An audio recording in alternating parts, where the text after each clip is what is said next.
Ranudi? Need your help.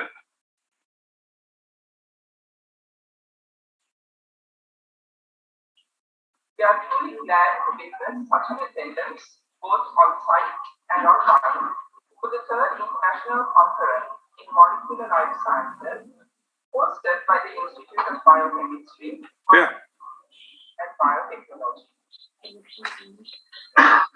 Respectfully ask all of you to please rise for the national anthem.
Let's mark the auspicious initiation of this event with the traditional lighting of the oil lamp.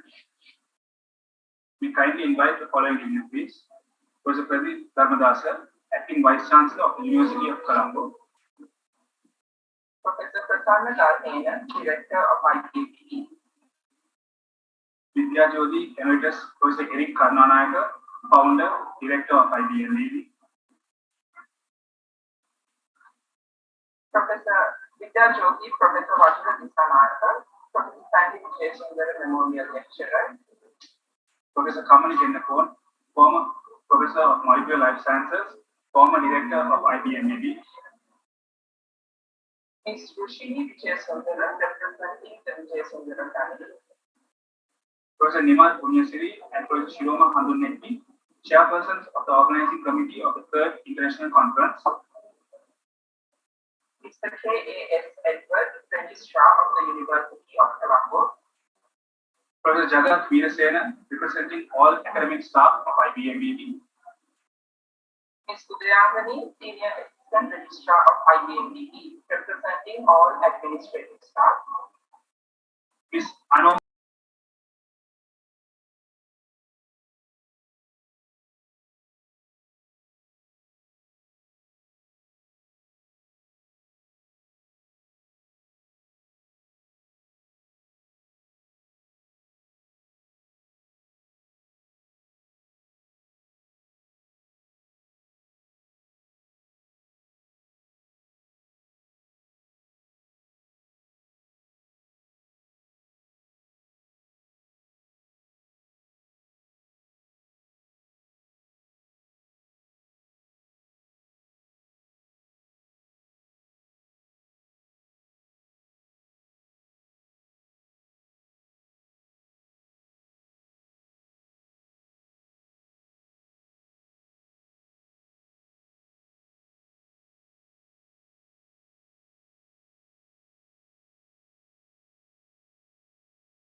academics, and then the collaborators, and then especially we are focusing on our budding scientists who are our students at the institute.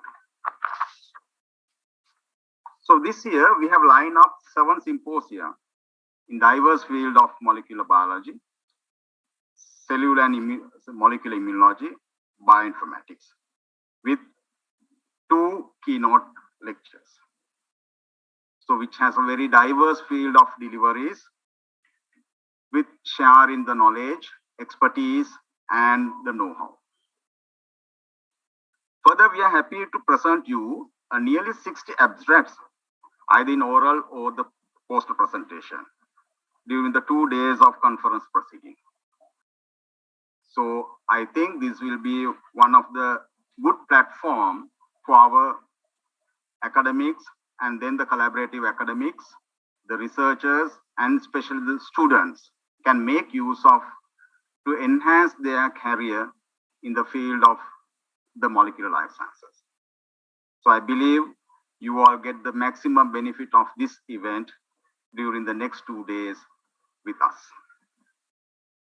So I'm not taking much of a time. I would like to conclude my welcome note by wishing all the best and the success for the conference proceeding during the coming 2 days. And then we will have a fruitful outcome at the end of this proceeding. So I'm thanking for your all presence. And I would like to again thank the organizing committee of taking all these difficulties, challenges in a positive way and moving forward. Thank you very much. Thank you, sir. Next, we would like to formally invite Professor Dharmadasa, Acting Vice Chancellor of the University of Colombo, to address the audience.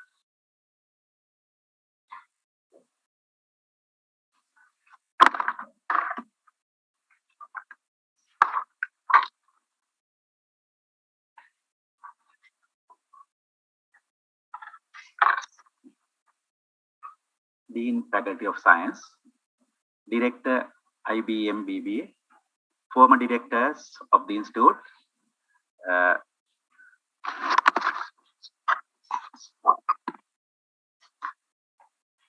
Professor Nimal Punyasiri, invitees, head of department, professors, the conference chairs, staff members, the paper presenters, dear students, ladies and gentlemen.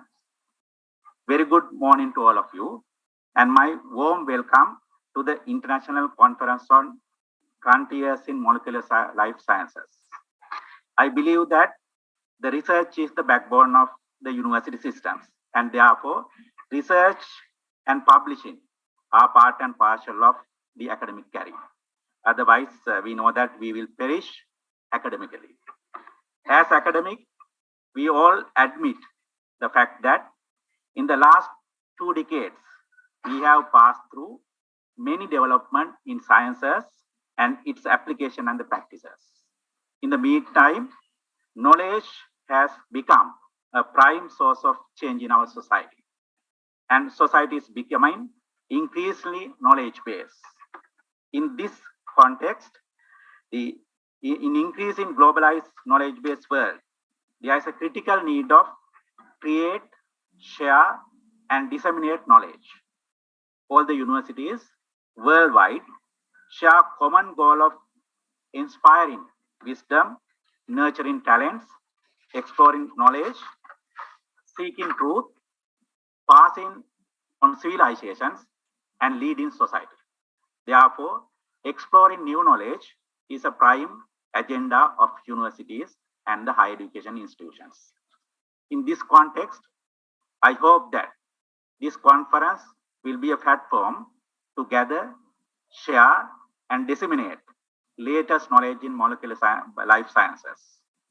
Academics and researchers will be able to share new and discuss new findings and application in this field.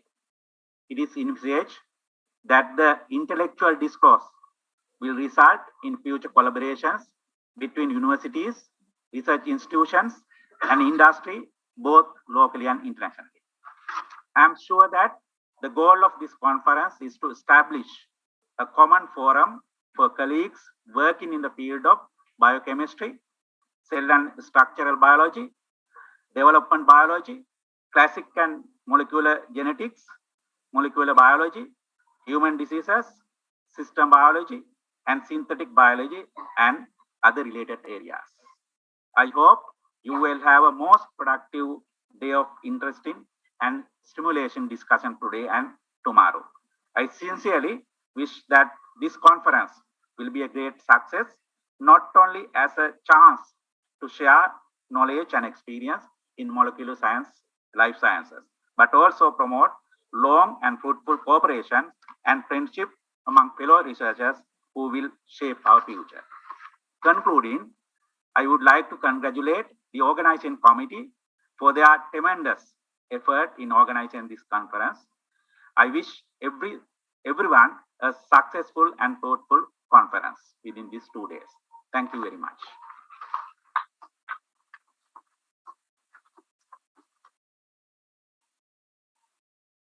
Thank you, sir. We now cordially invite Dr. Roshan Vijayasundara on behalf of the family of Professor Stanley Vijayasundara to speak a few words in his memory.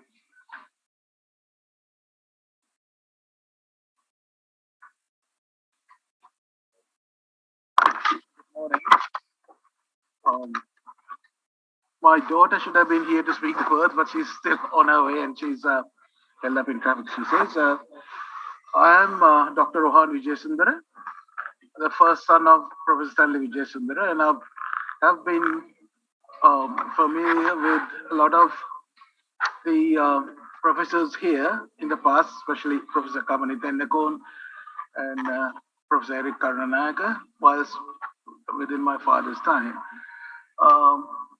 I would like to thank everybody here for arranging this meeting and continuing with my father's memorial lecture, which was started almost about 15 years ago, I believe, by Professor Kamani Tendakon and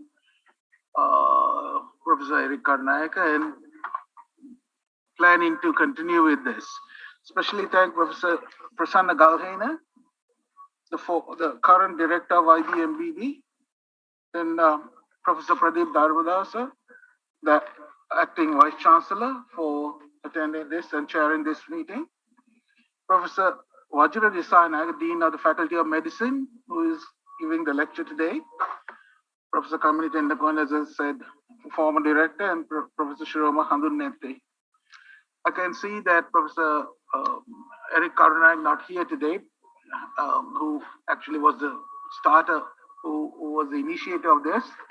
And I can remember those times when he and my father used to work together to get this institution going. And I hope it will continue for forever, I would say. Thank you very much indeed for everybody. Yes. Thank you very much, Dr. Rohan Vijayasundara. Next, we would like to invite to the head table Professor Pradeep Dharmadasa, acting Vice Chancellor of the University of Colombo, Professor Prasanna Galhena, Director of IBMBB, and Vidya Jyoti, Professor Vajra Desai.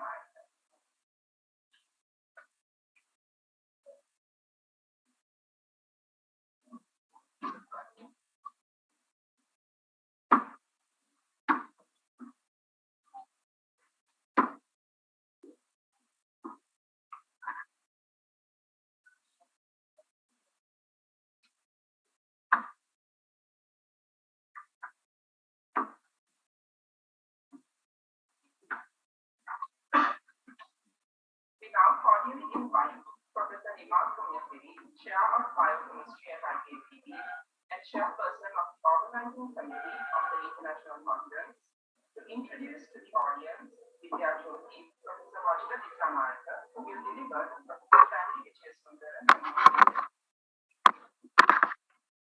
Warm greetings to all of you. Acting Vice Chancellor Professor Pradeep Dharmadasa, Professor Prasanna Galhena, Director IBMBB, Vidyajyoti Emeritus Professor Eric Karunanayaka, founder director of IBBB, is on his way. Vidyajyoti Senior Professor Vajira H.W. Disanayaka, Senior Professor Kamali Tennapon, Professor Shiroma Handunetti,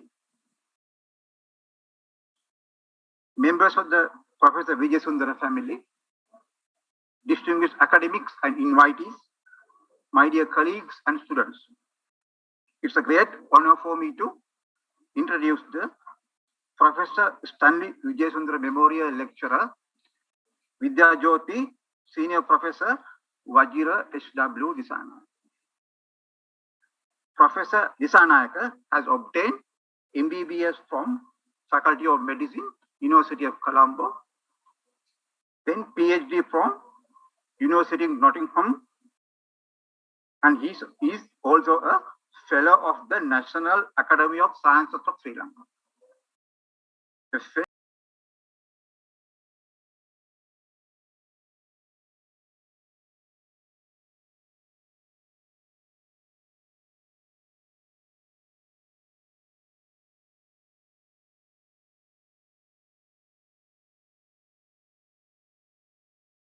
The Faculty of Medicine of our university, University of Colombo. He is a pioneer in genetics, genomics, biomedical informatics, and bioethics in Sri Lanka. So we have a very erudite speaker today. He is a leading researcher in this field, resulted more than 150 papers, research papers, chapters in peer-reviewed national, international journals back to his grade, with H index of 19, I-10 index of 53, and a citation count of 1,854. So these are the measure of the scientific visibility of a researcher. H index is now considered as a yardstick, measuring the scientific integrity. He has supervised 15 PhD students and 16 master students. He has received over 450 rupees local and international grants. It will envious 450 million rupees for his research. Together with his students and colleagues, have been recipient of more than 40 awards for research and innovation at the university and national and international level. In recognition of his scientific achievement, he was elected a Fellow of National Academy of Sciences in 2003, the youngest Fellow of the Academy at that time. A Fellow of the International Academy of Health Sciences Informatics in 2020, the first Sri Lankan Fellow of this academy, and conferred the Sri Lankan National Titular Honor of Vidyajyoti in 2019. There's a long list, but I wish to read the entire list of accolades, since our students can see the multitasking nature of a dedicated scientist, as opposed to the current generation of, please be permitted to use this word, phone vipers. So they must see the time we are dedicating for our research. Some scientists come early as 6 o'clock in the lab and leaves the lab after 11. So that is the dedication they had. So this is a very, maybe a lot of young people are joined by Zoom. So you can see amount of work that you had to do to go up in the ladder. Not join today and become a professor within few months. You have to have a long time of dedication. So Professor Disanayaka has held many leadership and advisory positions in the field of medicine. He was the president of the Sri Lanka Medical Association in 2012, the youngest person to have held the position. Still he is young. He was the president of the Commonwealth Medical Association from 2006 to 2009. The other leadership positions held by Professor Disanayaka include Honorary Secretary, Sri Lanka Medical Association 2000 and 2005, Founder Secretary, Health Informatics Society in Sri Lanka, 1998 to 2000, President, Health Informatics Society of Sri Lanka, 2009 to 2019. President, Asia Pacific Association of Medical Informatics, 2019 to 2020. Vice President for Asia Pacific International Medical Informatics Association, 2019-2020. Board of Member, Steering Committee, Forum for the Ethical Review Committee in Asia and Western Pacific since 2010. Executive Board Member since 2016 and Chairperson 2022, Global Genomic Medicine Collaborative, Chairman, Commonwealth Center for Digital Health since 2018, Chairperson, Commonwealth Health Professions and Partners Alliance since 2021. Is an umbrella association of all associations affiliated with the Commonwealth. A member of the Commonwealth Advisory Committee of Health in 16 and 17 and 19 and 20. A member of the Digital Health Guidelines Development Committee of WHO and a member of the roster of experts on digital health of the World Health Organization. He is the current president of the Sri Lanka Medical Council. Thank you very much.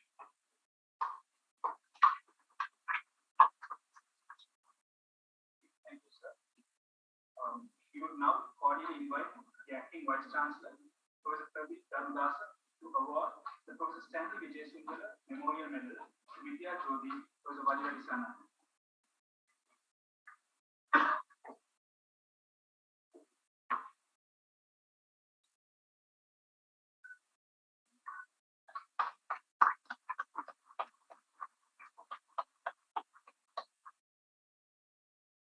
Thank you. Over to you, sir.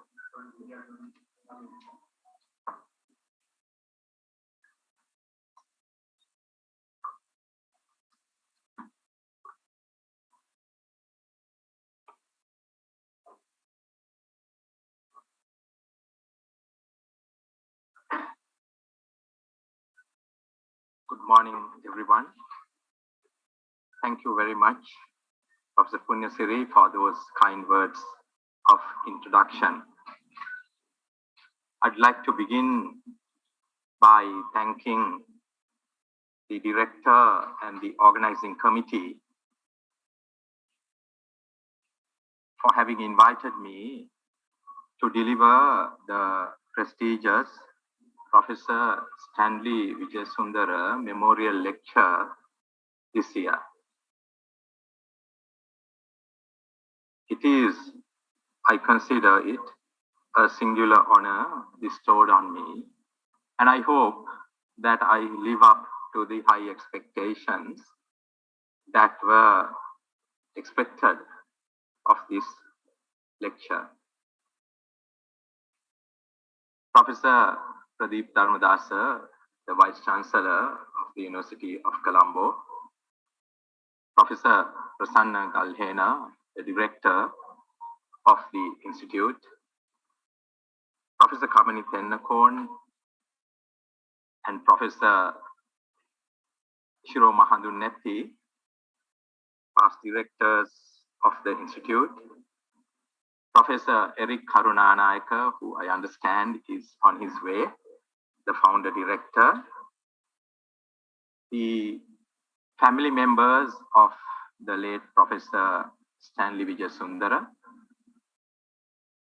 students and academic staff members and non-academic staff members of the Institute, other distinguished invitees, ladies and gentlemen.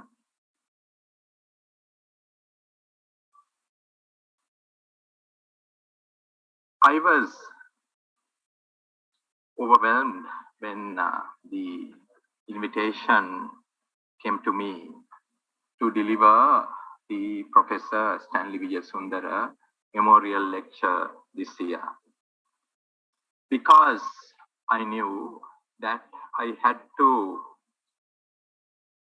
do justice to the memory of one of the great leaders in higher education in our country. Professor Stanley Vijayasundara, hailing from Kandy, graduated with first-class honors from the University of Colombo, which was University of Ceylon at that time. And then thereafter, joined the Faculty of Medicine as a lecturer in the year 1947. Thereafter, he proceeded to UK, where he read for his PhD at University of Oxford and obtained it, and returned back to the country, where he steadily rose in rank in the Department of Biochemistry in the Faculty of Medicine, and became the chair in the year 1978. The year 1978 was a momentous year in the annals of higher education in Sri Lanka. That was the year in which the new Universities Act came into operation, and with it, the various campuses of the University of Ceylon were given autonomy to become individual universities. And with it, the University of Colombo was established. Professor Stanley Vijayasundara was the obvious choice to become the Vice Chancellor, the first Vice Chancellor of the University of Colombo. He was appointed Vice Chancellor and re-elected twice to that position, and held the position for nearly a decade until his untimely demise in 1989. He was a true leader who transformed the Colombo campus of the University of Ceylon to a metropolitan campus on its own, standing. It was his dedication and his commitment which was seen all around. In preparation for this talk, I wanted to find out about Professor Vijayasundara because I did not have the privilege of ever knowing him personally. I did my A-levels in 1987 and spent 3 years at home, at a troubling time in the country, and started my higher education career in the year 1990. And I have vivid memories of the tragic news of the assassination of Professor Stanley Vijayasundara. And even as a student trying to, having got through A-levels, waiting to enter the university, the feeling at that time was palpable to all of us. So in preparation for today, I read a little bit about him, and I came across the tribute which Professor G.L. Pieris has written about Professor Stanley Vijayasundara in the year 1990. It was a long tribute, but I'd like to show you 2 quotes from that tribute. Professor Vijayasundara was able to guide the destinies of the infant university for an unbroken decade, conferring on it an identity very much in line with his own personality, values, and convictions. So much so that at the end of his stewardship, it was exceedingly difficult to distinguish the personality from the institution. What a tribute. He went on in that tribute to say that he was a living embodiment of the rare qualities of leadership, including loyalty to one's colleagues, fidelity to one's word, consistency of purpose, humanity, and compassion. True hallmarks of an academic giant. So that is why I said at the beginning, I'm conscious of the responsibility that is placed on me when I am called upon to talk in memory of such a giant in the field of higher education in this country. And we all know that Professor G.L. Pieris wouldn't have showered those accolades on Professor Stanley Vijayasundara lightly. Professor Vijayasundara truly built the university to be the modern university that it is today. He built institutes. He supported those who took leadership to build institutes, and hallmarks of those are around us.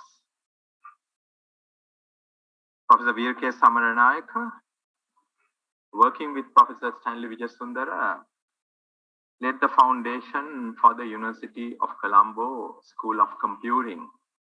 And I, as a student of the Royal College down the road, can remember walking into the science faculty in the 1980s, going into the Department of Statistics and playing around with the computers. We set up a computer society in the school at that time, drawing inspiration from what was happening in the science faculty.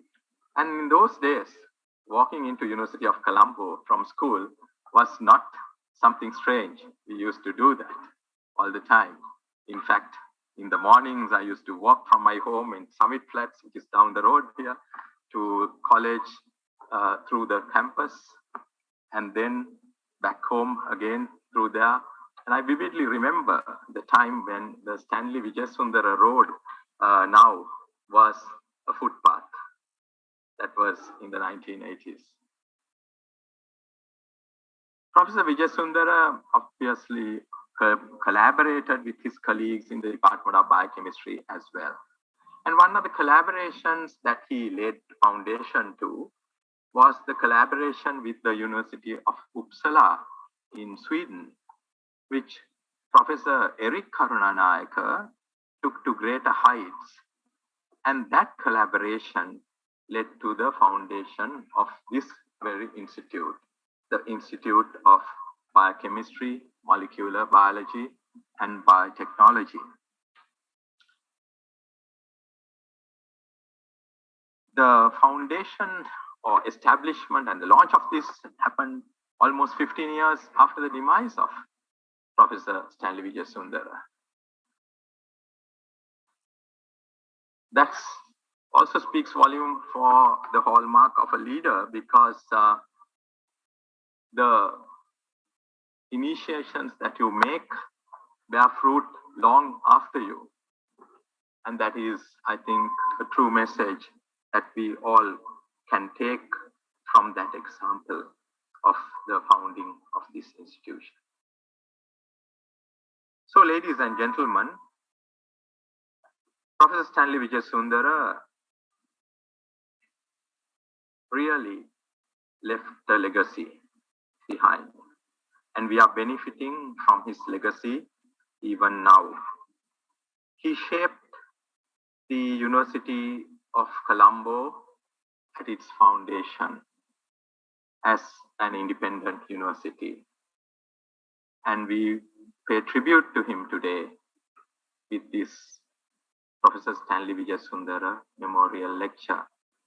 And it's my fervent wish, as it was of his son, that this lecture would continue into the future and will inspire the future generations of academics, students, and those who aspire for leadership in the education, higher education sector of our country. When I was invited to talk, in keeping with the theme of the conference, I took the title, or I gave the title, Genetics and Genomics in the Sri Lankan Population, Insights from 4 Decades of Service and Research. I wanted to take you through a journey of genetics and genomics in this country, not to dwell on a lot of research findings, but to give you an overall picture of where things are in this university and in this faculty of medicine of our university. I joined the Faculty of Medicine in the year 1990. The Faculty of Medicine, as you know, is one of the oldest medical schools in the Asian region. When I walked through the doors of the anatomy block that year, little did I realize that I would be following the footsteps of these giants in our field and taking over one day as the chair of the department, as well as the dean of the Faculty of Medicine. We all take inspiration from our mentors. And I had a mentor, Professor Rohan Jayasekara, and he was the pioneer who introduced medical genetics to the country with the establishment of the Human Genetics Unit in a little corner of the pathology building of the faculty, where we have remained for the past 39 years. I got these pictures from Professor Jayasekara of the day, the 5th of October, 1983, when the unit was open. And you can see a younger Professor Jayasekara, which is different to what he is today. But what touched me was the simplicity of the occasion. I think we need to break away from the tamashas of today and go back to that simplicity that existed. And what I like about today's event too is the simplicity in which we are conducting it. And I think at a time when we are going through many challenges in this country, we have to reflect on these qualities, virtues that we should aspire to inculcate and promote in our system.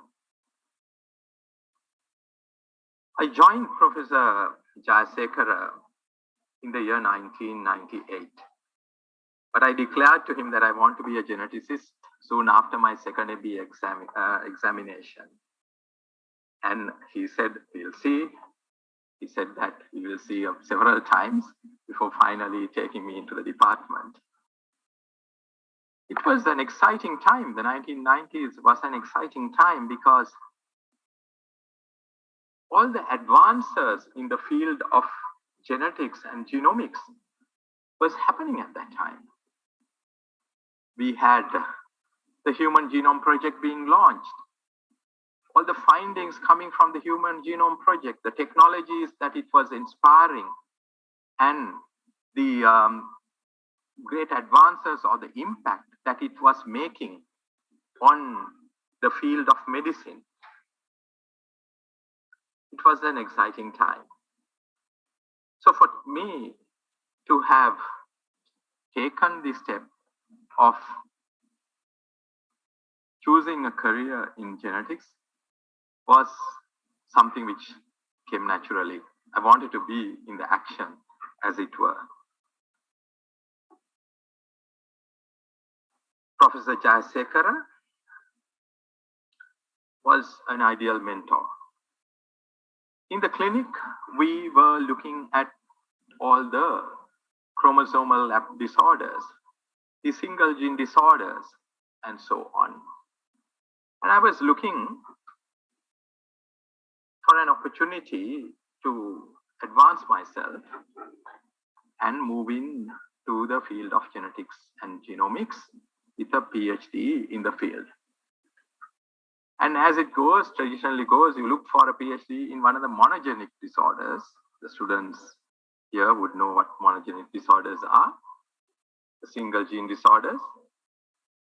But fate had it that one day, one of my other mentors, Professor Harsha Senviratne, walked up to me and said, there is a lecture happening in the oration of the College of Obstetricians and Gynecologists. I'd like to come and listen to it.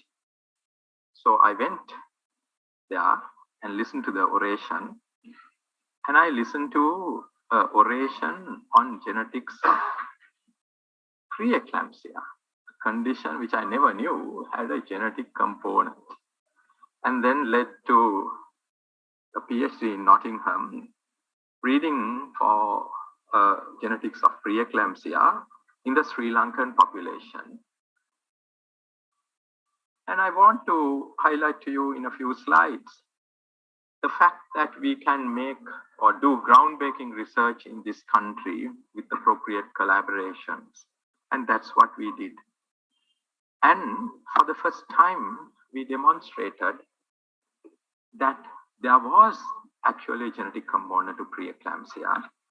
And not only that, that there was a genetic component to fetal growth restriction or small for gestational age babies that are born as a part of that entire syndrome. And these were seminal findings at that time, 20 years ago, which have since been replicated. I came back with my PhD, and two of my PhD students, Dr. Chenthuran and Dr. Gaini Galhena, took that work and expanded it further and provided more evidence to the fact that our discoveries in the Sri Lankan population were true and that it had further support when we look at other genes as well. We went further, and one of my colleagues, who's now no more with us, Prabha Andavira, who went away to Australia, worked with the sample and phenotype collection that we made in Sri Lanka and made further discoveries, explaining the genetic contribution to preeclampsia. Preeclampsia today stands as the first and the most researched genetically condition in our country, with novel findings that then informed other research in other countries. And as a result, our work has got cited many a time. We went further with the work that we did with genetics of preeclampsia. The medics amongst you who are here would remember that preeclampsia is a disorder of theories. And there is a so-called infectious component in that. The theory is that an infection gets into the placenta early in the pregnancy and brings about impaired placentation, which leads to the syndrome. And we really did not have any technology that could actually prove that, because this infection takes place 10 months before and you only get the placenta 10 months after.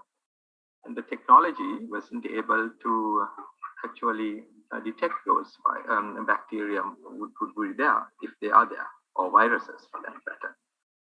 So one of my other PhD students, Ranmati Amarasekara, for the first time in the world, carried out next generation metagenomic analysis of placental tissue and proved that there was a subset of women who really had traces of bacteria in these placenta, which were delivered sterile at the time of birth through cesarean section,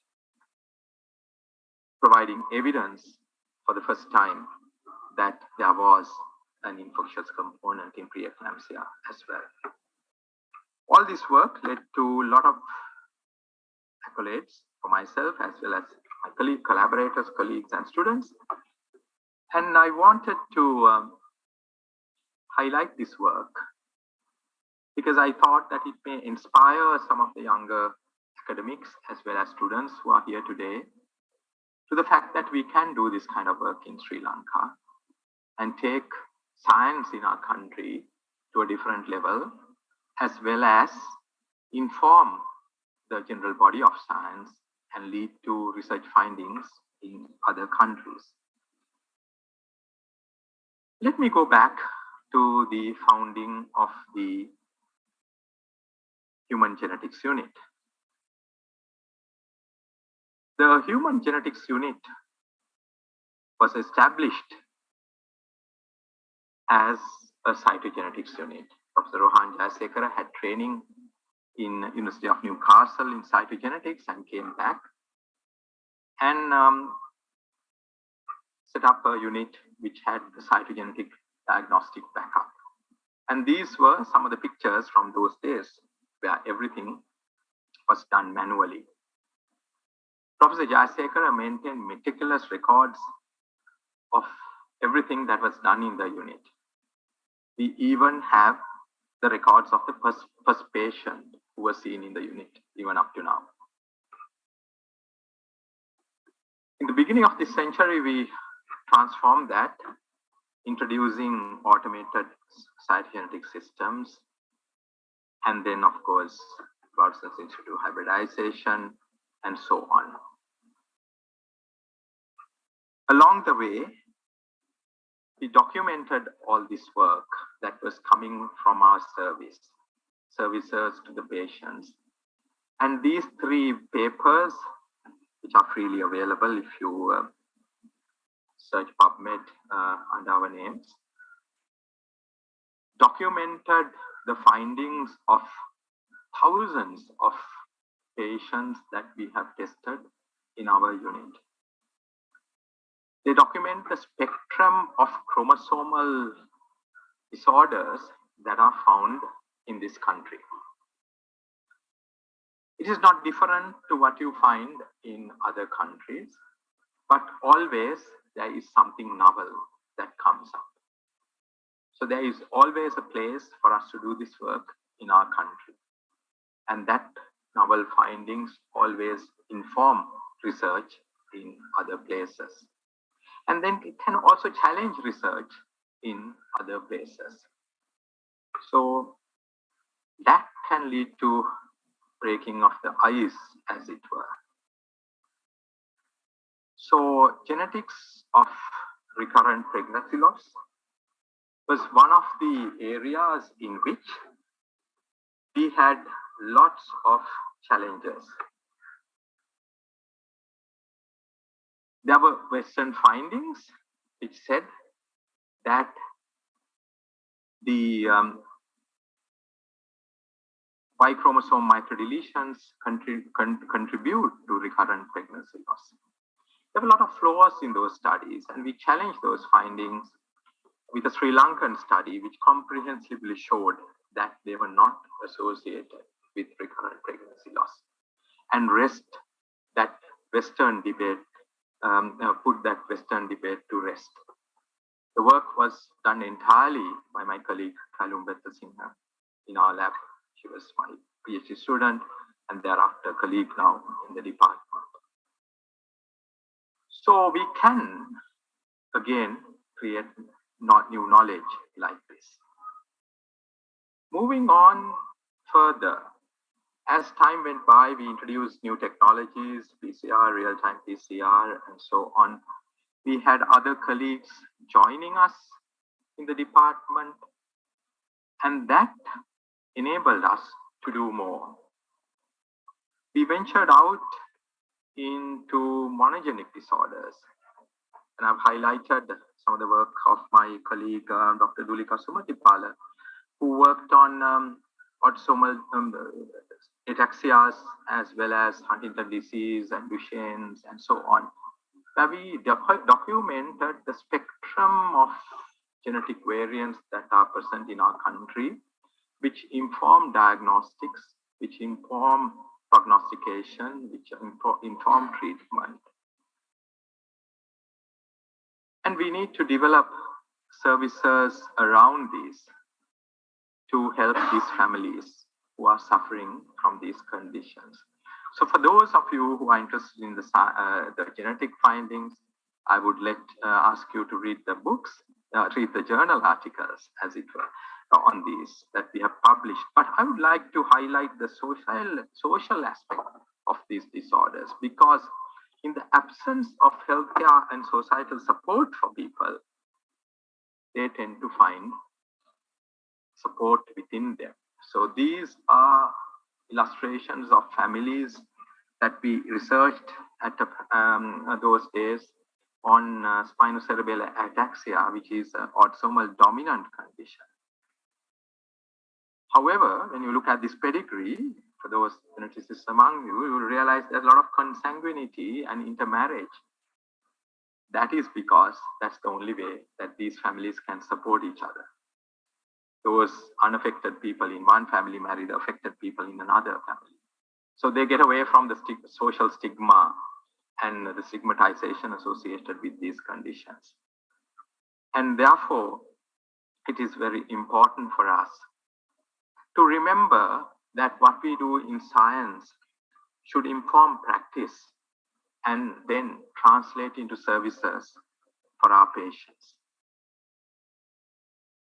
Some of the work that we did also was in complex disorders, looking at the complex disorders that inform phenotypes that are common. One of the areas that we worked in was inherited thrombophilias, describing the entire spectrum of thrombophilic genetic variants, clinically important, that are relevant and necessary and are present in our country. Thrombophilic variants in factor V gene, the prothrombin gene, and the MTFR gene. Some of these variants known to be or thought to be Western variants, not present in our country, but we demonstrated that they are there, such as the variant for the factor V laden polymorphism. We also documented the spectrum of genetic variants in conditions such as hypercholesterolemia, for which there are lots of people on treatment, really not knowing and understanding the genetic basis of what they are affected with. So really, there's a lot of research to be done. This is a sample of some of the things that we've done in this complex disorder area. And I would like to invite the younger members of your faculty, as well as the plethora of MSc students that you have, to venture into researching the complex disorders. As we were doing all this work, and when genetic technologies came into being, the next generation technologies, we started introducing them in our country, and we first sequenced the first Sri Lankan human genome, and we launched it at the annual sessions of the Sri Lanka Association for the Advancement of Sciences in the year 2010. We did this work with our collaborators at the Institute of Genomics and Integrative Biology in New Delhi. And we demonstrated and we were able to compare our genome with that of the genomes that were being published at that time. Thereafter, with the confidence that we got from that initial project, we implemented genomic medicine in our clinics. And we documented and published our initial experience. We implemented clinical exome, and genome sequencing to diagnose undiagnosed rare disorders. And each time we sequenced someone, we were making a new discovery. That's the fascinating thing about doing exome sequencing. Today, we've sequenced more than 300 people, and we have made discovery after discovery after discovery. At the moment, I tell my younger colleagues in the department, you can just sit down and start writing papers, because every time you sequence someone, it's a new discovery which can be published. We also started working on inherited cancer syndromes. When you do that, you make novel discoveries. Then you need to also look at the functional significance of those. And always now, you make that discovery, you move on from there to doing the functional work. You can do the bioinformatics modeling, but then to go from there to do the functional work and then actually prove that what you've got is what you say it is. So we set up that entire pipeline where we can do it, and it had enabled us to completely describe the spectrum of genetic variants that are found in different inherited cancer syndromes, and some of those publications will be coming out hopefully this year. Having done this, we also wanted to extend this work further, and my colleague Nirmala Sirisena worked on sporadic breast cancers. And here again, you can see in these papers the discovery of the variants that are informing us the genetic predisposition, then correlation of that with the pathophysiology of the condition, and then thirdly, proving the functional effects of those variants.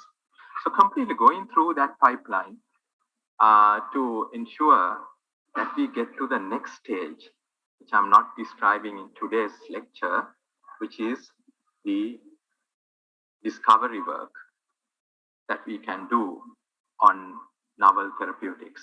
And that is where we want to go to. And to do that, we need to create platforms, and that led us to working with stem cell biology, working with mesenchymal stem cells. And some of the initial work that we did was looking at the stem cell biology in myelodysplastic syndrome. Again, two of my PhD students, Manoj Bandara and Iresha Ratnayaka, both lecturers at the University, Kotlavale Defense University, as well as my colleague, Dr. Hemali Gunasekara, did this work. And it led to both novel cytogenetic findings as well as novel molecular level findings in the stem cell biology of myelodysplastic syndrome. It can actually inform therapeutics later on. So I see a great potential for collaboration between the Institute and us, because we are making these discoveries. And today, patients are really not satisfied with saying, you made the diagnosis and this is the best that we can do. We've got to look at the therapeutics. And I know this institute holds patents for novel molecules, novel discoveries, which we can actually try on these patients. So we don't really need to wait for Western drugs anymore. We should be embarking on that. We've also worked on implementing precision medicine or targeted diagnostic for targeted therapy, as it were. And the low-hanging fruit there was to look at the KRAS mutations, but we've introduced many others as well. And when you read this paper, you would see like the spectrum of genetic variants that we see in these pharmacogenetically important genes which can inform therapy. that are in our population, and we need to sometimes go beyond the Western literature and do the functional work in our population to show the actual meaning of the newer novel findings that we make. The final example that I want to share with you is the work on pharmacogenomics that we did in collaboration with the Genomic Institute of Singapore. This work highlights the need for us to really do work, research, novel findings in our country. We can't blindly dose or treat our patients with drugs which are manufactured, tested, and come from abroad. We looked at all the genetic variants, more than 7,000 of them in the human genome, that inform drug metabolism, drug dosing, side effects, and excretion, and looked at the frequency of those variants in the Sinhalese, Tamils, and the Moors, and compared it with global populations. This slide, I will explain it to you and take you through that, shows the genetic distances between different populations, principal component analysis of different population groups. The first one shows the Sri Lankan population, the Sinhalese, Tamils, and the Moors. We are clustering together. Not much difference between the Sinhalese, Tamils, and the Moors. We already knew that. Previous work of Professor Rohan Jayasekara in the early 1990s showed that there was no genetic difference between these populations. If at all, the Sinhalese, Tamils we are the same bunch, as it were, separated only by the linguistics and so on. So we are all together.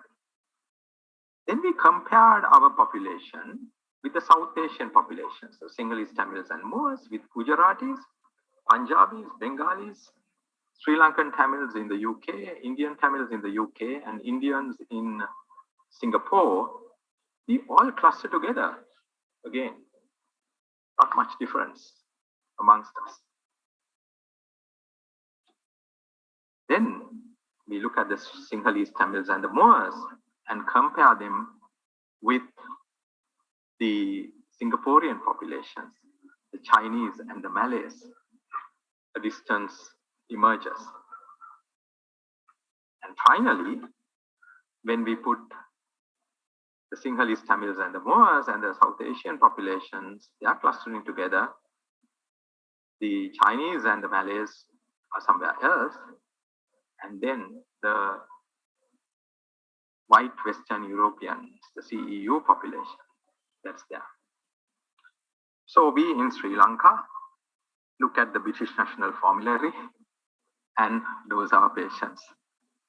Look at the side effect profile, and we hope that our dosing will cure our patients. It does most of the time, because after all of us are human, whether we are Western, white Western European, or Sri Lankan. But that is why there is a lot of non-compliance. That's why there is a thriving indigenous medicine practice, even in the face of all these advances, because there are lots of patients that we cannot reach or cure because of these differences. So really, we need to take these into consideration and integrate science into our medical practice. And Sri Lanka, unfortunately, has lagged behind in integrating modern science into modern medical practice. We need a Sri Lankan genome project integrated with the healthcare services of our country, like Genome England, which is blazing a trail, as it were, in UK, and our postgraduates who are going there are experiencing that. And it is not rocket science. We can implement that in our country, and we all need to pool our resources together. All the institutes that are working in the field of genetics and genomics need to pool our resources together to make that happen. So, ladies and gentlemen, with this kind of work, the work that we started in the Human Genetics Unit nearly 40 years ago has received global attention. And in the year 2014, we were invited to what was called a Global Leaders in Genomic Medicine conference that was set up, or that was organized by the National Human Genome Research Institute of the USA. 8 years later from that, I'm happy to say in January this year, I was elected chair of the organization that grew out of that, the Global Genomic Medicine Collaborative, recognizing that we too, coming from the low middle income countries, play a role in advancing genetics and genomics. So the journey that we started in the Human Genetics Unit has come thus far. And you may ask, what of the future? The future probably lies in a new home, which we are moving into, hopefully very soon. This is the UCFM Tower building, which we will be inaugurating very soon. And you can see it towering above the anatomy block, as it were, a picture taken from a building far away, a high-rise building. So we've got some super facilities here, which we hope will propel us and will take us to the next level. And to do that, I'm happy to say that I have a fantastic team of colleagues in our department, which have grown from being one of a department of anatomy to one of being a department of anatomy, genetics, and biomedical informatics, because that enabled us to capture everything that is required to implement genomic medicine. And we hope that that will take us to the next level, and maybe another 20, 30 years down the line, one of these younger colleagues will come here and give another Stanley Vijayasundara Memorial lecture telling us what we've done in the next 30 years. With those words, ladies and gentlemen, what is left for me is to acknowledge those who need to be acknowledged. There's a long list of them, so that's why I didn't put the list. It's customary at times like this to acknowledge your parents. So I wish to acknowledge my parents who had a lasting impression on me. If Dr. Punnasiri's, Professor Punnasiri's citation, created a picture of a workaholic, that was autosomal dominant, inherited from my father. My wife will confirm that. I would also like to thank Ruangi and the kids for tolerating me, as well as Ruangi's parents, for all the support that they gave me throughout this time, because the work that we did in the Human Genetics Unit in the past 20 years couldn't have happened if not for that family support that I got. I'd also like to acknowledge and thank my colleagues in the department, all the academics, non-academics, the MSc students, the PhD students. Now we have a set of MD students who are going to take what we do in the faculty and may help us make that translation to the benefit of the patients and the patients themselves for whom we are doing these services. Of course, always there is a special place in my heart for Professor Rohan Jayasekara for the mentorship that he gave me and the opportunities that he created for me. And that goes without saying. And I always would like to acknowledge and recognize that. Of course, all my teachers in the faculty also had a lasting impression in different ways. Professor Eric Karunanayaka, who is the founder director of this institute, set up those excellent facilities in the Faculty of Medicine in Molecular Biology in the 1990s, which I benefited from in my early days. I used to go to his labs and hang around and tweak around with the experiments and his team in the Department of Biochemistry. I fondly remember the times that I had with the late Dr. Ranil Dasanayaka. I'd also like to acknowledge Professor Kamini Tennakon, coming from the Department of Physiology. As I mentioned at her farewell the other day, she brought in a certain charm and grace to the way things were happening in a male-dominated department, which we all admired and acknowledged.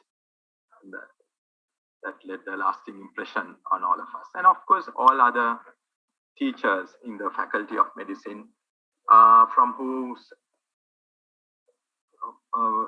association and inspiration that I've benefited throughout my life. Last but not least, ladies and gentlemen, I'd like to once again thank the organizing committee for inviting me to deliver this lecture. And I'd like to thank all of you joining us here in person and on Zoom. Thank you for your presence here today. It is a great inspiration for me that all of you are here. Thank you very much.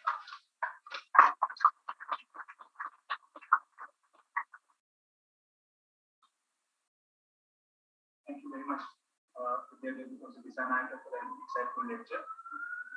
We now cordially invite Dr. Sumani Silva, Senior Lecturer in DNA Diagnostics, to deliver the vote of thanks.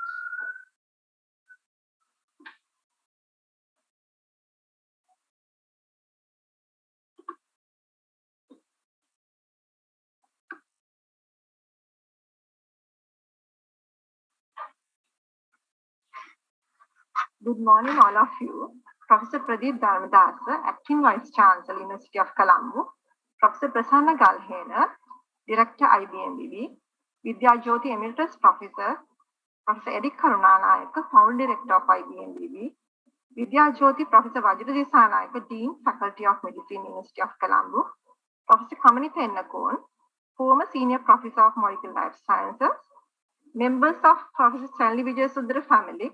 Professor Nima Punyasiri and Professor Shinoma Hadunesi, co-chairpersons of the conference, members of the Board of Management and other committees of IBMBB, symposia coordinators, chairpersons, speakers, industrial sponsors, distinguished invitees from overseas, and other distinguished guests who have joined with us on-site and online, presenters in the session ahead, and staff members of IBMBB.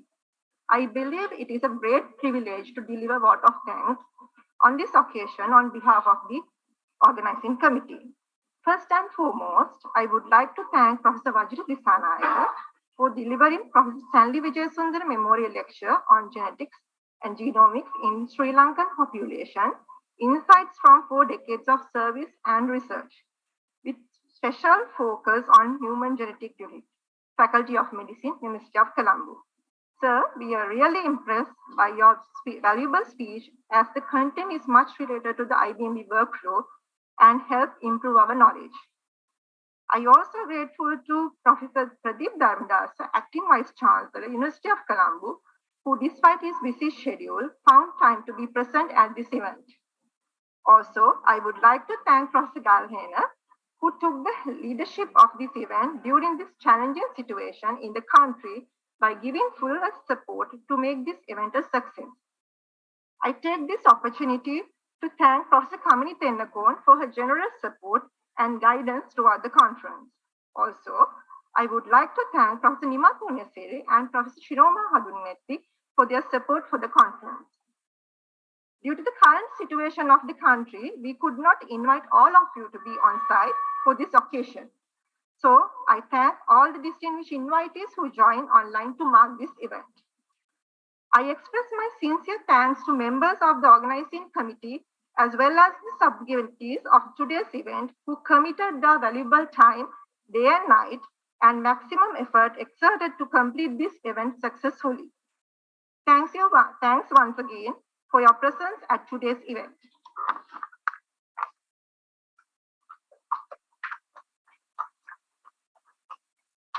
Thank you, Madam. We now cordially invite you to join us for tea and refreshments downstairs at the ground floor. We will be resuming the session again at 11. Thank you.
mutation which can actually inactivate DNA repair mechanism like BRAC, ATM, CHEK2 and all this.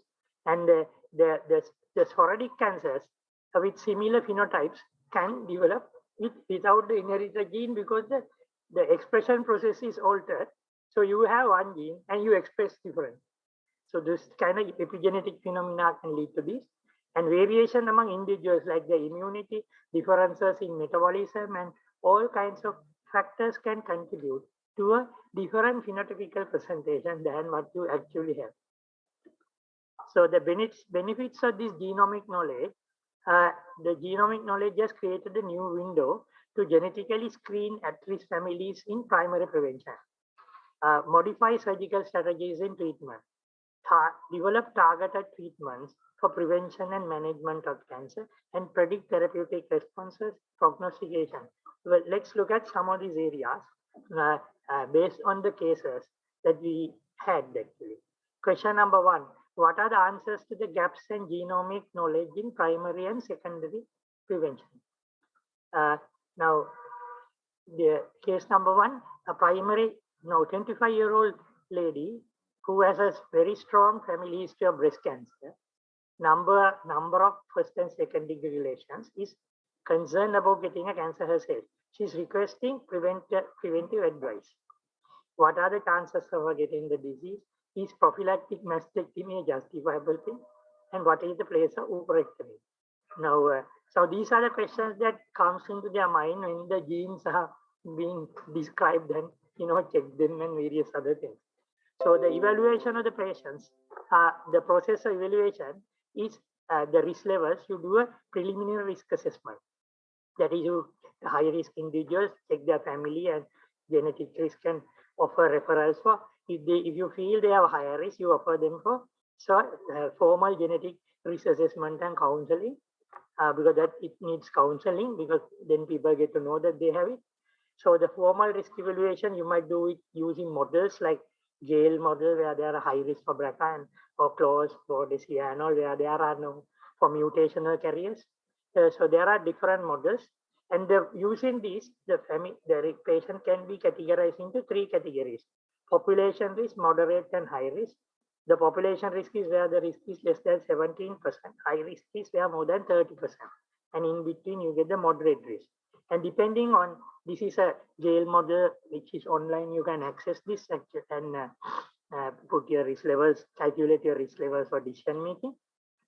Then these risk categories are managed based on the risk levels. The population risk are managed in a primary care setting, like a standard people. The moderate risk can have mammographic surveillance, risk counseling, and psychological support.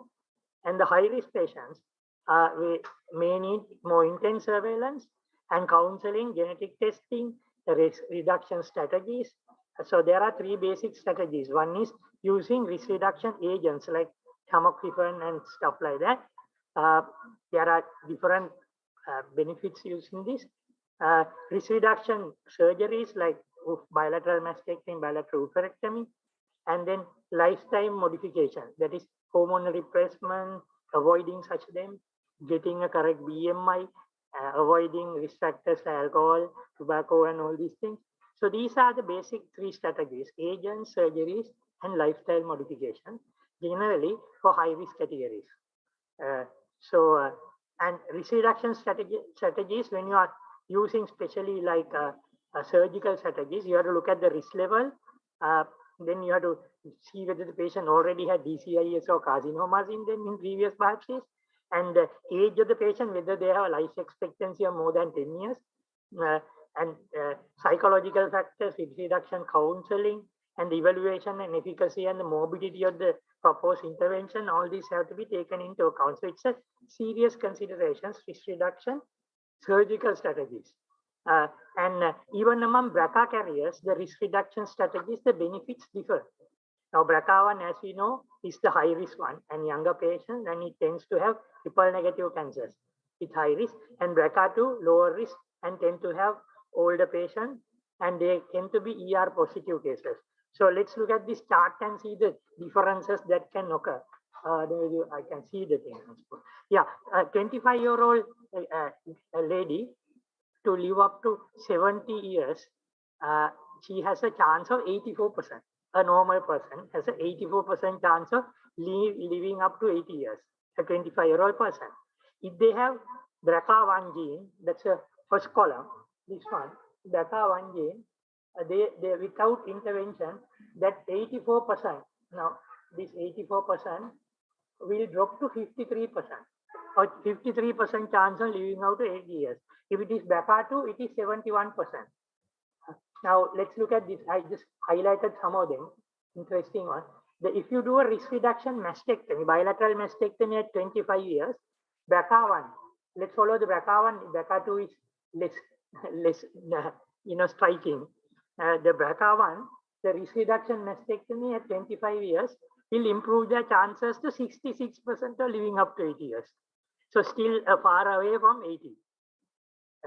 Now, if you have a risk reduction oophorectomy at 40 and risk reduction mastectomy at 25, the whole package, both breasts removed at 25, and at 40, you remove ovaries also, and you will improve this to 79%.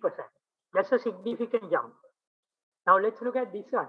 If you do a risk reduction oophorectomy at 40, where no one else can see, only the lady will know, and risk reduction mastectomy not done, and you screen them from age 25 to 70, you still have a 74% chance. So people think when you remove both breasts, they live longer. Actually, if you remove ovaries at 40, they live longer. So now the strategies, now these have to be taken into account. So I mean, we create a very concerned set of people when we genetically evaluate and tell they have a cancer, and they might run and want their breast removed. But you shouldn't do that. That's why the counseling and so this is not only genetics, it needs a lot of other counseling, looking at stat, discussing with people. So it's a big area to cover. So it's much more than genetic, and it needs a multidisciplinary approach to handle such things. So benefit of surgery better for BRCA1 especially offered at younger age. Benefit of tamoxifen better for BRCA2, which generally you get the cancers there. Psychological loss versus benefit ratio. I personally feel, I don't know, many ladies might agree with me. I'm not a lady, so I don't know the value of breast to women in that sense. I mean, it's personal. I would think they value it because the image, risk reduction oophorectomy, I feel, scores much better than mastectomy with this stats. This is actually NCCN guideline, the latest stats. So that's what the situation is. Now let's look at the case number 2, secondary prevention strategies. That is primary prevention. Yeah, now this is you may not be able to see properly. Actually, this is microcalcification, and this is a DCIS patient, carcinoma in situ. And this is another carcinoma in situ, case number 3. This is Paget disease of the nipple, where there is clinically, mammographically, ultrasonically, no breast masses, no significant axillary. So there is no invasive carcinoma, only Paget disease of the nipple. It is a carcinoma in situ type. So how do we manage these patients and what are the issues? And case number 4, this is impalpable screen detected patient. This is the first case in Sri Lanka where this was done. This is actually the first case. This is a historical slide. One of my patients, Asir Medical Hospital. Now the government hospital has this facility. Mammo-guided stereotactic mammotomes are there, where you can actually pick up malignancies with backbone biopsies, and you can place markers, and we can detect things which can't be felt even. And then you do the specimen mammograms and this and that and manage them. So these are tiny cancers are picked up nowadays. And and these are wire localization. These are fairly old technique which we did from many years. Now the back biopsies are the newer techniques. So we have various facilities like this. Now these create a lot of problems now. We are picking up very tiny lesions. And here some of them are very early. And we have very low lesions like UDH, the usual ductal hyperplasia, DNA, DIN flat type, ADH, and things like that, where the extent of resection has no consensus. We don't know how much to resect and whether we need to resect them either. Some of them we just follow. And then you get DCIS, the carcinoma in situ, which is much more closer to the malignancy. The excision, its recommendation is to excision with adequate margin, and there are different guidelines. This Van Nuys index, prognostic index is such a guideline. There you decide how much to remove. And lobular carcinoma in situ. Now not considered precancerous even. Earlier it was in the classification as a precancerous lesion, now removed now. So there we follow without doing anything but close follow-up. Or if the patient has very high risk and all this, we may go for bilateral mastectomy. Paget's disease, central chordectomy. Now ER positive patient, we can give anti-estrogen treatment. So for these three early lesions, now there is no, sometimes they are very difficult to answer what to do and what to tell the patients exactly. So they are actually not having a cancer. So now the issue is, now looking at these things now, so these, looking at the primary and secondary prevention strategies, the questions that I can see are unanswered are these really. I think we should have some research work done on them. The mutational carriers, as we said, subsets will never develop cancer in their lifetime. How can we predict that? So which subset actually never developed? The BRCA gene, who never developed. 53% live up to 8 years. You see, without getting breast cancer. So do we need to do mastectomies or bilateral lobectomies in this? Can we recognize those by some way or the other? I think it's up to the genomics or whatever to detect such people. Then precancerous states. Now, as we said, we don't know exactly what to do. They are not cancer. The subset, there is a subset that they will never develop invasive cancer. So can we predict them? How to find these subsets? So now subset analysis is the level I think we have to go now.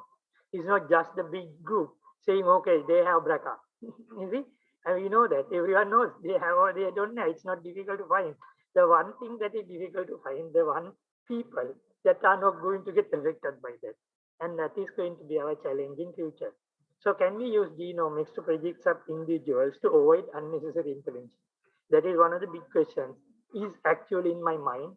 And when I am advising people, I have this serious concern whether I am doing something wrong to them.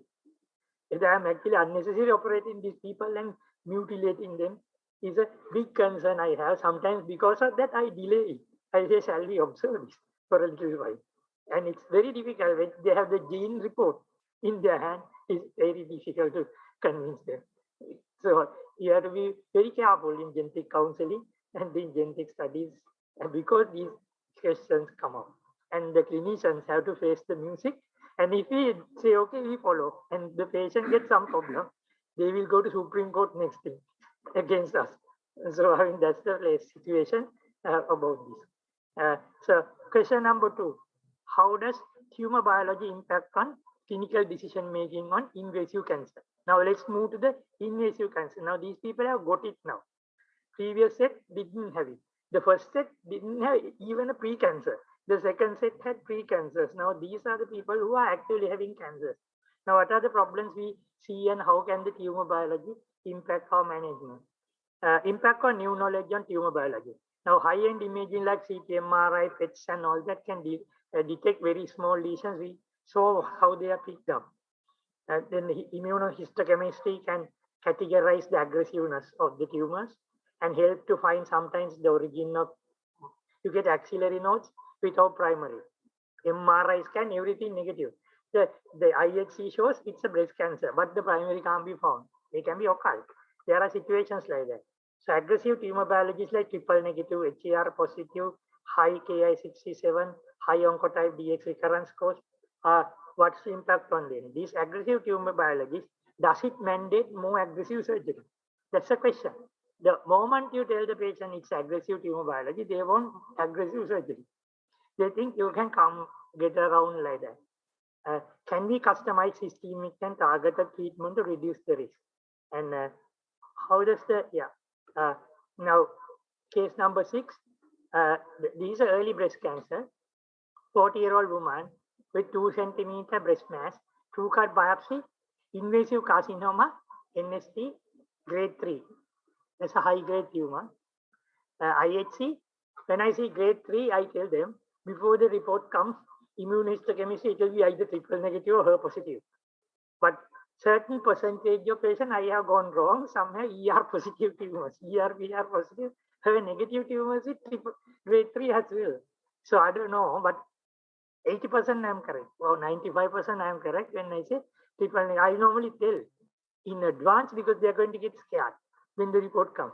I said this can happen, but there are very few patients whom it doesn't happen. So I just put it like that, open verdict, because they are going to come with the report and terrified because people are reading internet and all that now. So now this is a triple negative cancer, T marginal T1 T2 tumor. So now the purpose of surgery. Let's see what the purpose of surgery. Purpose of surgery is to. It has been shown non-metastatic breast cancer primary surgery on the breast tumor improves the survival. Survival is improved, and the extent of surgery actually does not depend on the aggressiveness of the surgery. It depends on the size of the tumor, really. Size of the tumor, number of tumors, and the size, and the patient's breast size. If we can remove even if there are 2 tumors in the breast, if we can take the whole thing in one cut and have a cosmetically good breast, we can conserve. Even if the triple negative or HER positive or ER positive, it doesn't matter.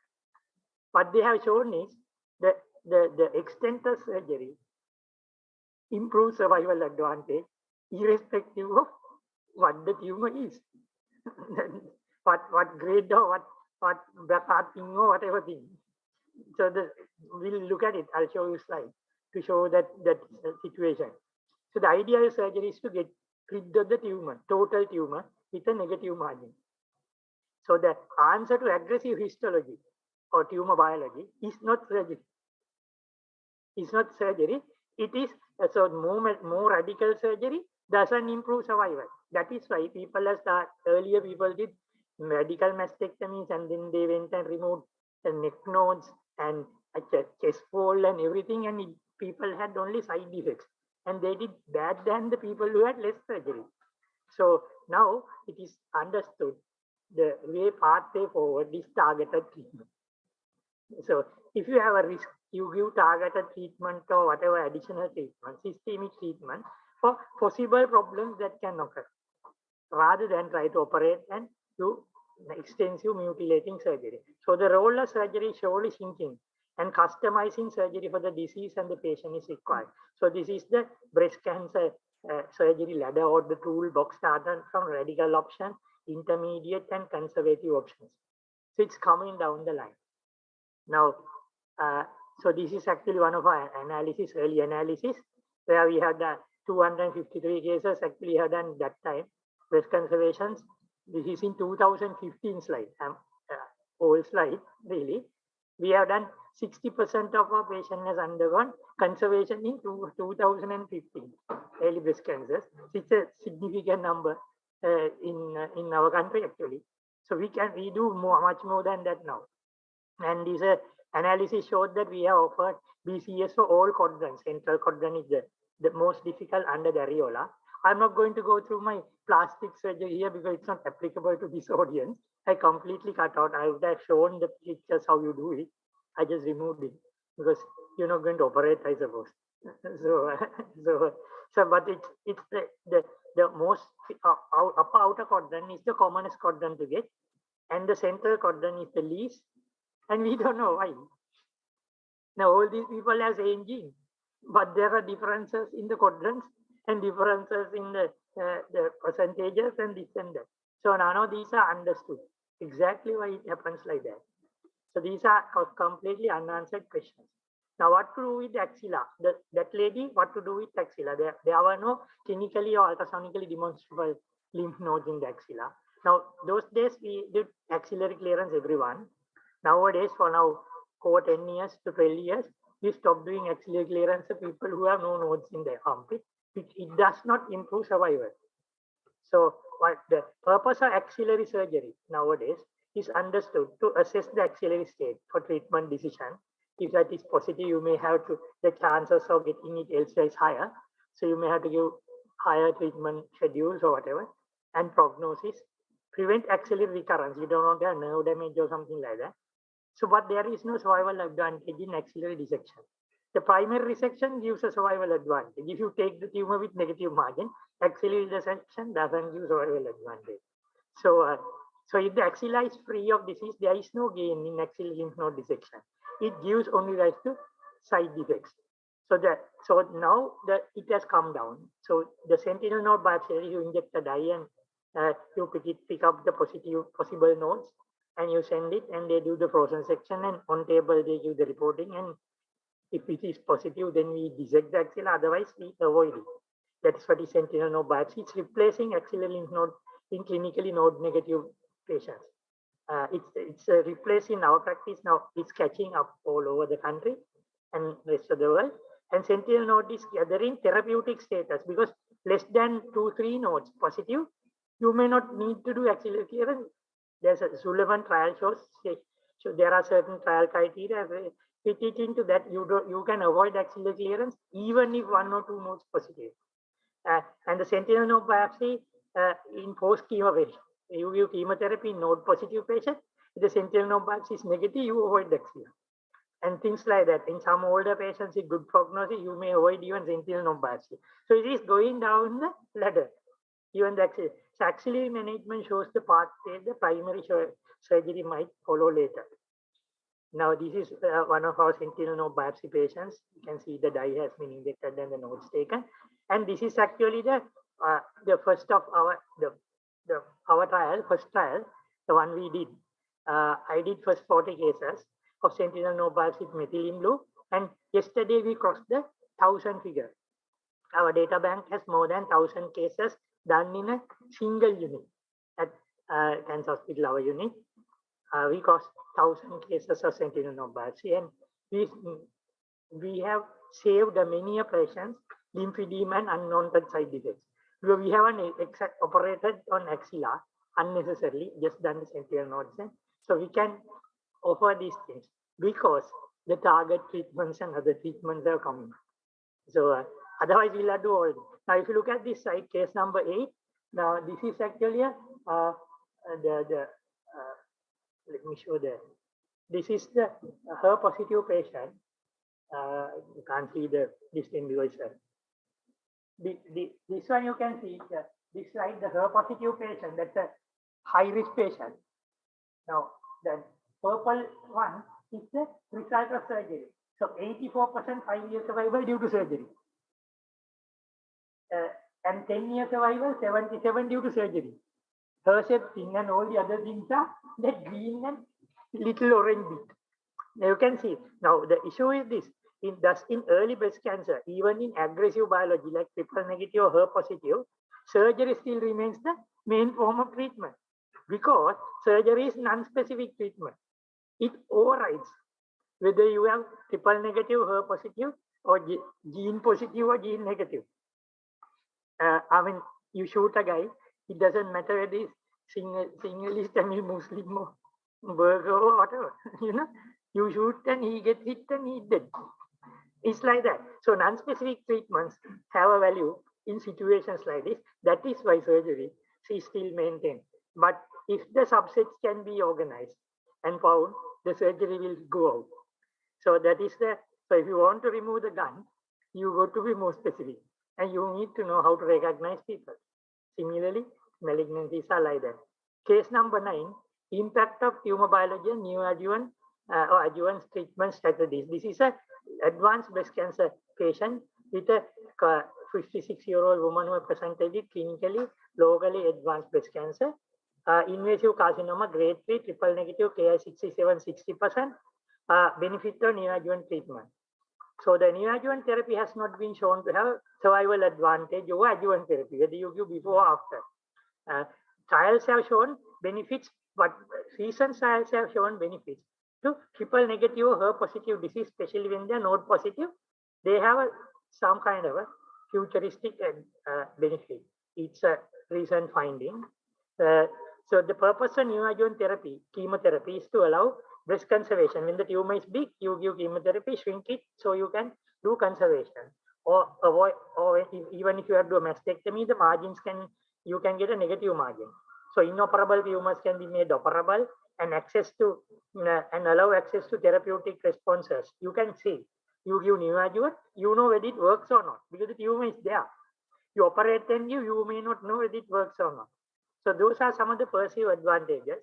So you know whether it will work or not if you give before. and it might reduce the size of the tumor and make it easy to operate or the negative results later. Now when you do this, there are some questions that we have seen.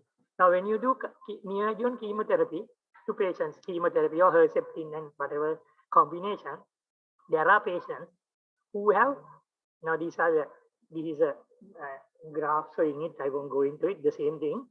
I'll read out the finding. There are two categories of patients whose tumors have disappeared with chemotherapy. Now, what we do is we put clips, otherwise we can't find the place later. Before chemotherapy, you have to put clips, surgical clips by radiologists. They put the clip and give the chemo, and the tumor sometimes complete pathological response. YPT0, YPN0, CMO. No role of surgery. Role of surgery is unknown. Whether we should operate them or not, we don't know. Now, chemotherapy has been given, no tumor now. Now, what to do? But the problem is, without operating, we don't know whether the tumor is still there or not there. So, because of that, we operate. But later, with the histology, we find no tumor in the sample.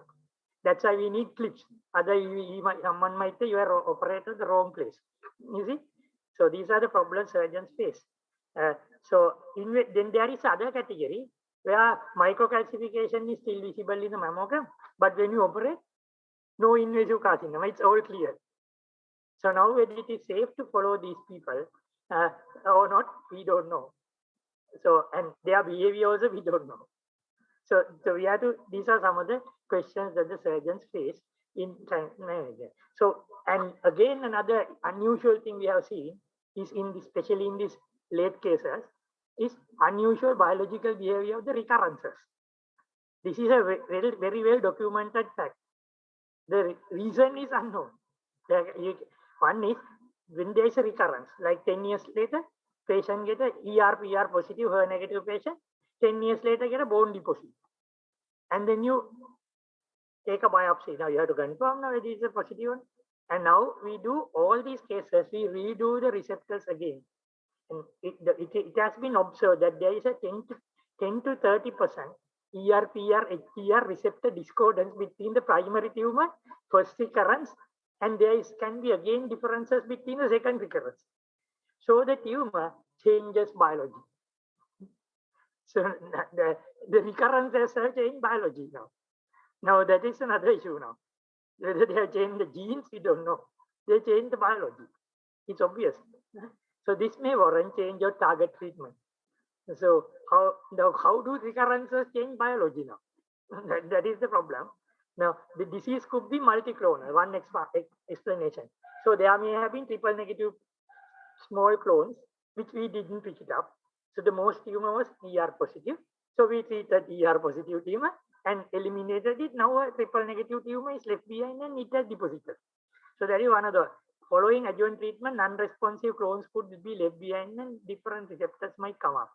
Or continued metastatic evolution may occur. So may be associated with different tumor biology. So there may be genetic changes that are taking place, even in the cells that have been left behind and macrophages have eaten them or whatever and kept them for many years, they have changed. So these things are some unusual situations that we see. So the unanswered questions in these invasive cancers, what I can see is, can circulating tumor cells or other biological markers find answers to how to recognize early breast cancer subsets that would not benefit by potentially toxic treatment? Now we treat aggressive tumors by aggressive chemotherapy and other things. Should we do that? We are out of them. Some of them may not develop any problem. I've seen many, I tell triple negative patients, you have a dangerous disease. If you clear 3 years, you will be okay. Generally so. If it is ER positive, good prognostic tumors, I can't give that guarantee. They can recur 10 years later. Because the tumor growth, deposits grow slowly. This is my personal experience. The aggressive tumors, if you clear them and get down in the first couple of years and they don't get a problem, they won't get it again. If the less aggressive tumors, you can never see. So that's why hormone treatment blockers, now this like tamoxifen is now continued to 10 years. It was those days when I was student 2 years. then it became 3 years, then it became 5 years for many, many years, and now it's 10 years. You can see a 5-year throwback effect of benefit after you stop the treatment. When you give for 5 years, the recurrence occurs at the 11th year. Now, when you give the 10 years, the recurrence will occur at the 16th year. So that is how the genomics work with the environmental change. You see? So therefore, so that is one issue. But on the other hand, the triple negative ones are different biology. So these are the issues. So can we recognize these early cancers which actually don't require treatment like this and damage people and get neuropathy and all these other things? And can we, the genetics, tell us how this happened, or is it possible or not? And why does this receptor discordance occur? So some of the important questions that comes to my mind when looking at these couple of questions. Question number 3, this is the last question. How does new knowledge of tumor biology impact on developing novel targeted therapy? So implications of genetics, epigenetics, and cell signaling pathways in novel targeted therapies of cancer. The knowledge of genes, gene products, cell signaling pathways, receptors, other molecules associated with breast cancers provided us with a better understanding of the disease. This has created new windows to develop novel targeted therapies, predict treatment responses, as well as prognostication. Now, inhibiting DNA strand breaks in these tumor suppressor gene carriers. Now, like these BRCA1 have significant number of familial breast cancers, like have germline mutations, like tumor suppressor genes in BRCA1 and L. And these mutations lead to DNA repair mechanism defects. And like these PARP inhibitors, the poly-ADP ribose polymerase inhibitors dramatically reduce the DNA strand breaks. And so the BRCA1 deficient tumors, they're resulting in increased number of sensitivity to DNA damaging agents like platinum. So if you do the gene test and if you know BRCA positive, PARP inhibitors will be useful. So that is a contribution the genomics have made to therapeutics, definitely, clearly. So as a result, PARP inhibitors are expected to be highly specific for cancers and not non-toxic healthy tissues in BRCA-associated metastatic HER-negative breast cancers non-responsive to first-line chemotherapy. So it's a direct impact of genomics on those people. Inhibiting epigenetic mechanism. Sporadic breast cancers exhibit epigenetic mechanism like DNA methylation and all that what we said. These lead to alteration in gene expressions. The end result is a cancer with a biological behavior similar to phenotypes produced by inherited mutation carriers. So you can get a BRCA type cancer without BRCA gene. So these abnormalities are potentially reversible by inhibitors of DNA methylation and histone deacidification and may be useful in treating relevant subset of breast cancer. Now the problem is how to find the relevant subset of breast cancer. So if we can't find the relevant subset of breast cancer, then we can give these drugs. So these are some of the challenges that are faced by us. Altering microenvironment. As we said, estrogen exerts genomic action of estrogen receptor transcriptional regulation, estrogen responsive growth promoting agent, genes. ER positive tumors can be suppressed by ER receptor blockers like SERMs and reduce circulating levels of estrogen postmenopausal women, GnRH analogs, premenopausal women, oophorectomies. All these can be used. So the microenvironment can be altered. And the genes will not either get activated or some problem will happen. The cells won't be able to handle the issue. Even if the gene, they will remain silent for another at least 5 years after the microenvironment has been changed. You stop it and it will come back again. So blocking cell signaling pathways, the EGFR TKI pathway blockers, they actually act on the G1 S phase cycles and amplification marker therapeutic response, a monoclonal antibody like trastuzumab. So HER2 receptors also form heterodimers with EGFR. Therefore, inhibiting tyrosine kinase pathways such as lepatinib, they can be useful for providing trastuzumab refractory patients. So this knowledge is necessary. I'm not going to go into a lot of technical detail. I'm just touching on these areas. So summary of the monoclonal antibodies and targeted therapies. If you look at targeted therapies for HER2 positive breast cancer, monoclonal antibodies like trastuzumab, drug conjugates. Now there are drug conjugates. You combine the HER blocker with a chemotherapy, and it goes into the cell, attaches to the receptor, releases the chemotherapy inside the cell. So that is called the antibody drug conjugates. There are adotrastuzumab, famtrastuzumab, dextrotican. So those are some of the examples where the chemo, it's like magic bullet, taking to the receptor, taking it inside the cell, releasing the chemotherapy agent inside the cell, and they get damaged. Other cells remain alive. So tyrosine, the kinase inhibitor, leptinib. Then ER positive breast cancer also there are target treatment now. New one, palbociclib, CDK4/6 inhibitors. These are actually in use even in Sri Lanka now. Palbociclib is a coming into action. mTOR inhibitors like everolimus, PI3K inhibitors. All these are ER positive breast cancer, newer targeted therapies based on genetic understanding. Targeted therapy of BRCA gene mutation, we said PARP inhibitors, olaparib. Then targeted therapies for triple negative breast cancer, we didn't have targeted treatment. Now there are targeted treatment, antibody drug conjugates, cetuximab, satistumab, that is TROP2 protein blockers, are useful for triple negative breast cancer, and they can be combined with a chemotherapy. They will go and bind it to it and release it and damage the cell. So these are some of the modern, very recent development. This is within this 1 or 2 years. This has happened. So, and the other area is this using DNA expression profile to fine-tune treatment. Genetic profiles of tumors could also help predict which cancers may be more aggressive and less likely. And the tumors with gene profile showing high risk recurrences may be more likely to respond for chemotherapy than tumors with low risk, as we said earlier. So how you detect this? There's a test called Oncotype DX 21 gene assay. So Oncotype DX can be used for ER positive tumors with small tumors and node negative, whether can avoid chemotherapy or not. And you use this Oncotype DX risk recurrence score. If it is high, you give chemotherapy. If it is low, you don't give chemotherapy. Lacking this test in Sri Lanka, we are using Ki67 instead of that. So that's what we do, the mutational marker.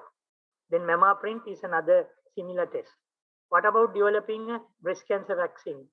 Harnessing the immune response in treating breast cancer would potentiate offer less toxic, more targeted approach and eradicate residual disease. Breast cancer vaccine could potentially be developed to effectively train cytotoxic T cells to recognize and kill transformed cells while sparing normal ones.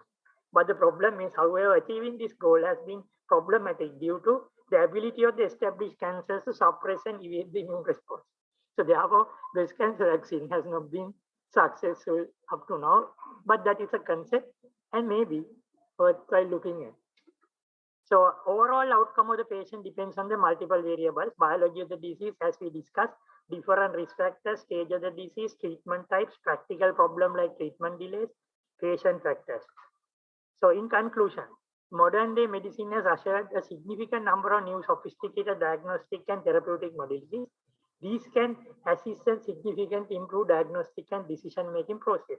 It is very important for clinicians to follow expand the knowledge of the disease biology and other treatment modalities to understand and plan management strategies in modern day medicine. Equally important is for the researchers, the research students and the researchers to understand the gaps in clinical knowledge and try to plan research which clinically translate with a translational value. I can't say 100% you can do that, but I would wish most of the researchers, at least 80 to 90% of the researchers have a translational value. So the money you put behind the research will have a clinical and therapeutic value. So research findings should be combined with clinical thinking and patient's requirement to give best outcome to the patient. This is the basis of evidence-based medicine in post-genomic era. And now today we know that DNA is not our destiny, although it plays a huge role in shaping it. Genetics loads the weapon, but it's epigenetics that pulls the trigger. So actually, so genes is not the sole story, but it's helpful. But it can be modified by lots of things. Now we went through a number of cases, actual case scenarios, and you would see that things don't behave exactly according to genetics. But it's a very important field, and it needs a lot of combined effort by various specialties. Thank you very much.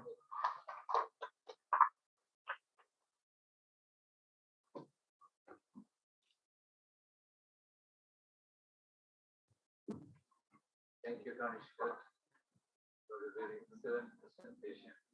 You can see now the dilemma of a surgeon is never satisfied. He lives in doubt all the time, and whether this might come again, even after 10 years. It's a sad story about being a surgeon. He's never said, especially onco-surgeon. This is the problem. Okay.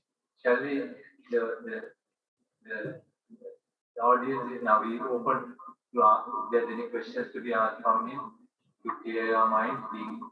He has posed so many questions for you. So at least answer one question, at least something. You'll be satisfied when he goes home, okay? Right. Answer one question that makes him satisfied. No, I'll be satisfied if you don't ask any question.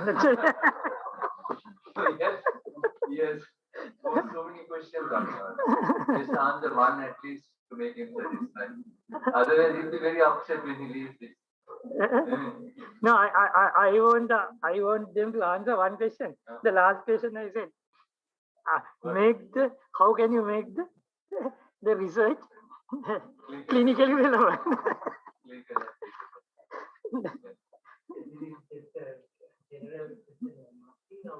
You told about prophylactic mastectomy. Yeah. And it appears that you generally do that.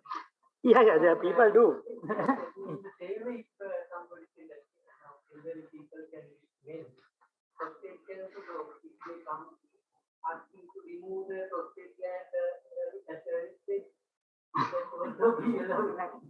Yeah, I mean prostate cancer, fortunately, are more responsive to hormone blockers. When you are getting older and older, it's a common problem. But prostate cancers are less problematic than breast cancers in that sense. So breast cancers affects a lot of young people now, and we need to make them live longer till they are old. Actually, the prostate cancer actually happens in the older people. They already had their fun most of the time. You see, so I suppose most of the males might not want to get their prostate removed when they are young. They might like to keep it until they don't want it. No?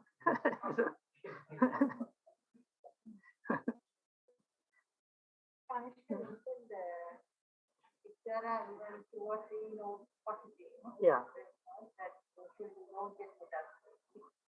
Yeah, there are situations.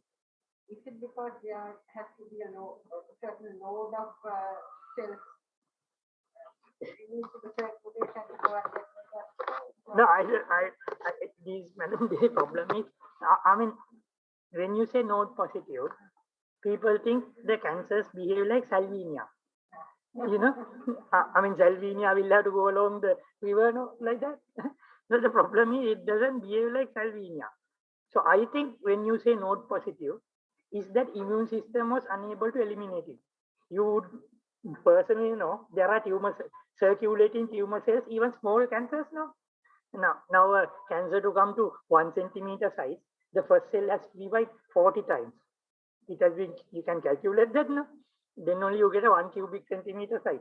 Then it divides another 10 times, you get a 1 kilogram of tumor. Every cell divide once kind of thing. And so the problem is, even when we pick up these things, it has at least divided 40 times. A 1 kilogram tumor will have only 10 more divisions of the first cell. So you can't say what we detect at very small tumor is early cancer. It's a cancer which has actually multiplied many times. And during that process, some of the cells may have gone here and there. And we can pick up circulating tumor cells, even in node negative patients. So the problem is in node positive patients with good prognostic tumors like ER positive, they may not develop the deposits immediately. You will get 10 years later. You see? So whereas if you get 80% patient with the node positivity, their chances of in deposit elsewhere is high. So it depends on the tumor biology and the patient's response. So the node positivity doesn't mean it just went to the node that time, because when we inject the sentinel node dye, it goes there in 10 minutes time. We actually, I inject the dye, go and scrub and come. It's in the armpit by that time. I mean, if it can go that fast, can't the tumor go cells which are just moving here and then tissue fluid go there? It must be going in 30 seconds actually. I don't know how long it takes. So, but it can't establish there because of the immune response. So it's actually not only the ER positivity, negativity only, it is the human reacting with the tissue also. So it's a complex process actually. That's the problem. Yeah.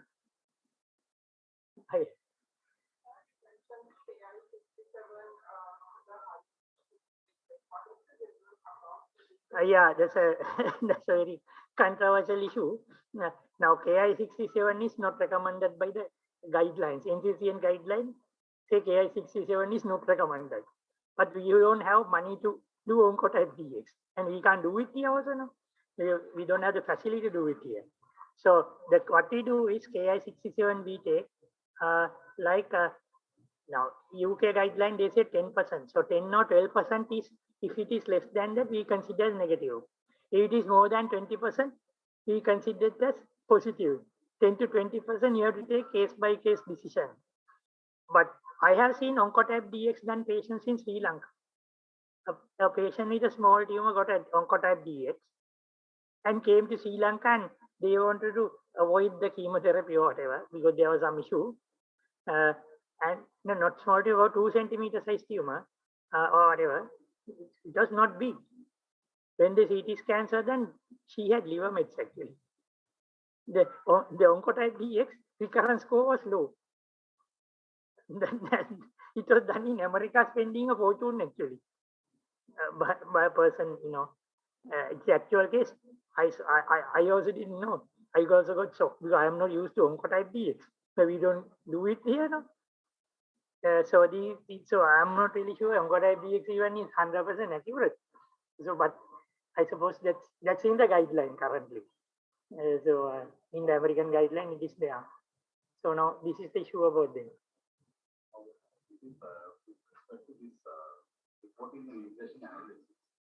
So we have a bit of a dilemma of what exactly we do, what or not to do. At the same time, this regression is have a clinical impact. Yeah. So without having that agreement, have done the validation process is not there. So we can't come into the conclusion how the management would be tailored on. Probably that is the question where we have to really focus on. What the genomic tells you, to what extent is it validated and how it is clinically developed. Yeah. And based on that, how we can make the decision on the patient. So that is not happening. And because of that, what the genomic tells you, you can't rely on the management. So that is where we have to really focus on. For example, these inhibitors, probably they might not be the magic bullet. Yeah. Because always you have the cross talk between the. Yes. So how you. Yeah, ER positive, estrogen crosstalks are there with the EGFR pathway actually. Yeah. So how do you overcome this issue? Yeah, as a surgeon, I just cut it off.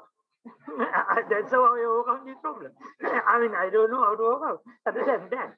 You know, and tell the people, I suppose, the truth really. Now, unlike Sri Lankan governments, you have to tell the truth to people. No, you have to say, this is what we know. Now, say you get novel mutation, you would know. Then you put novel mutation. People are asking what is the novel mutation. Now it's another headache for us to explain to them. And all these genetic reports, I refer to. I said this thing is going to talk with someone who knows this subject. But they say no, doctor. මේක පොඩ්ඩක් මොකක්ද කියලා පැහැදිලි කරන්න පුළුවන්. It's a difficult thing actually. You see, so I suppose you have to follow these things, and what is Lanka, we will have to make a encyclopedia here. I suppose what happened in Sri Lanka, no, and these girls are finding out novel mutation, and I've seen them. Reports and ඉමාරගෙන එනවා දැන් මේගොල්ලෝ එක එක කරනවානේ studies. එතකොට දැන් back ආයිගොල්ලන්ගේ මෙච්චර novel mutation ලංකාවේ තිබ්බා. Now we don't know what is going to happen with them now. ඉතින් ඒකට අපිට මම හිතන්නේ catalog එකක් හදන්න වෙන්නේ. I think that's the answer to this question. And what happened, I don't know. I think the long-term follow-up will have a little bit of an answer for that. So the answer to this problem is actually to have a genetic clinic in these hospitals. You see, so we started the clinic with Vajira, and after some time the doctor handling the clinic left the country with a Vajira knowing nose, I think. So, and the clinic went into disrepute. It finished. So now if you have genetic people running a clinic, actually I can offer a clinic basically. Yeah, and they can follow these patients and advise us. අපිටත් the minutes in the bus අරගෙන යන්න කියන්න බෑනේ පෙට්ටලුත් නැහැ මේ දවස්වල. You know, kind of thing. So I mean අතන මෙතන යන්න kind of like it is, we have to have these things in hospitals. There are a lot of work going on. ඒක තමයි කරන්න පුළුවන් දේ. Then where we can make a bridge between the what is exactly on the clinical setup and what is there at the laboratory. We can focus on what is to now report a viable mutation for a initial action. Yeah.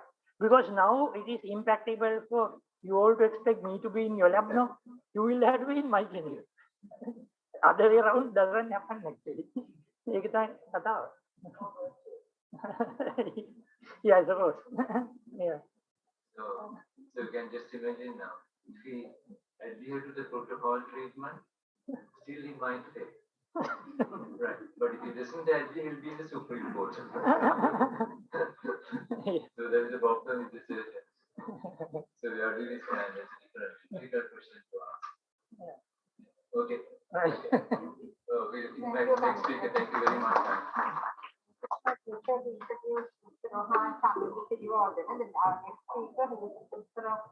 In gastroenterology and microbiology of the Faculty of Medicine, University of California. He is also an alumni of University of Colombo, and for his undergraduate studies at the Faculty of Medicine and Masters of Surgery in 2009. He had Anthony Gold Medal from the CGIM, and then he obtained the membership of Cultural College of Surgery in 2009, and he did obstetric surgery at the University of California in 2017. He has received a number of awards, including President's Award for Research, Vice Chancellor's Award, Senate Awards, and so on, and delivered orations in Sri Lanka Medical Association, are in Navaratna Gold Medal Oration, and are in City Oration, for the surgeons, and a large number of invited lecturers locally and internationally. And just like our previous speaker, Mr. Rohan Sidwal is also one of our collaborators, and he's has been president of the Institute of Biochemistry, president, and has been secretary previously, secretary of Hepatitis Association, and member of board of directors, as well as working group on organ transplants, and he is a leading liver transplant surgeon, and he has many firsts in this sphere for his credit. First liver transplantation for a child in Sri Lanka in 2020, first medium donor liver transplantation in Sri Lanka in 2013, and performed the highest number of liver transplants in Sri Lanka. A very busy liver transplant surgeon has taken time out to be with us and educate us on one of his field topics. And over to you, Thank you, madam. Very good afternoon to all of you, ladies and gentlemen. During next 20 minutes or so, I'd like to take you through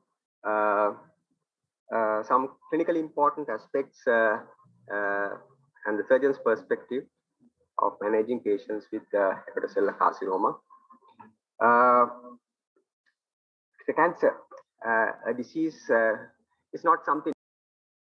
We have known cancer for a long time, and the first evidence of cancer actually you see in mummies, Egyptian mummies, and this MRI scan shows a typical appearance of a prostate cancer with lumbosacral metastasis. And they knew that not only the MRI evidences, they knew that this is a grave disease, and this is a very dangerous disease. Even though they did not know what it was, they knew that the cancer or this nodular forming disease is a very dangerous disease, and that has been documented in papyruses. And now today we know,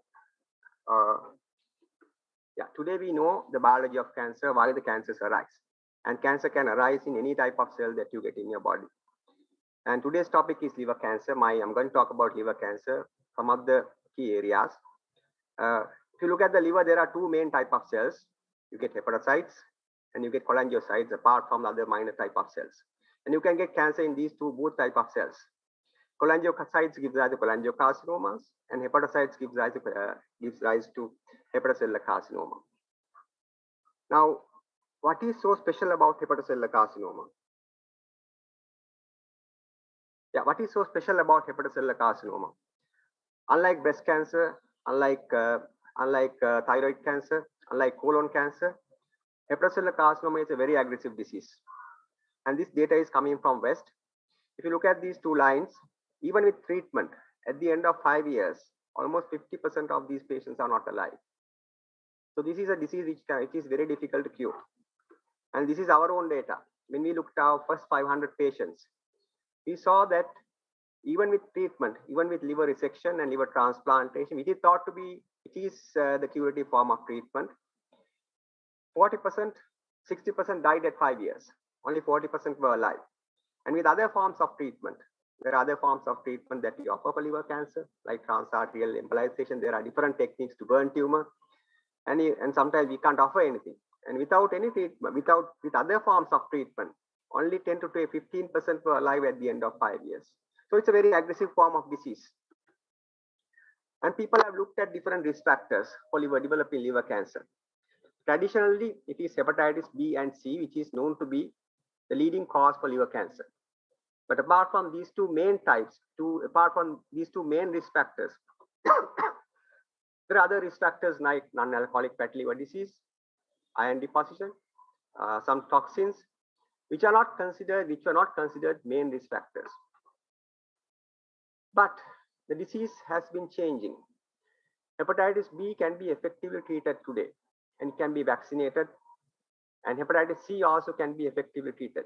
And it is predicted by 2030, hepatitis B and C is going to be very, very little in the percentage. But if you look at this red bars, if you can see the number of cases are slowly increasing. This is non-alcoholic fatty liver disease. And it is predicted that in 2030, this will be the leading cause for chronic liver cell disease, the leading cause for cirrhosis, and this will be the leading cause for hepatocellular carcinoma in the future. And we are actually seeing this change. So up to now, I have said that hepatocellular carcinomas arise in hepatocytes. It carries a very poor prognosis. There are many risk factors, and the pattern is changing. Non-alcoholic fatty liver disease is becoming the leading cause for liver cancer in the future. And that is what is predicted. Now, what is fatty liver disease? Now, on the right-hand side, you can see a normal liver. It's a purple color, sometimes brown color, compared to what you see on the right-hand side. What you see on the left-hand side, it is a very bulky yellow color, flat, blunt edges, and this is like a fat ball. This is a typical appearance of a fatty liver. So this is a fatty liver, and this is a normal liver. Now, what happens in fatty liver is, what do you understand by fatty liver disease? It is a nice combination of lifestyle, a disease that arises because of your lifestyle and your genetic predisposition. Now, we eat, now with time, the pattern, our diet pattern has changed. And we take a lot of, our calorie increase, our calorie uptake has increased a lot. But now when we take this high calorie diet, a lot of carbohydrates, a lot of fat, our livers cannot handle it, our body cannot handle it, and this excess fat gets deposited in the liver. And it happens in genetically predisposed people. And there are two genes which are widely studied, PNPLA3 and TM6. These are two genes which are widely studied. And when there are mutations in these two genes, our liver cannot handle this excess calorie intake and excess energy intake. And it is converted to fat, and these triglycerides are deposited in the liver. And when the liver gets this fat deposition, the hepatocytes gets bigger in size, they enlarge. And then the hepatocytes gets bigger in size, they compress the liver parenchyma, and it interferes with the parenchymal microcirculation, and the liver is relatively ischemic. So that's the first step. So you get fat depositing in the liver, and there is relative ischemia, lead to cell damage. So that's the second stage, simple fat deposition, then progresses into cell damage, which we call steatohepatitis, the second stage of the disease. But some of these patients even progress further. There is ongoing cell damage. On top of that, there is fibrosis. That's a repair process, and that is predisposed by many factors, genetic factors, sometimes our gut microbia, and sometimes the toxins that we take. So the third stage, fatty liver, normal liver, change to fatty liver, and the third stage is liver fibrosis. And then some of these patients will further progress. The fibrosis and the degradation will further progress until you come to a point where there is no repair. So that is called cirrhosis. So there's ongoing fibrosis with cell destruction, and the liver cannot repair any further, and it becomes irreversible, and they develop liver cirrhosis. And that's a natural history of non-alcoholic fatty liver disease. Now, why should we be talking about non-alcoholic fatty liver disease? It is because in Sri Lanka, we have a very high incidence of fatty liver disease. Actually, we are right at the top if you look around the other countries in the world. In one of our studies, which was done in Ragama in 2010, 2011, during that period, my colleagues, they looked at the incidence of fatty liver disease around Ragama and suburbs, and they found that 30 to 35% of the people had fatty liver disease. And they followed up after 8 years, this same group of people, and about 40% have progressed, and there were 40% of the people, they had fatty liver disease. So it is something which is very common among us in Sri Lanka. So that is why we should be talking about this. And globally, it is predicted that 2030, this will be the leading cause for chronic liver cell disease. But in Sri Lanka, we are already seeing this. This is our published data. When we looked at our patients who were referred for liver disease for liver transplantation, we saw that 80% of our patients, they develop cirrhosis because of non-alcoholic fatty liver disease. We hardly see hepatitis B and C. So we are seeing the future global predictions we are already seeing in Sri Lanka. Now, what is the connection between fatty liver disease and liver cancer? Now, I mentioned earlier, the first step is simple deposition of fat, and there is ischemia of the liver. So this ischemia leads to activation of certain oncogenes, and without progressing further from simple fatty liver, they can progress into developing into hepatocellular carcinoma. Then second stage, liver fibrosis. In the presence of liver fibrosis, there are other risk factors that act on top of that, like serum ferritin, iron deposition in the liver, copper, and there are other toxins that is produced in the gut. They act on the liver, fibrous liver, and it can progress into hepatocellular carcinoma. So there are the second pathway. Third pathway is they can progress into cirrhosis, and as a result of cirrhosis, they can progress into hepatocellular carcinoma. So one major complication of non-alcoholic fatty liver disease is hepatocellular carcinoma. Now, how common is it to develop hepatocellular carcinoma in the presence of fatty liver disease? Now, this is an interesting study, came from in Japan. They looked at 6,500 odd patients with fatty liver disease, and they followed them up for a period of 12 years. During their follow-up, 2 to 3 out of 1,000 patients developed hepatocellular carcinoma. So actual number is not very high yet if you look at it. If you look at 1,000 patients with fatty liver disease, at the end of 10 years, only 2 or 3 patients will develop hepatocellular carcinoma. If you look at the figures around the world, it is same. Incidence or the risk is same. But the real problem is the numbers who are at risk. Now let's look at Sri Lankan population. Let's say Sri Lankan population is 20 million. And out of this 20 million, if you take the lowest figure, if you consider 30% as having fatty liver disease, we are looking at a 6 million population of 6 million who has fatty liver disease. And some of them will progress into steatohepatitis. And some of them eventually will develop cirrhosis. And you are looking at about 150,000 patients who will progress into cirrhosis or end-stage liver disease, whose livers will fail around within a period of 10 years because of fatty liver disease. And you are looking at about 15,000 to 40,000 patients who will develop hepatocellular carcinoma during this period. It's a massive number, even though the risk is small. So that is the danger in this disease. And we are seeing that in our patients. When we looked at our first 500 patients, this is again published data. When we looked at our first 500 patients, 65 to 70% of them, they developed hepatocellular carcinoma purely because of fatty liver disease. Some of them have taken alcohol, but they also had fatty liver disease. And the disease is different in our patients. When we looked at the treatments, about 40% of the patients, we couldn't do anything. We could only offer palliative care because their disease was so advanced. They have multifocal disease involved in both sides of the liver. They have tumor involved in the major blood vessels. Their tumor was involved in the portal vein, hepatic veins. So basically their tumor was very aggressive. And we could not treat these tumors because it's so advanced. So that's the kind of patients that we see. And we have also seen their tumor morphology is different. This is not, again, published data. We saw that in our country, in Sri Lanka, we have a different disease, a different morphology of disease. About 20% of these patients had this different morphology. Typically, a hepatocellular carcinoma is described as a nodule, which you get in the liver, sometimes can be single nodule or multiple nodules. But in our patients, there is a subgroup of patients whose tumor was diffusely infiltrating into the liver without a margin. And this is which we call it diffusely infiltrating tumor, hepatocellular carcinoma. And this is a very aggressive form of disease. The longest survivor, 20% of our patients had this type of morphology. And the longest survivor survived only for 15 months compared to the rest of the tumors. So this is something new and this is something different that we see in our country.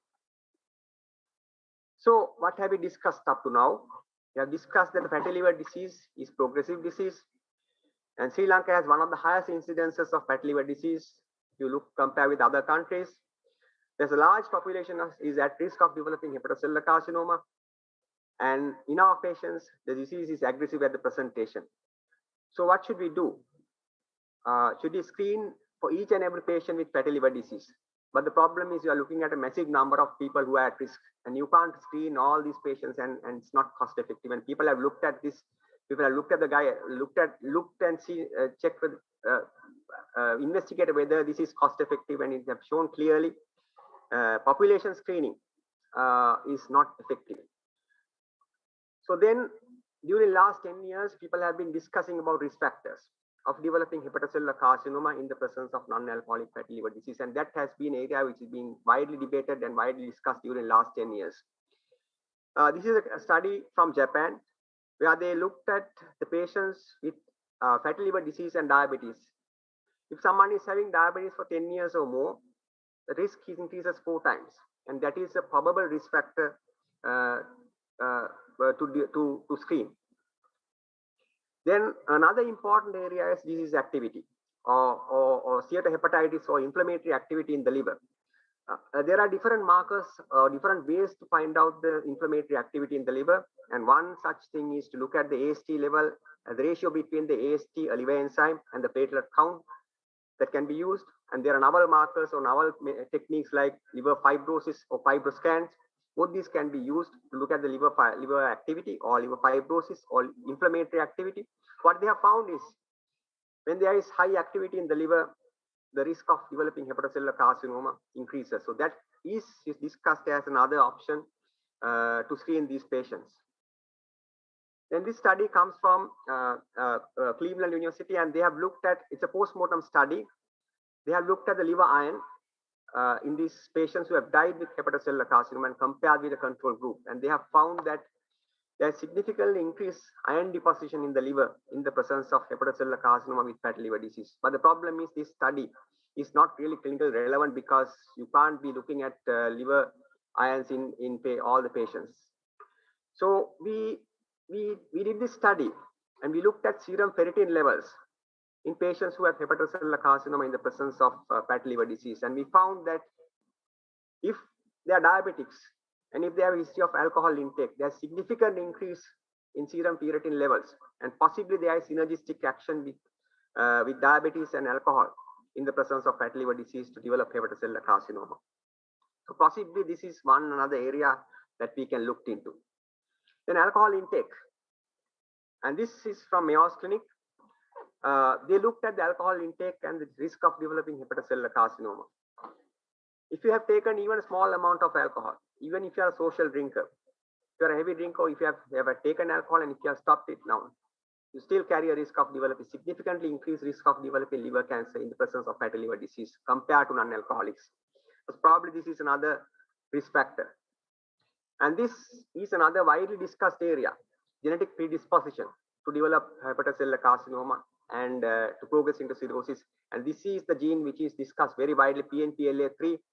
When the presence of PNPLA3 mutations, it traps, the fat gets trapped inside the hepatocytes, and the fat cannot be mobilized out of the liver.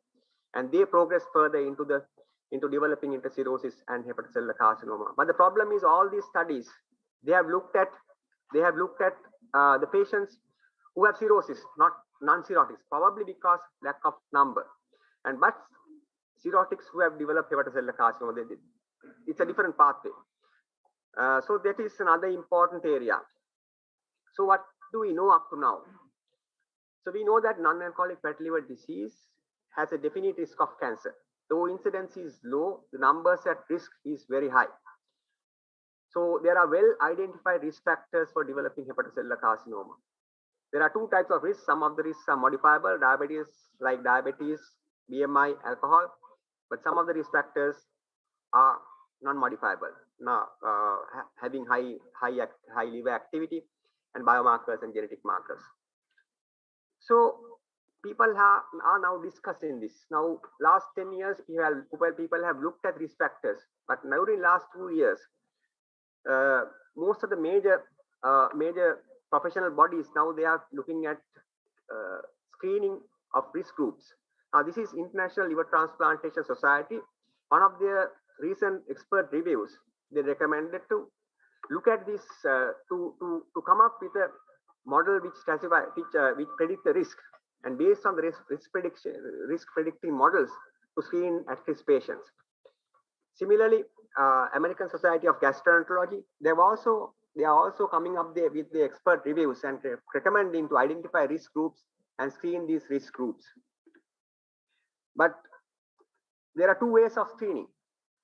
The traditional way of screening for liver cancer is ultrasound scan. And the other way of to screen for liver cancer is alpha-fetoprotein, which is a marker that is secreted by the hepatocytes. But what we have seen is that in our patients in Sri Lanka, that cannot be used in the presence of non-alcoholic fatty liver disease. When we looked at our patients, only 55% of the patients had an increased level of alpha-fetoprotein levels, and all the other patients, the alpha-fetoprotein level was normal. So alpha-fetoprotein cannot be used as a screening modality to detect hepatocellular carcinoma in these patients who develop cancer, who are at risk of developing cancer in the presence of a non-alcoholic fatty liver disease. So our ongoing studies, I think this is one of the most important areas. It's important to predict the risk in these patients. And we are looking at a group of patients who have developed hepatocellular carcinoma in cirrhotics, non-cirrhotics, and we are looking at their genetic markers. It's a collaborative study with Colombo. So to conclude, ladies and gentlemen, I've mentioned that non-alcoholic fatty liver disease is becoming the leading cause for liver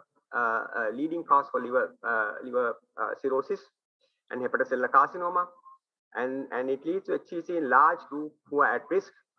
Non-alcoholic fatty liver disease related hepatocellular carcinoma is quite aggressive and they present late. They have a definite risk in developing hepatocellular carcinoma, and these risk groups have to be screened, and biomarkers of detecting at-risk groups in developing hepatocellular carcinoma is the way forward. Thank you very much.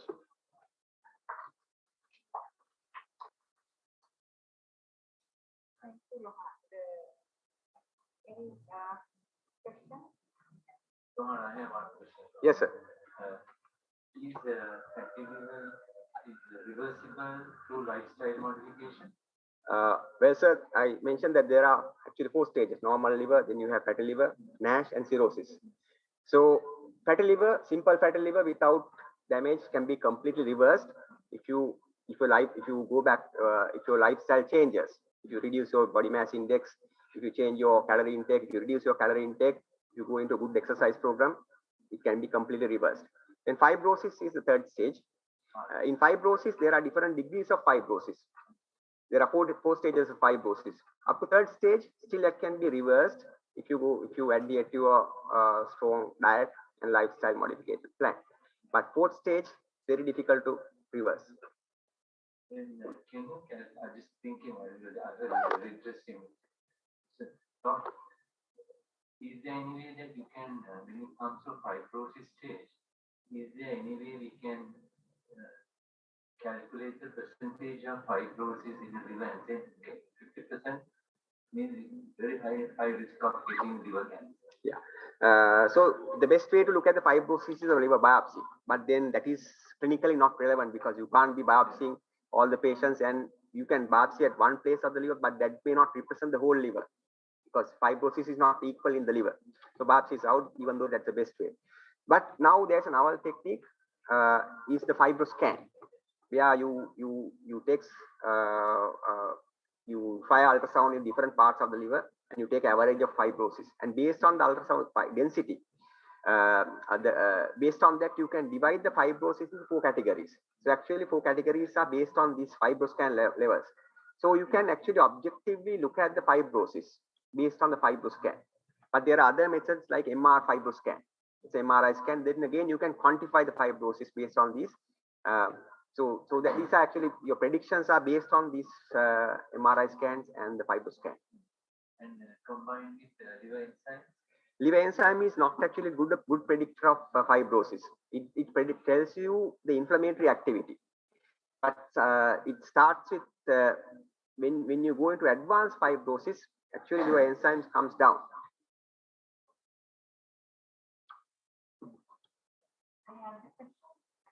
Actually, just like you comment now, when you say 6 million people, that is the amount of people who need to get 2/3 majority in Sri Lanka.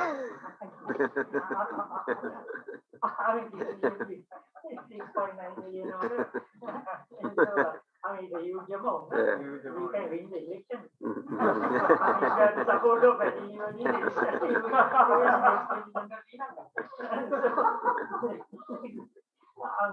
no, what you say is right, because we do this ultrasound scan, especially in people who are on tamoxifen nano. Before they start, loads of them are having fatty liver in ultrasound scan. So much I tell this, I don't take it seriously kind of thing. So you think we should be taking these people seriously and all. And everyone can have it in fatty liver when you do ultrasound scan. Yeah. I mean, majority of the patients, gynecology patients, we do scans. Yeah. Yeah, 40% now. The documented figure is 40% right now, but I think it's more than that. Is it a true finding? It's a true finding, yeah.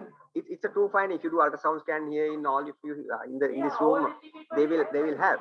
But as I mentioned earlier, sir, the key is that not if each and every person is susceptible to progress. Simple fatty liver is actually it's not really important, but some of them will progress. To pick up who will progress is the most important thing. That is why we had to find out the predictors. Any other question? Small question. Yeah. Now, what is the role of AFP in monitoring the prognosis of your intervention? Yeah. So AFP actually is two uses of AFP. One is to diagnose a disease, but not in each and every patient, as I mentioned earlier, it's helpful. Other thing is to predict the prognosis.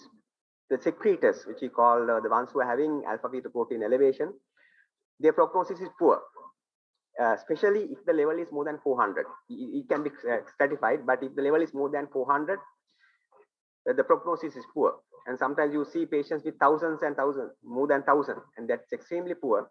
And sometimes some of the places, based on the AFP level, some of the centers, based on the AFP levels, they decide on treatment.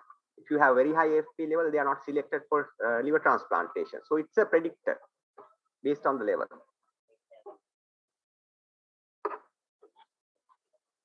There are no other questions. We thank for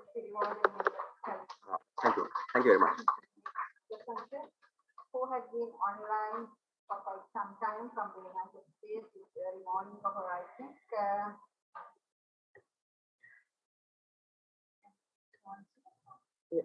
She's already there. I think.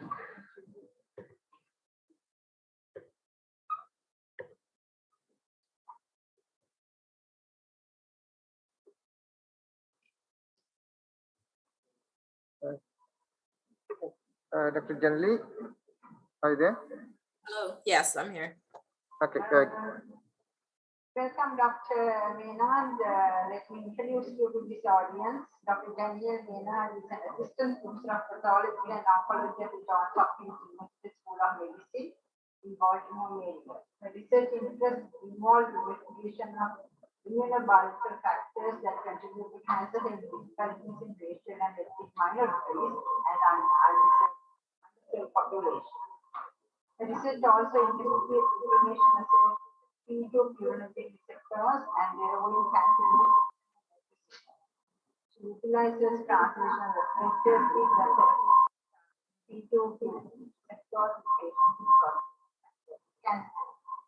Dr. Mena graduated with a Bachelor's of Science from Howard University, Washington, D.C. and a PhD in Translational Biology and Molecular Medicine from Texas.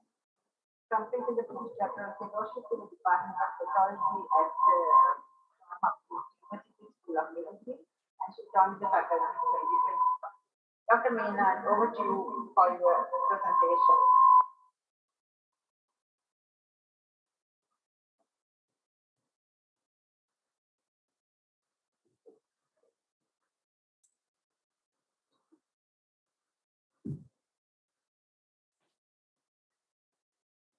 All right. Hello. Yeah, you can start. Okay. Are we seeing the correct screen? Yeah. Okay. All right. Well, good afternoon to everyone over there. And thank you so much for having me to give this talk today, this presentation today on targeting P2X4 purinergic receptors in aggressive prostate cancer. Of course, I'm not a clinician, so my talk would be a bit more on the molecular side than the previous two talks, but I look forward to your questions. So prostate cancer is the most commonly diagnosed cancer in men. This is true globally, as you can see here, that prostate cancer has the highest incidence in men alone, as it has comparable amounts to incidence of lung cancer for both men and women. And certainly here in the United States, where the remainder of my data would be coming from, prostate cancer is the leading cause of cancer or leading diagnosis among men. And the good news is that the 5-year relative survival is quite high at 97.8%. But because of the high rates of prostate cancer, it was estimated that over 3 million men were living with prostate cancer in the United States alone in 2017. It means that the small percentage who succumb to the disease still amount to quite a bit. And so prostate cancer remains the second leading cause of cancer deaths here in the US, only after lung cancer. Now, if we look a bit more closely at the statistics, we would see that for patients that have localized cancer, so the cancer is still in the prostate or regional, maybe spread to lymph nodes surrounding the prostate, that 5-year survival rate is 100%. And so this is a pretty indolent disease. Primary cancer can be treated, it can be managed, and patients do quite well. However, when we look at those that have distant metastasis, we see the survival rate dramatically falls. And so a big question in the field has been trying to determine which of these patients will progress from primary disease to distant metastasis, which we have less success in treating. Among the risk factors that are considered, there are really no great risk factors identified in terms of prostate cancer, sort of more general as with many other cancers. But those that have been described include advanced age. Majority of cases are in men over 65. Race or ethnicity, so Black men are 2 to 3 times more likely to die of the disease, and Asian men tend to be least affected. As well as genetic changes. And one of the underlying themes across these factors is actually inflammation, which I will go into a bit of detail in the next slide. But we certainly see higher prevalence of inflammation in prostates from older men. The reports of differences based on race and geography and prostatic inflammation, and certainly some of the genetic changes we see are related to innate immunity. And so the working model in our lab group with respect to inflammation and prostate cancer is that chronic inflammation, which can really result from multiple insults. So it may be infectious agents like a bacterial infection, dietary habits such as consuming meats that are cooked at high temperature, where FIP, a very known carcinogen, is produced, urine reflux, physical trauma, or certain hormonal changes. These can all lead to chronic inflammation. And that inflammation involves multiple immune cells, including innate immune cells such as neutrophils and macrophages that are attempting to eliminate the insults, for instance, a bacterial infection. And in that process, one of the sort of off effects is that reactive oxygen species and reactive nitrogen species are developed by these immune cells, and that can cause DNA damage, resulting in atrophy in the prostate cells. And so this phenotype described by DiMarzo et al. Really describe an area in the prostate where you have, because of this atrophy due to inflammation, you now have new cells that are trying to proliferate to sort of compensate for the cells that are dying, and you get this this region we describe as proliferative inflammatory atrophy, or PIA. And so it's thought that this could either directly create an environment in which invasive carcinoma may develop, or may go through the more putative or known precursor, which is prostatic intraepithelial neoplasia. And so in the context of inflammation, I'm very interested in a very specific pathway that had initially been described really in pain signaling and so forth in the 70s, but has found its way in the inflammation and cancer world. So purinergic signaling, as the name suggests, is really the signaling of purines such as ATP. So typically we think of ATP as the energy unit inside of the cell. And this is absolutely true. You have 3 phosphates. When one is released, energy is released. And when a phosphate is added, energy is conserved. And so this signaling is very well described. Most of us have seen this in our biology classes in high school or college. But in the 70s, it was observed that when a cell is injured, for instance, in the context of some inflammatory insult during apoptosis, necrosis, you can have a release of these intracellular stores of ATP into the extracellular space. And this increased concentration of extracellular ATP acts as a danger signal, which can then recruit multiple immune cells, including, for example, neutrophils. And these immune cells themselves express P2 purinergic receptors, which are activated by this extracellular ATP. And so activation of these receptors can also drive the activation of the immune cells, recruitment of more immune cells, and are also involved in the activation of the inflammasome. So essentially, you have this increased extracellular ATP, and that's helping to facilitate the inflammatory response. Now, these receptors are also expressed on epithelial cells and endothelial cells. So if we think in the context of the prostate, it means that the prostate cells themselves are also expressing these receptors. And there are 2 types of P2 purinergic receptors. We have the ion-gated P2X receptors and the G protein coupled P2Y receptors. And activation of these receptors on epithelial cells result in signaling for brain transmission, as well as cell migration, invasion, and proliferation, which of course are characteristics typically associated with cancer. Now, our interest in these receptors are high because they're actually very targetable. So there are multiple antagonists against some of these receptors that have gone through clinical trials or are currently in clinical trials for other diseases. And the P2Y12 antagonist is actually FDA approved and has been for perhaps about 20 years now. Some may know it as Plavix or clopidogrel. And so there's a huge excitement that if we understand the role for P2 receptors, for instance, in specific cancers, that they might be a therapeutic target. And certainly the literature has identified these receptors as dysregulated in certain cancer types, and that dysregulation is correlated with poorer outcomes. So as an example from the literature, we see P2X7 that's been investigated in high-grade gliomas. There's work done in P2X4, P2X7, and P2Y1 in non-small cell lung cancer. P2Y2 investigated in breast cancer cells, and P2X7 again in colon cancer and in melanomas. And as I mentioned, apart from seeing sort of dysregulation and in vitro and in vivo function of these receptors in cancer, we also see some relationship with cancer survival. So in this instance, in gastric cancer, they're showing that P2X7 is shown in the brown staining here is much higher in the tumor regions compared to the uninvolved areas. And that high expression demonstrated here in red is associated with worse outcome compared to those cases that had low expression.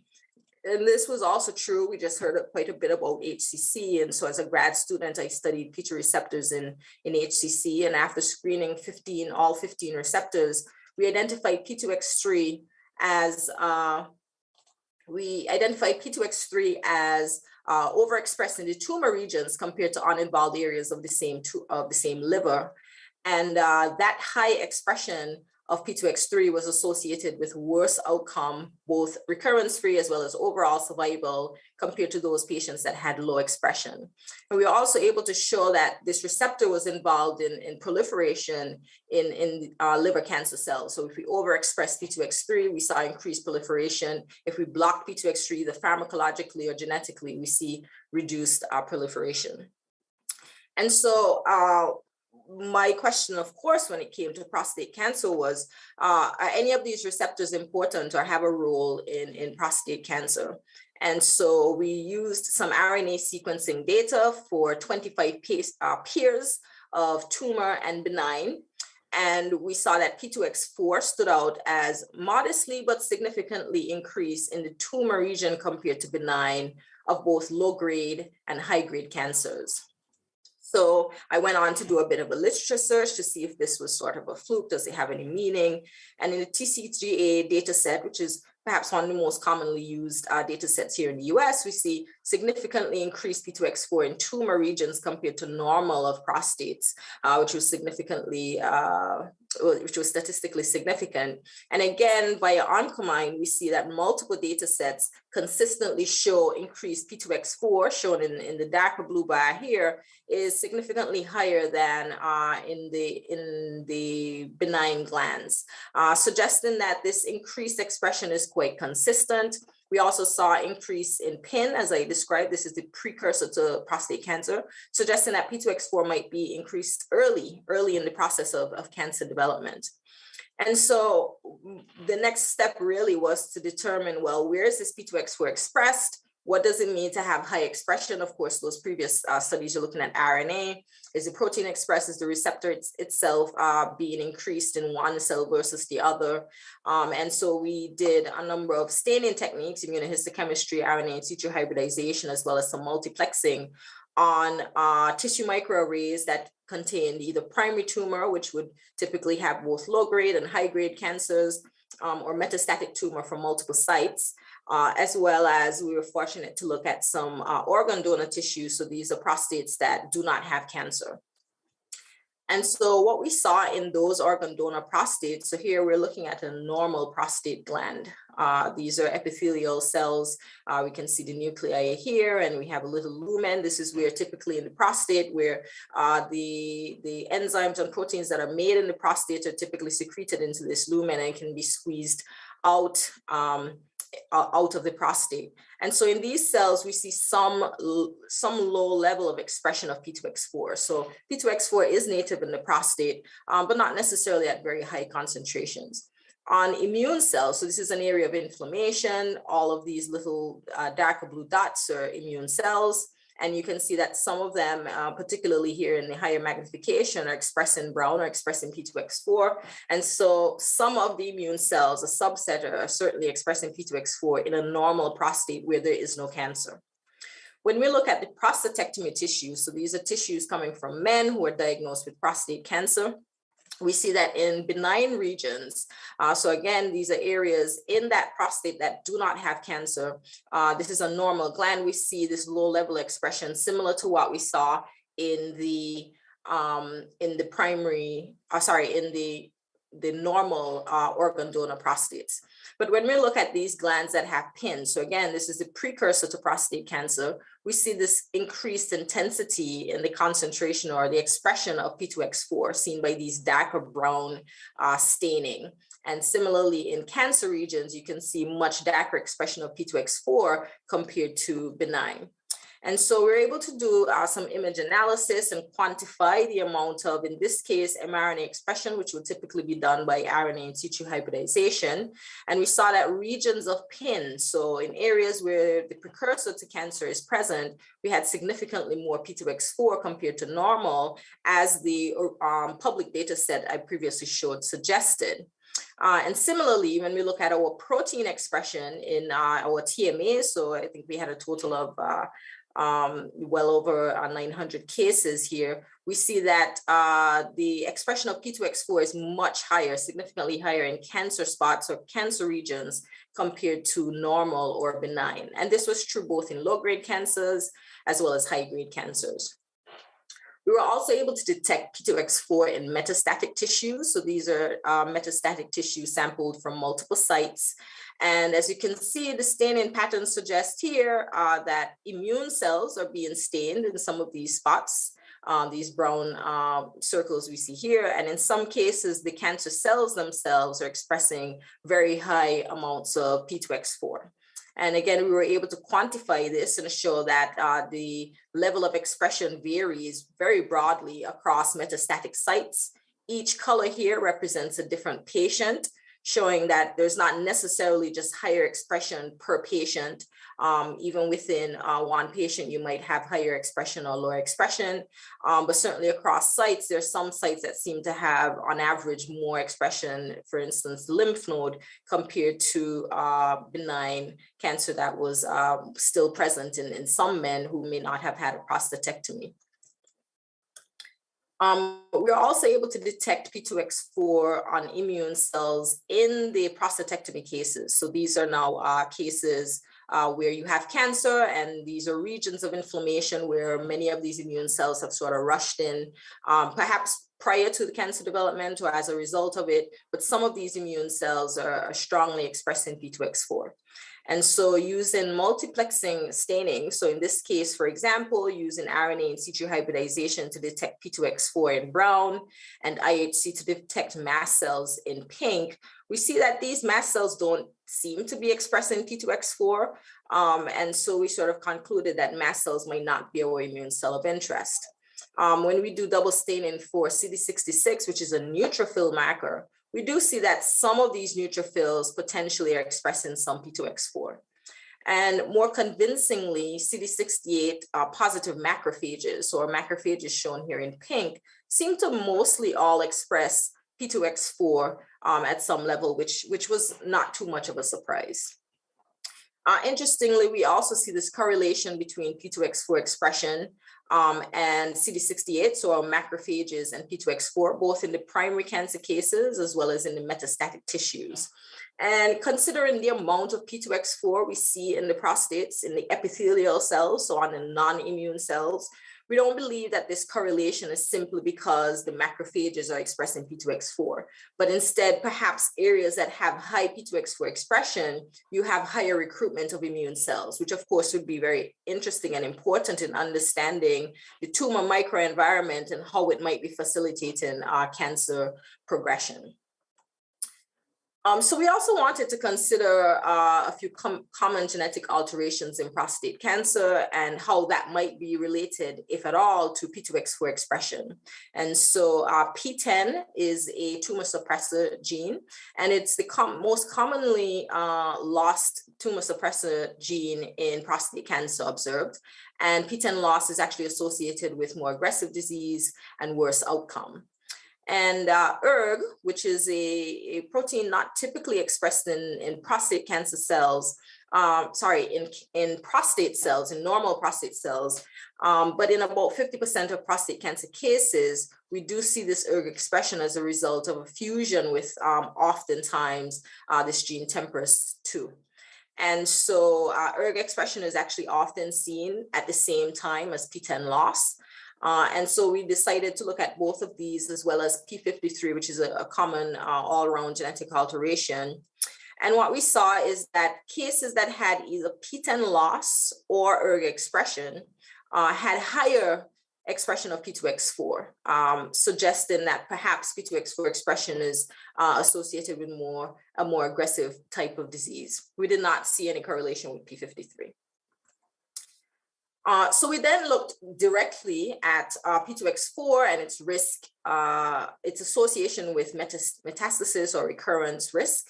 And what we saw is that patients who had above median, so high expression of P2X4, had a significantly increased risk of metastasis compared to those that had below median or lower expression of P2X4. And we saw a similar trend in terms of the risk of recurrence, but this was not statistically significant.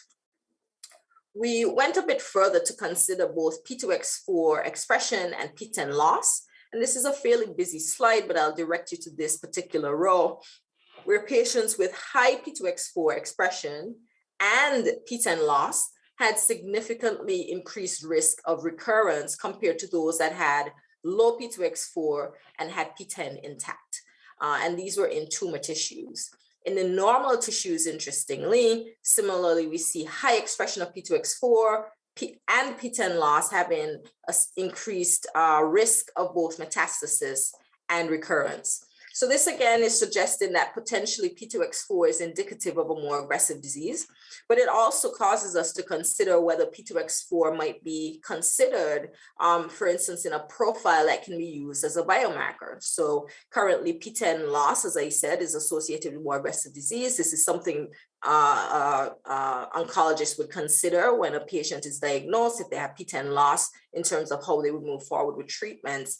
And so if we also considered P2X4 or other P2 receptor profiles, can that help us to predict those that might have more aggressive disease, those that are more likely to go on to metastasis, and help determine how we make treatment decisions? So far what I've shown is that P2X4 is overexpressed in prostate cancer and specifically so on some immune cells. This expression seems to be even higher in those cases that have P10 loss or ERG expression. We also see that this high expression of P2X4 is associated with an increased risk of metastasis or biochemical recurrence. But we don't yet know what the function is, right? What precisely are these receptors doing that might be driving this increased risk of metastasis or recurrence? So we used some in vitro methods to try to get an answer as what the function of P2X4 might be in prostate cancer cells. We used both human and mouse cell lines, and we pharmacologically block or activate P2X4 or use genetic manipulation to knock down its expression. And so what we see is that if we block P2X4 using this drug, 5-BDBD, which is specific for this receptor, we see a dramatic decrease in cell viability in multiple cell lines. So there's 4 human prostate cancer cell lines and 4 mouse prostate cancer cell lines. An increased concentration of this drug means decreased viability of these prostate cancer cells.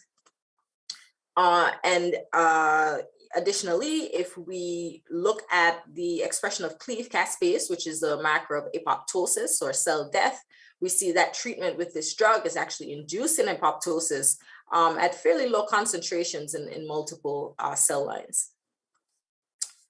Similarly, if we knock down using CRISPR, knock down P2X4 expression in LNCAP cells, which is one of the prostate cancer cell lines, we again see this reduction in cell viability, suggesting that the P2X4 receptor is necessary for the overall cell survival of prostate cancer cells.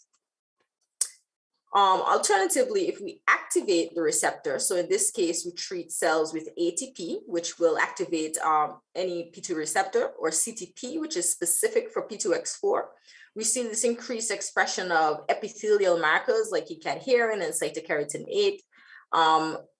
This decreased expression of epithelial markers and increased expression of mesenchymal markers, suggesting that activation of the receptor is actually promoting EMT, or epithelial to mesenchymal transition. And so this is suggestive that in these prostate cancer cells, we're sort of driving the cells to a phenotype that is much more likely to metastasize. Similarly, in a second cell line, we see that treatment with CTP reduces E-cadherin and increases the mesenchymal marker vimentin. And in the same cell line, if we use CRISPR again to knock down P2X4, we see the opposite result. So if we block, or rather knock down P2X4, we get more epithelial marker and less mesenchymal markers, suggesting again that P2X4 might have a role in the migratory or invasive phenotype of prostate cancer cells. So we did a functional assay here to sort of test that theory. Here, these are transwell assays. So what you're seeing are cells that are captured on transwells, meaning we put cells in a top upper chamber, and we wait for those cells to be able to move or migrate to the lower chamber. And here we add a layer of matrigel, which is similar to sort of a barrier a barrier that the tumor might meet in vivo. And so the idea is that the cells that you're seeing are those that were successful in invading a particular barrier. And so if we treat with CTP, which activates P2X4, we get an increased amount of migration, cell migration, as well as an increased amount of cell invasion.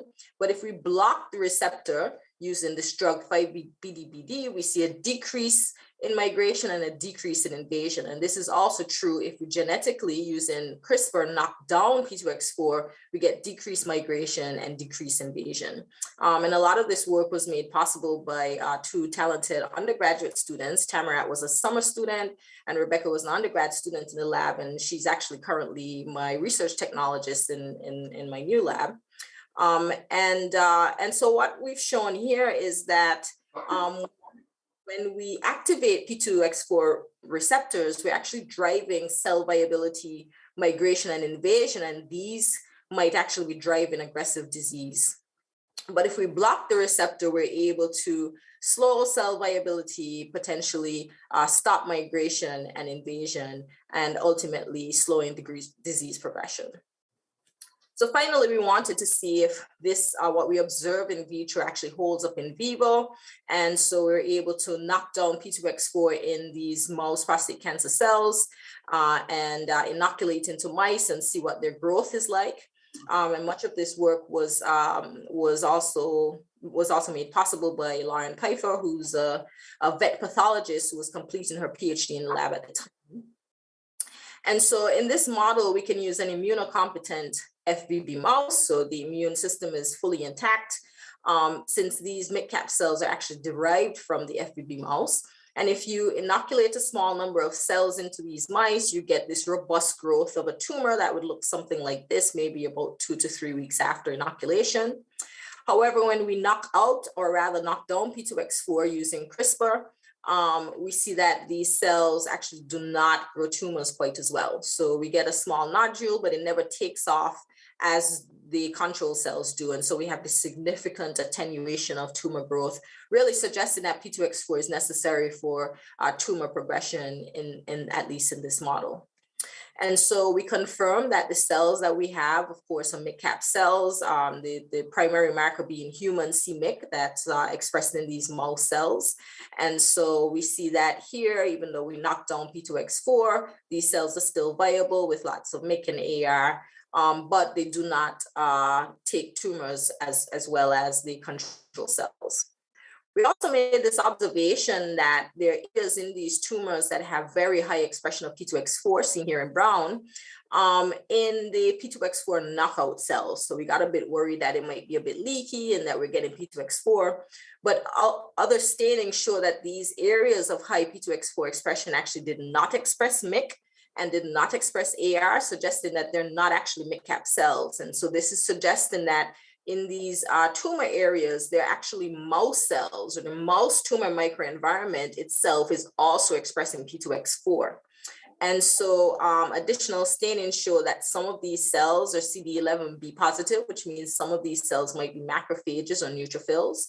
And some of them are CD3 positive, suggesting that they're probably T cells. So what we're seeing here is that when we put these MYC-cap cells into the mice, whether they express P2X4 or not, the immune cells are rushing in, as you expect them to sort of get rid of this tumor, and they may or may not be helping the situation. As we know, inflammation is a complex mechanism when it comes to cancer, but those cells are also expressing P2X4. And so the question really is, what role are these cells playing, and can we target these cells as well? And so luckily, I've been able to recruit a very talented postdoc from your institution who's going to help us to figure this out, to characterize P2X4 expression in the tumor microenvironment, both in mouse, but particularly in humans, so that we can understand what targeting P2X4 might look like in the context of prostate cancer. So in the mouse, what I've shown is, again, if you lose P2X4, then you're able to slow tumor initiation and progression and likely reduce the risk of aggressive disease.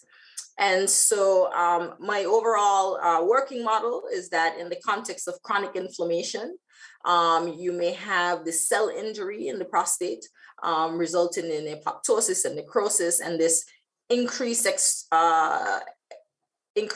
concentration of extracellular ATP that helps to recruit immune cells and facilitate the inflammatory response. These immune cells themselves express P2X4, and in the process of trying to eliminate these insults, may also release reactive oxygen species, reactive nitrogen species, causing damage and an environment conducive to invasive carcinoma. And in addition, you have this increased expression of P2X4 in the prostate cancer cells. The literature has shown that inflammation, for instance, might drive the expression of these receptors, and we certainly see this in areas of both inflammation and precursor and cancer.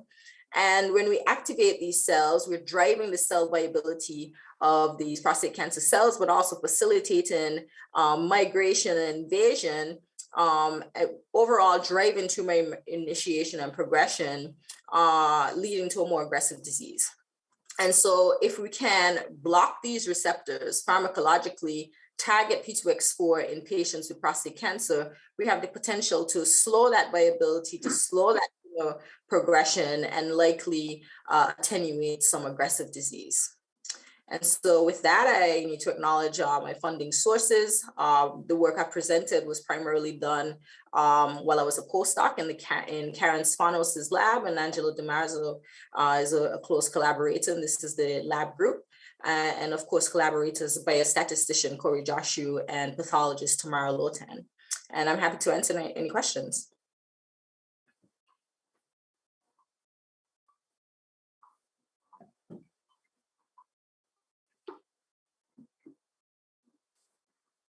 Thank you very much, Dr. Maynard, for that excellent presentation and giving us insight into the puridic receptors and their role in prostate cancer. And as she has kindly agreed to answer a few questions, if there are any questions, could you please ask from the audience?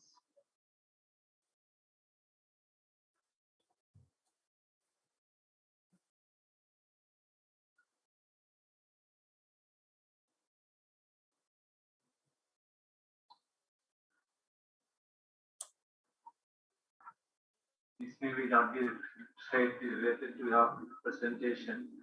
Is there any dietary supplements which you can take to reduce the incidence of prostate cancer? So that's a good question. There's a lot of evidence that diet likely plays a role. I mentioned in the beginning that Asian men tend to have a lower incidence of prostate cancer, but there's some studies that should suggest that Asian men who live in Asia and then migrate to the US, their incident rates increase, suggesting that lifestyle has a big role to play. But as to which specific types of, supplements or diets might be most attainable, I don't know that those studies have been done, but I think the idea would be reducing inflammation. So perhaps pure meats, and higher antioxidant foods and things of that nature. But I think a lot more work has to be done to properly associate lifestyle and diet to incidence or aggressiveness of cancer. Another association is actually BMI. So there's some studies that show that men who increase their BMI after diagnosis have worse outcomes than those who are actually able to reduce their BMI. And that typically is done through diet and exercise. Yeah, can I? Sure. Yeah.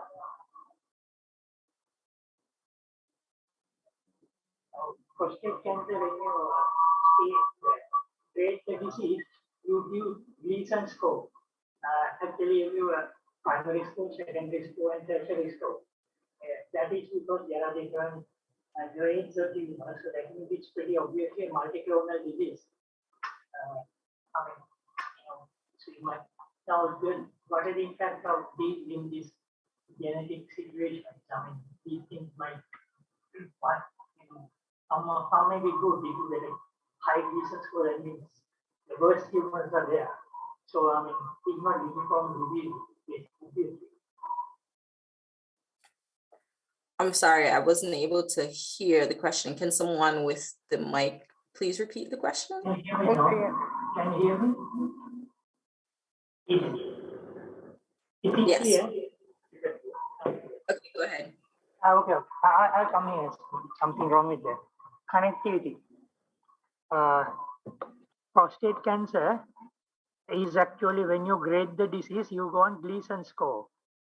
So you get a primary score, secondary score, tertiary score, and so on.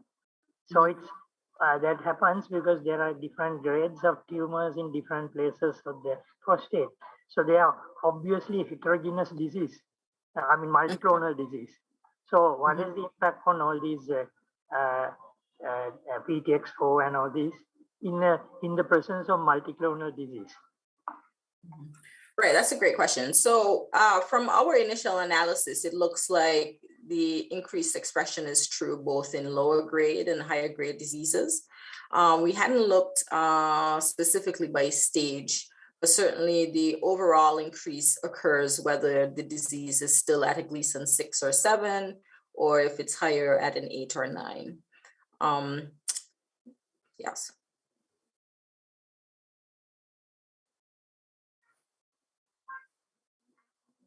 Any other questions? In the absence of other questions, shall we thank Dr. Maynard in our usual manner?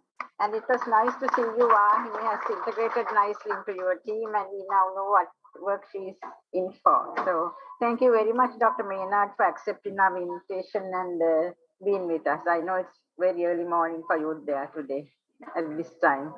Thank you very much. Thank you for having me, and enjoy the rest of your conference. So now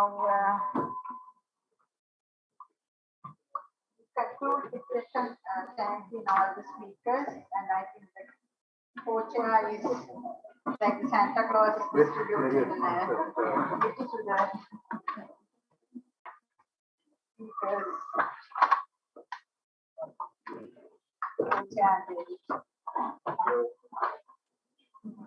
Thank you very much, Kanishka, and thank you very much, Rohan, for taking the time off. And Kanishka, the chair Kanishka for co-chairing the meeting. I know all of you all are very busy clinicians, but thank you very much for taking time off to be with us today.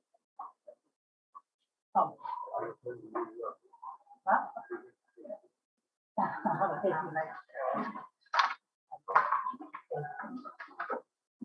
you.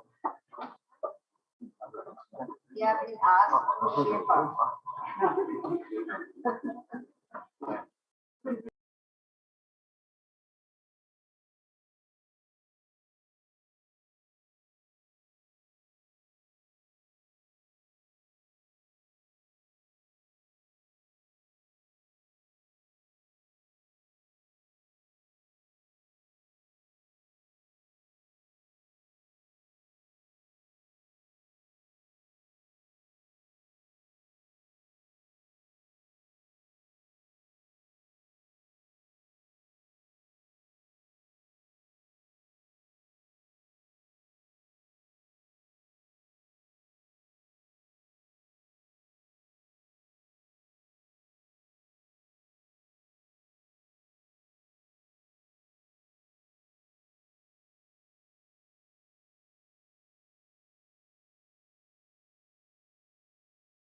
later slides. So just coming to this point, what exactly are the vaccines, how the vaccines are made, and what exactly are the process which is being followed in the industries for the development of the vaccines or the manufacturing of the vaccine. We'll be discussing in detail about this. We'll be also discussing about the novel vaccines, which are like coronavirus vaccines, which are different, where there are different aspects and the different strategies involved in the development of the vaccines. So coming to the vaccines, like there are two immunizations. There are two different type of immunization, which is called as passive immunization and the active immunization. Passive immunization can occur naturally while via transfer of maternal antibodies across placenta to fetus. It is a protection transfer from another person or animal. It can be injections with performed antibodies, human or animal antibodies that can be used in injections of animal antibodies prevalent before vaccines. Effects of passive immunizations are temporary. Coming to the second immunization, which is called as active immunization, these are like natural infections with microorganism or artificial acquisition, which is called as vaccine. Both stimulate the proliferation of the T cell and the B cell, resulting in the formation of the effector and the memory cells. The formation of memory cells is the basis of relatively permanent effects of the vaccination. So that's the reason active immunizations are relatively permanent, or the life of active immunization is more as compared to the passive immunization.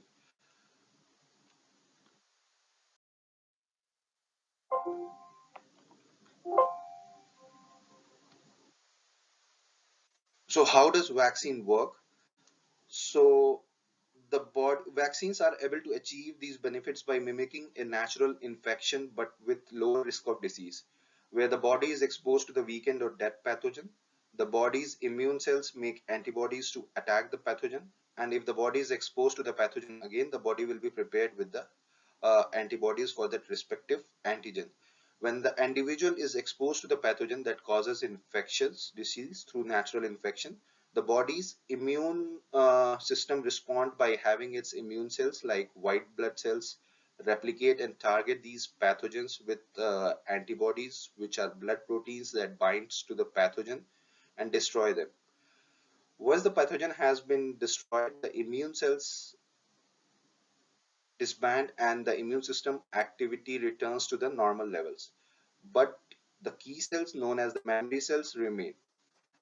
Again, if the individual is exposed to the same pathogen in the future, these memory cells are able to identify the pathogen and respond incredibly quickly with the appropriate antibodies, often before an individual can even feel sick from an immune response and prevent the disease. That reason vaccination become a very important or the vaccines become a very important part of the life when it comes to the activity. And these parts, I mean, there are various diseases where the vaccination plays major role in this. So what are the different types of vaccines which you have? There are different type of vaccines called as live. First, we'll discuss about the live attenuated vaccines, which uses a weakened or attenuated form of the pathogen that does not cause illness. These vaccines create a strong and the lasting immune response. Just one or two of the most live vaccines provide a lifetime of protection. Just to take an example of live attenuated vaccine, these includes the measles, mumps, rubella vaccines, and the rotavirus and the vaccines which are available into the market. Second part, which is the important part, we call as inactive vaccine, inactive virus vaccines. These use killed form of the pathogen, which are inactivated vaccines typically, and it don't provide protection that is as strong as the live attenuated vaccine. So several doses must be administered over the time to elicit ongoing immunity. So that is the reason there are multiple doses of vaccines which you go through it maybe yearly once or 2 years once. So that is the dose which is being defined on these vaccines. These additional doses are called as booster shots. For examples of the inactivated vaccines like hepatitis A, influenza, rabies, and even the COVID vaccines are there. The other part is the subunit vaccines. If you talk about the subunit vaccines, subunit vaccines like the inactivated vaccine, subunit also contain a live pathogen, do not contain a live pathogen, sorry, but they are distinct in that they are contain only a selected antigen part of the pathogen, the parts that are necessarily to elicit the protective immune response. They also require booster shots. Examples like HPV and pneumococcal vaccines are under this category. The fourth part is the toxoid vaccines, which uses a toxin, which is a harmful product made by pathogen that cause disease. This means that the immune response is targeted to the toxin instead of the whole pathogen. So it can require it may require or may not require a booster shot depending on the type of vaccine. There are several examples of the toxoid vaccines like the diphtheria and tetanus vaccines which are there. Now, the most recent one which is going on, and it is, people are working more on that part, especially in terms of the COVID vaccines, which are called as a messenger RNA vaccines. It's also called as mRNA vaccines. So, mRNA vaccines make protein in order to trigger an immune response. They have several benefits compared to the other type of vaccines, including shorter manufacturing time, and because they do not contain a live virus, no risk of causing disease in the person getting vaccinated. The other types of vaccine is called as viral vaccine, where the viral vector vaccine uses a modified version of a different virus as a vector to deliver a protection in the body. Several different viruses have been used as a vector, including influenza, vesicular stomatitis, which is called as VSV, measles virus, and the common cold. Adenovirus is one of the viral vector which is used in some COVID vaccines also, and it is being studied in clinical trials, which are, many of the customers or the vaccine industries are using this for their COVID vaccines. Going to the next slides, where if you see how the vaccines are induce antibodies in the body. The immune response following the immunization with the conventional protein antigen, the vaccine, once it is injected into muscle, the protein antigen is taken by the dendritic cells, which are then activated through a pattern recognition receptors, which is also called as PRRs, by danger signal in the adjuvant, and they are trafficked to the draining lymph node over here.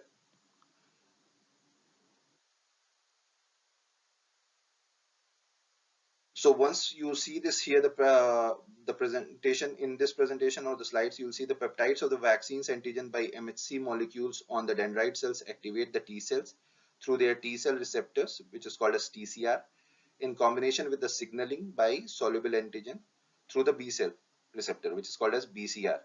So you can see here the BCR are being activated, and now the T cell drive B cell development in the lymph node. Here, when you see the T cell dependent B cell development results in the maturation of the antibody response to increase the antibody affinity and induce different antibody isotypes. The production of the short-lived plasma cells which actively secretes antibodies and is specific for particular vaccines or the vaccine protein, which are produced as a rapid rise in the serum antibody levels. Here also you can see the mammary B cells are also produced, which mediate immune memory, and also the long-lived plasma cells that continue to produce antibodies for decades travel to reside in bone marrow, which are like CD8 plus memory T cells can proliferate rapidly when they encounter a pathogen, and CD8 plus effective T cells are important for elimination of the infected cell. So this is how the cycle of the antibody generation goes once the vaccine is induced into the body of any of the human beings. Coming to the next slides, this is very important. I mean, like how the vaccines development is taking place. This is not an easy process. That takes a lot of time, where different stages are involved in the vaccine development, where there are vaccine clinical studies which are carried out, vaccine safety data reviews being done by the regulators, and then the vaccine is being approved. So once the research is being carried out, there are several clinical studies which are like phase 1, phase 2, and phase 3 is being determined. Once all these three phases is being completed, the FDA reviews the data, and then ACIP reviews the data, and then the safety monitoring like CDC and FDA continue to look at the vaccine data throughout the tenure or the life of the vaccines. Once that data is being approved, monitored, the FDA gives approval for that particular vaccine for the human use. So there are three phases of the clinical study that can happen. Phase 1, where of the clinical study, where they find if the vaccine is safe. Phase 2, where they find if the vaccine works, and phase 3, where they find if the vaccine is safe and if it works. Vaccine clinical study continue until the end of the advisory committee on the immunization practices, which is like ACIP, reviews the data. Then vaccines are started being made near at the end of the phase 1 and 2 and 3. I mean, generally people keep prepare the vaccine batches and the lot by the phase 2 only, and then they keep it for stability studies check in phase 3. Then the FDA reviews that stability data and how it is impacting the safety or monitoring of the vaccines and how effective is that. Then the ACIP reviews to recommend who should get the vaccines. Safety monitoring is the last, where the Central Disease Control and the Prevention, which is CDC and FDA, continue to look at the vaccine data for a longer duration. So just to describe what exactly is happening in phase 1, phase 2, phase 3, because those are very important parameter in any of the vaccine development. So if you see the phase 1 safety trials, where the scientists give the vaccine to a small number of people to test the safety and doses to confirm that it stimulates the immune system. In the second case, these are the experimental trials when compared to the way where the scientists give the vaccines to the 100 of people split into the group. I mean, there is like statistical data on the basis of that. The selection is done on the basis of age group, on the basis of geographical distribution. On these basis, the group is being selected, such as children, elderly, to see if the vaccine act differently in them. These trials further test the vaccine safety and ability to stimulate the immune system. Now, the phase which is the important one, where the vaccines are given to the thousand of people. I mean, the number is slowly increasing in each phase. Like from phase 1 to phase 3, the number of trials are increasing, or the number of people who are being used in the trials are increasing. We see how many become effective compared to the volunteers who receive the placebo.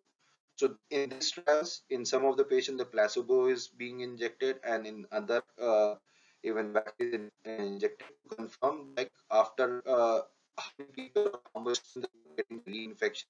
These trials can find effects in the coronavirus or any of the diseases which are available.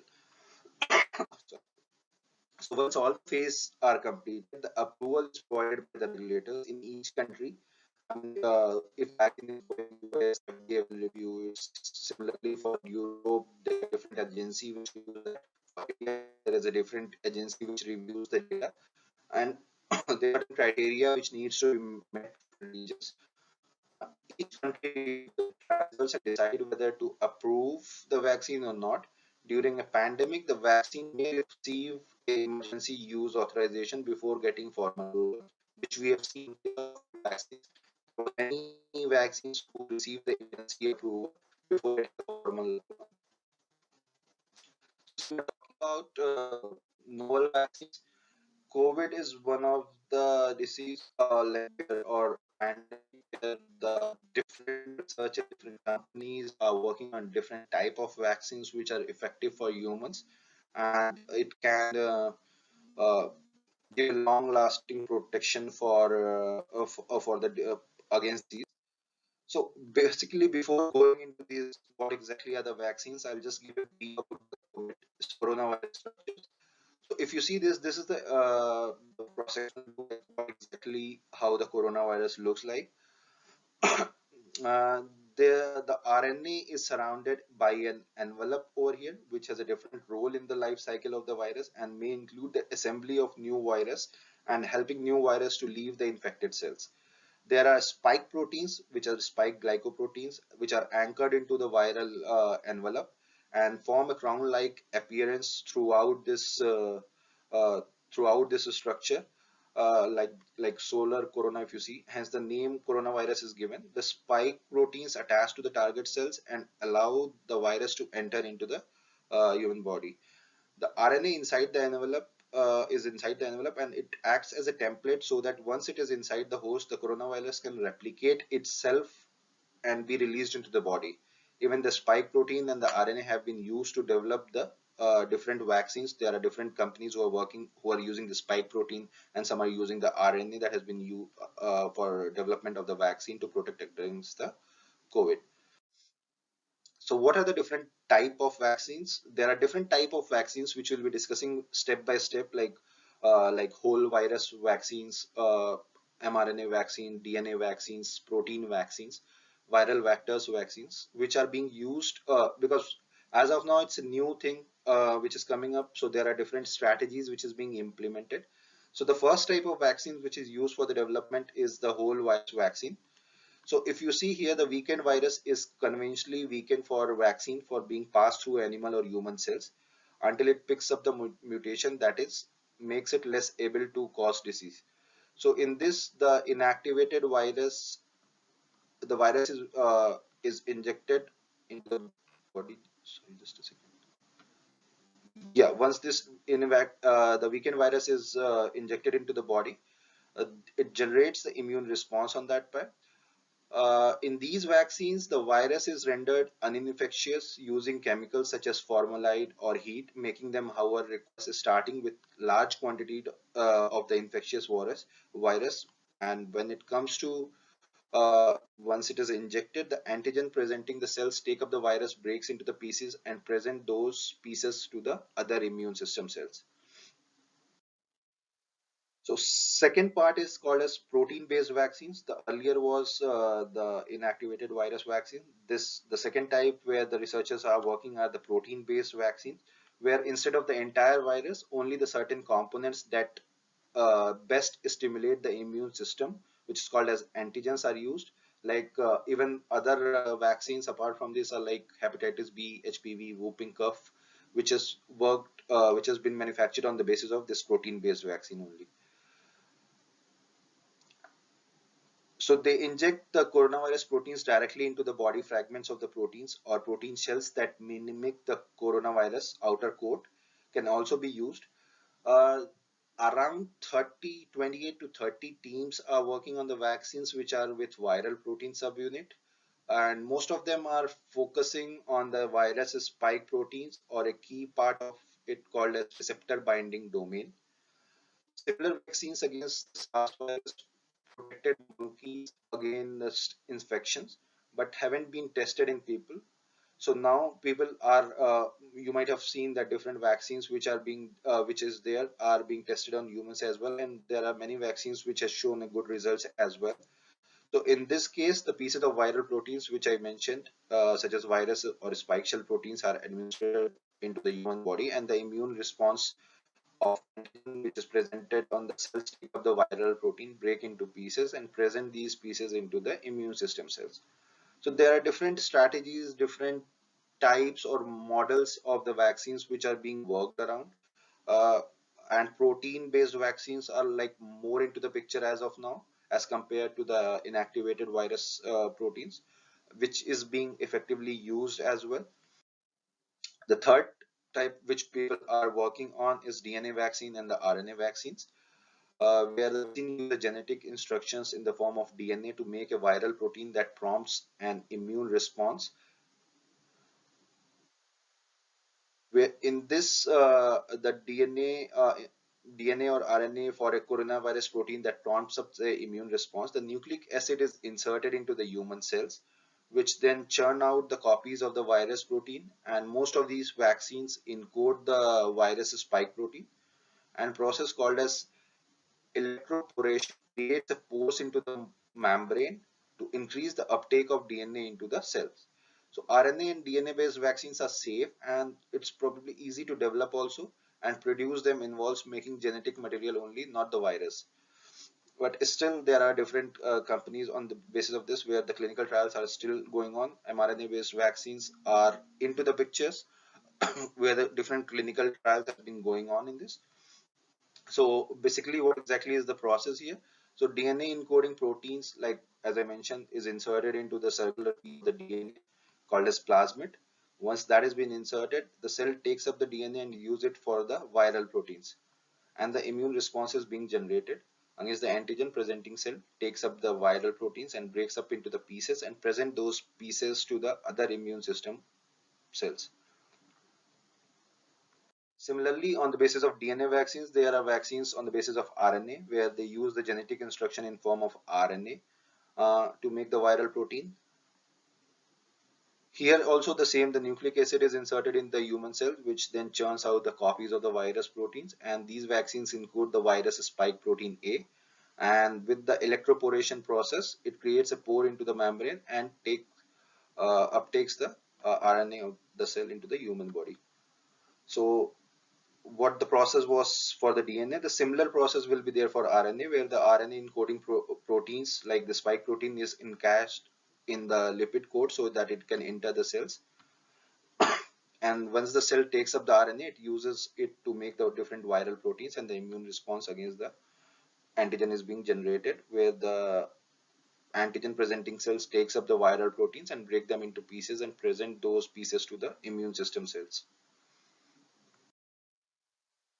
The fourth one is called as the viral vectors, where there are different, these vaccines uses different virus that doesn't cause disease and deliver coronavirus genes into the cells and provoke immune response. The virus such as measles or adenovirus is genetically engineered so that it can produce coronavirus proteins in the body. These viruses are weakened so that cannot cause disease. There are two types, like can still replicate within the cells, or those that cannot because key genes have been disabled. So replicating viral vectors such as weakened measles, the newly approved Ebola vaccine is also example of a viral vector vaccine that replicates within the cell. Such vaccines tends to be safe and provoke a strong immune response existing in the existing immunity to the vector that would blunt the vaccines in the effectiveness.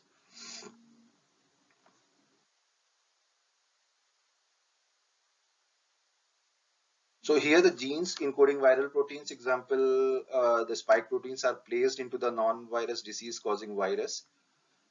And then once it is, the non-disease causing virus replicates within our cells, and then it creates an immune response, which is like where the antigens presenting cells takes up the virus and breaks into the pieces, which includes piece of coronavirus proteins and also present these to the immune. So these were different type of vaccine we were discussing about the COVID vaccines. So what are the different strategies which are being involved in it?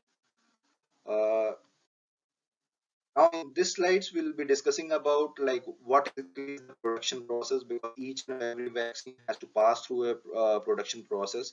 So if I talk about this is the intact process where the inoculation and inoculation is being done, the fermentation stage. The fermentation can be done on a smaller scale as well as on a larger scale of 1,000 liters. Once the fermentation is being done, the harvest is the stage that harvest is used for the downstream processing. So till harvest stage, the process is called as upstream process, and from harvest to the down till it is called as downstream process, where the final formulation and the vaccine is being produced and filled. So once the fermentation and the harvesting stage, stage 1 is done, now the harvesting stage comes into the picture, and stage 2, harvest is being microfiltration is being performed, chromatography is done, whether the ion exchange chromatography or size exclusion chromatography is done. Once protein is purified, it goes through a ultrafiltration or diafiltration. Again, once the diafiltration is done, the final thing is that you have to improve the purity of your protein which is being used into the vaccine manufacturing process. Then again, the chromatography and the ultrafiltration and diafiltration is done. Once that is done, the sterile filtration with 0.2 filters are being performed and used for formulating the drug. The formulation is completed, and the packaging of those vaccines are performed in that. There are certain vaccines where instead of filling that in, after filling they and then they use into the market. So coming to the downstream process for the vaccine production, it takes different steps like the cell disruption, extraction, isolation, purification, and drying, which we mentioned in the earlier slide. The cell disruption is done through a mechanical process, physical process, chemical or enzymatic process. Extraction is done through a centrifugation, flocculation, filtration, and sedimentation. Isolation is done by adsorption, evaporation, ion exchange, and the membrane filtration. Purification is done by the crystallization, chromatography, precipitation, and drying is done by your vacuum drying, which is lyophilization, spray drying, and freeze drying also, which is called as lyophilization. So, I mean, there are different states, all those different parameters where different stages uses this for their convenient process. For industrial manufacturing process, if you see over here, the raw material reception can be kept for almost 2 weeks on an average, where the raw materials are either used in the fermentation purification or part of the vaccines, and the active ingredient can be kept up to 12 months. Generally, that is the reason if you see the vaccine lifeline or the lifetime for that, the shelf life is somewhere around 1 year or more than that. And that too, it's evaluated on the basis of the stability of the drug, which is being monitored throughout the 1 year with the different testing parameters performed on that. So the downstream process where the coupling and the formulation which is being done in the process can be stable up to 2 weeks, where during the formulation the antigen is coupled with the stabilizer or preservative to enhance the immune response and ensure vaccine stability. Once the filling is done, can be done up to 8 to 12 months depending on the type of drug which you are manufacturing. So vaccines are filled in aseptically in the vials or a syringe to endure the sterility. Then the package and release normally takes 18 weeks, and the shipment and distribution 2 weeks time. So if you see the overall process, it's like the time taking process. The vaccines takes a lot of time, like it almost takes 2 years to develop a vaccine if we are going through a formal procedure of the drug vaccine development and also the manufacturing and then the getting the approval. But for in case of COVID, there were many emergency use vaccines or the approval were given, where some of the clinical stages like phase 2 or phase 3 has been probably phase 1 and phase 2 has been diluted out, and directly they went after phase 1 they went into phase 3 so that they can quickly release into the market because of the pandemic which is going on into the different countries. So to conclude on this, so SARS-CoV vaccine induced the immune response by allowing the spike proteins to replicate, while the traditional vaccine activate by immune response by introducing weak pathogens. Accelerated production of the pandemic vaccines are as minimal vaccine formulation is required as of now. And also a wide range of demographic is needed for determining the vaccination outcome, so that because different countries have a different geographical condition and how to vaccinate each and every individual, that depends on how the demographic condition is being evaluated for the vaccination. So that's it from my side on this part of novel vaccines and development strategies. I'll hand it over to Dr. Suruchi, who will be discussing about how biotechnology and what are the different biotechnology products which will be supporting these vaccine development and which many customers are using it for different process or different states for the vaccine development as an analytical tool.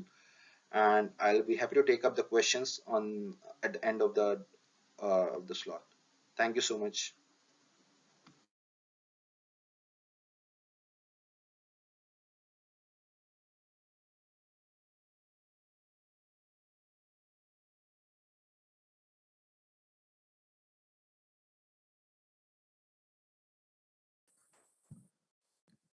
Good afternoon, everyone, and thank you for joining today's session. I would also like to thank IBMBB for giving us this opportunity to discuss the next generation analytical tools that are available for vaccine development from Biotechnology. So vaccine development, as Manish mentioned, is a very complex process, and it starts from research by finding the right antigen, followed by the preclinical development, the clinical development, 3 phases of clinical trials, and then the data is submitted for regulatory approval and review. Once the drugs are reviewed and they pass the review, then the drugs go in, the vaccines or the drugs go into manufacturing and quality control. So basically, we have, Biotechnology has a lot of reagents to cover all the different stages of a vaccine manufacture and development. So we have a wide range of antibodies, assays, GMP proteins and small molecules, cell selection and expansion tools, and stable cell line development, which is actually the first step in a vaccine development process. We have something called as TC Buster, which is a transposon based system. We do provide a lot of custom services. If you need any help with the protein design or antibody design, we're here to help. And then we also have the analytical instrumentation that are helpful for the quality control, manufacturing, as well as serology studies. So for more details on any of this, please feel free to visit our website. So coming to the analytical research tools that we have from Biotechnology, we have 5 major tools, and I'll be showing you some data that we acquired on each one of them to help with the vaccine development process. So whenever we think about vaccine development, there are 2 major questions that need to be answered. First is, how do I know that out of all the vaccine candidates that I'm trying, this candidate works? So that is mainly answered by the serology assays, by looking at the antibody production, IgM, whether we are getting the right antibody response from the vaccine candidate. And the second is, how do we make it, and how do we make it same every time, which points to the manufacturing and the quality control. So taking serology assay as an example for the first question, and manufacturing in QC for the second questions, and showing you some data, I will try to explain how our tools can be used for vaccine production. So I will first start with our serology tool, which is Ella. It's an automated ELISA platform that can do a complete assay in 90 minutes and requires a very low volume. So it's only 25 microliter of volume required. It has a wide variety of formats available, like you can see at the bottom of the screen.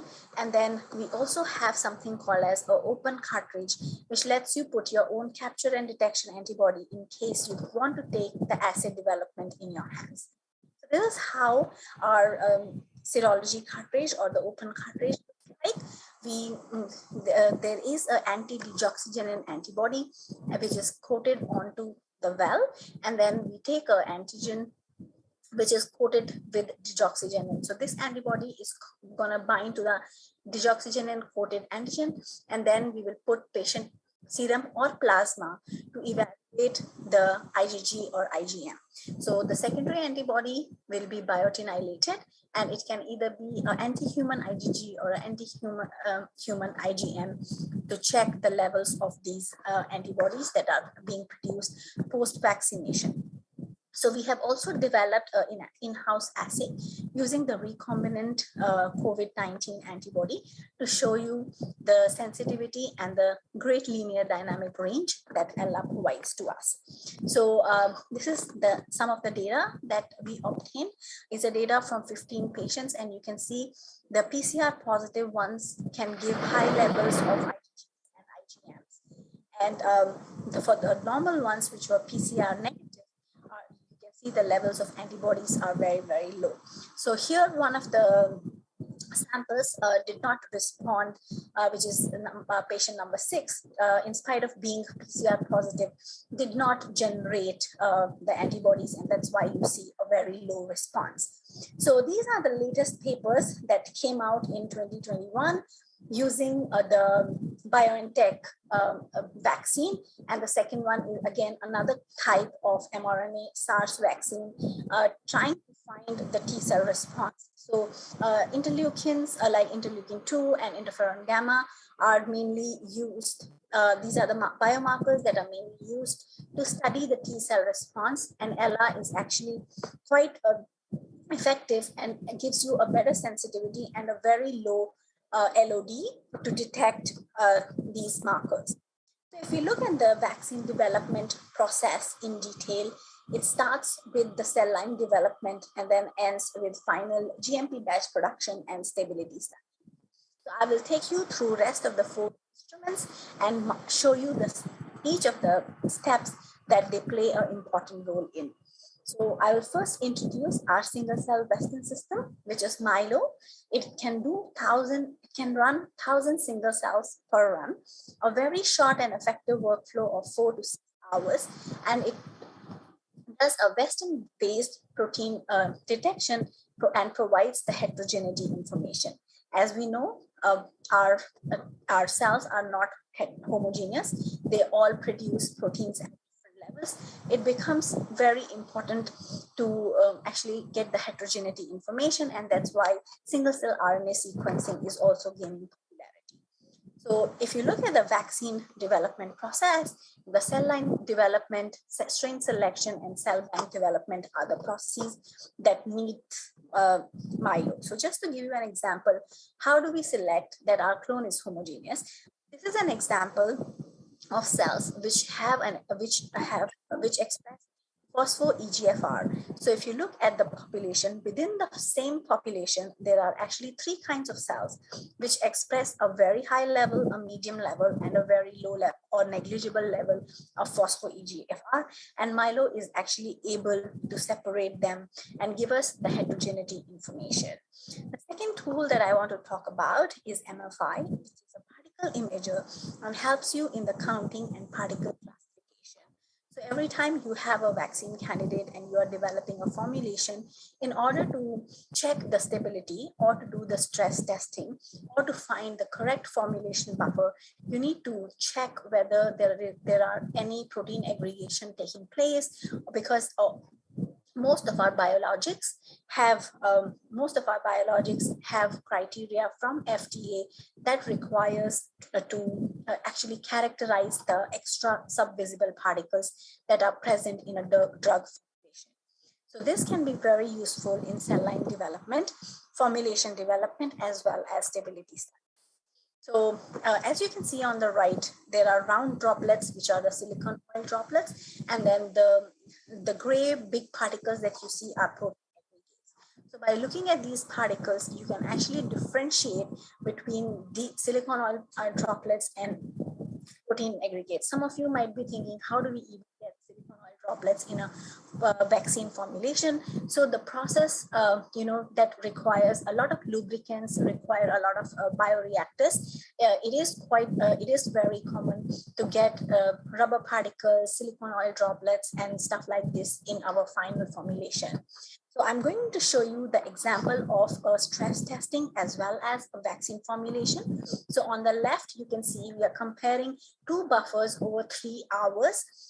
And you can see that both the buffers have almost similar number of particles being generated. So we can assume that these particles, these 2 buffers are actually working similarly when they are subjected to stress. But when you look at the figure on the right hand side, there are 3 different buffers that we are using, and we are doing a testing at 0 hours and 6 hours. For TRIS 7.4, you can see that the number of particles is clearly increasing when it is subjected to 6 hours of stress or shaking.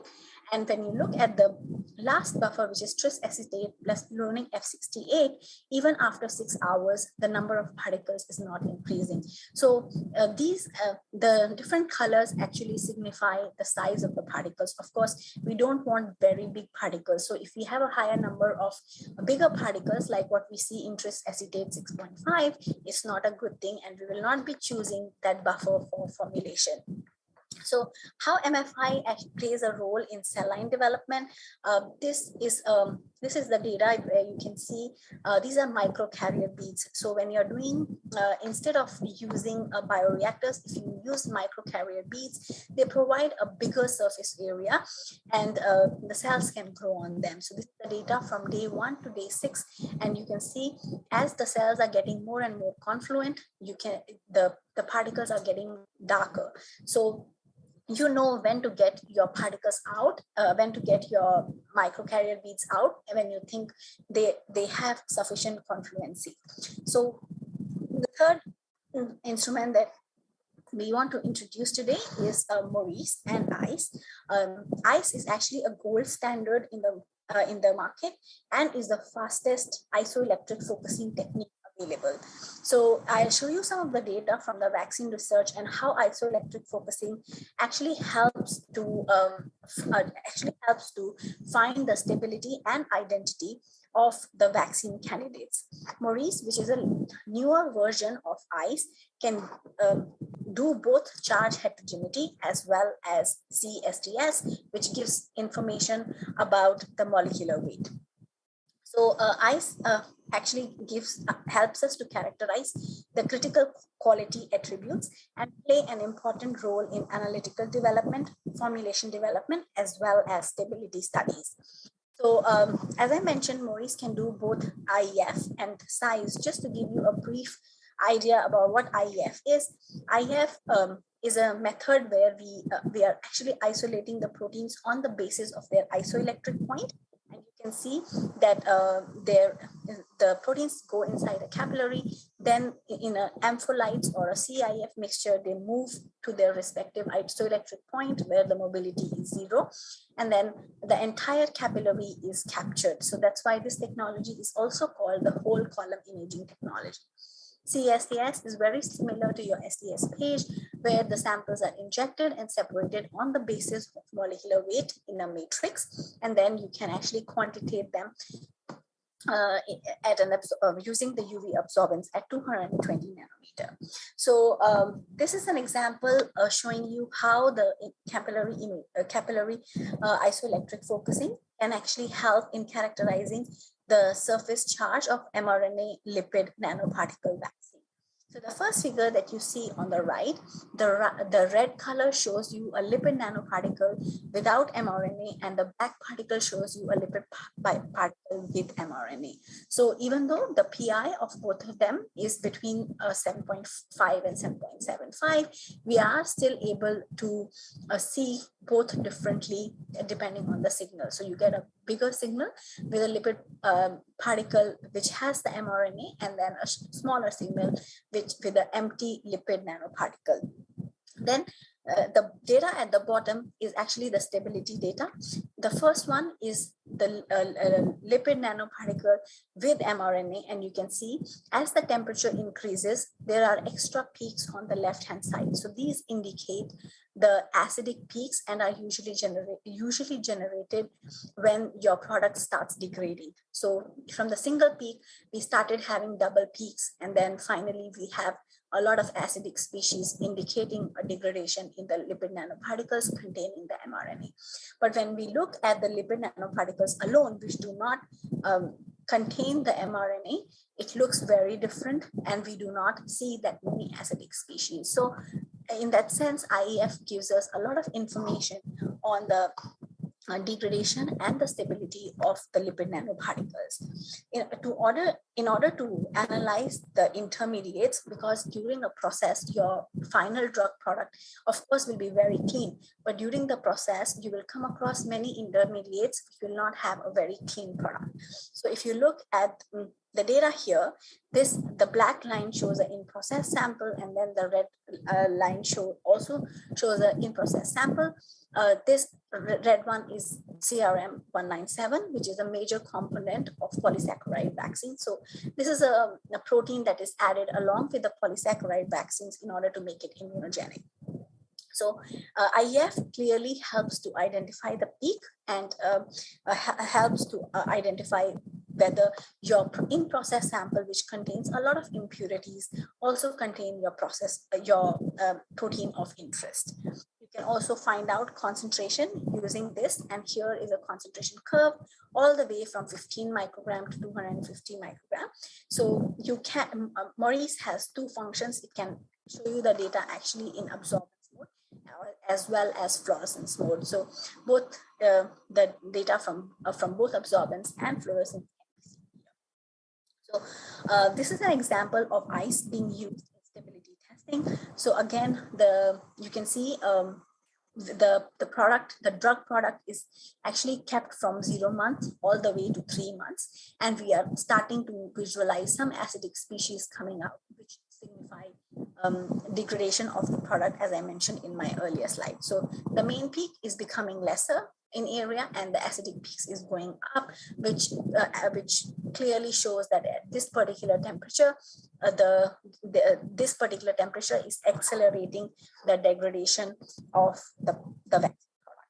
And then finally, I bring you to the simple vaccine family, which plays a very important role in vaccine development and covers a lot of steps. So this can be used for cell line development, strain selection, analytical development, upstream development, formulation, as well as stability. So this is a simple Western is actually an immunoassay capillary where you can load your where the gel is first loaded and then your sample goes in. It is separated on the basis of molecular weight, and then using an antibody, a primary and a secondary antibody, we immunoprobe it. So basically it's just a kind of a Western blotting, which is fully automated, hands-free, requires a very low volume, and can do everything in 3 hours time. So I'll give you some data which shows the use of simple Western. So this is the data where we are trying to see the levels of BSA, which is a common contaminant, and ELISA is not very useful for the residual BSA quantitation. So you can see from the clarified bulk all the way to the final drug substance, we are able to look at the BSA levels using the antibody using the anti-BSA antibody and finding out the level. So this is the data for the contaminants. This is another piece of data for Ebola vaccine. So as you can see from the title, the automated capillary Western blotting has been used all the way from harvest viral fluid to the drug product. And in the beginning, there were many peaks that were identified. You can see GP1, GP2, there was the unknown peak, there's a soluble GP, and then finally there is another peak. So you can actually see 4 peaks here. But once the clarified virus harvest is run, this unknown peak is actually gone, and we are only able to see 2 peaks. And then when we finally come to the drug product, we get only 2 peaks, GP1 and GP2. And then we also have a small peak with HSA, which is actually used for the formulation of the vaccine. So another piece of data showing how electrophoresis immunoassay is being extensively used for cortisol vaccine. So this is the vaccine for pertussis, and the antigen that is used is pertactin.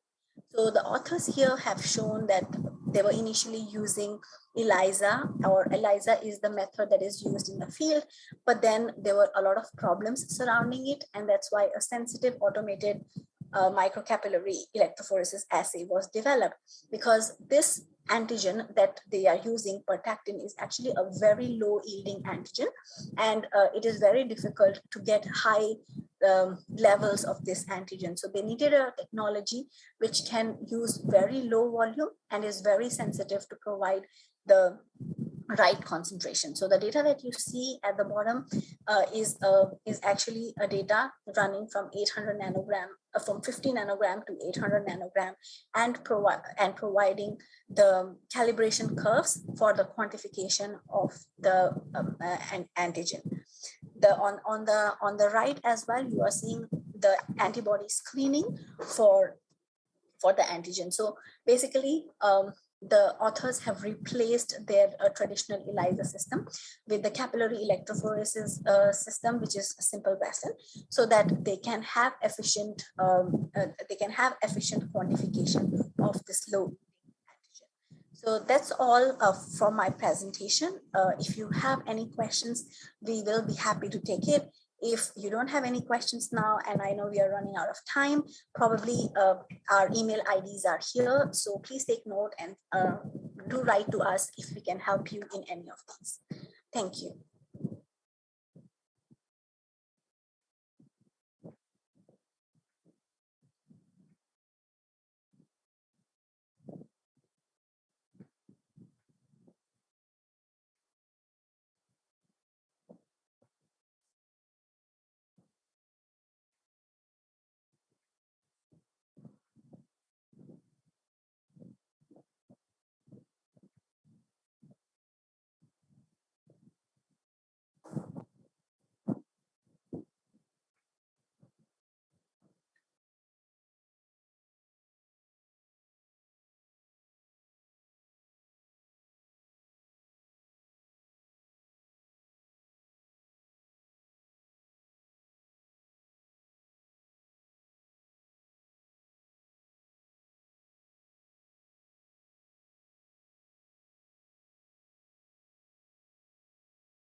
Today, my presentation on selective anti-breast cancer activity of endophytic fungi isolated from Rhizophora apiculata. I'm Nimesha Vikramratna, a PhD candidate of IBMBB.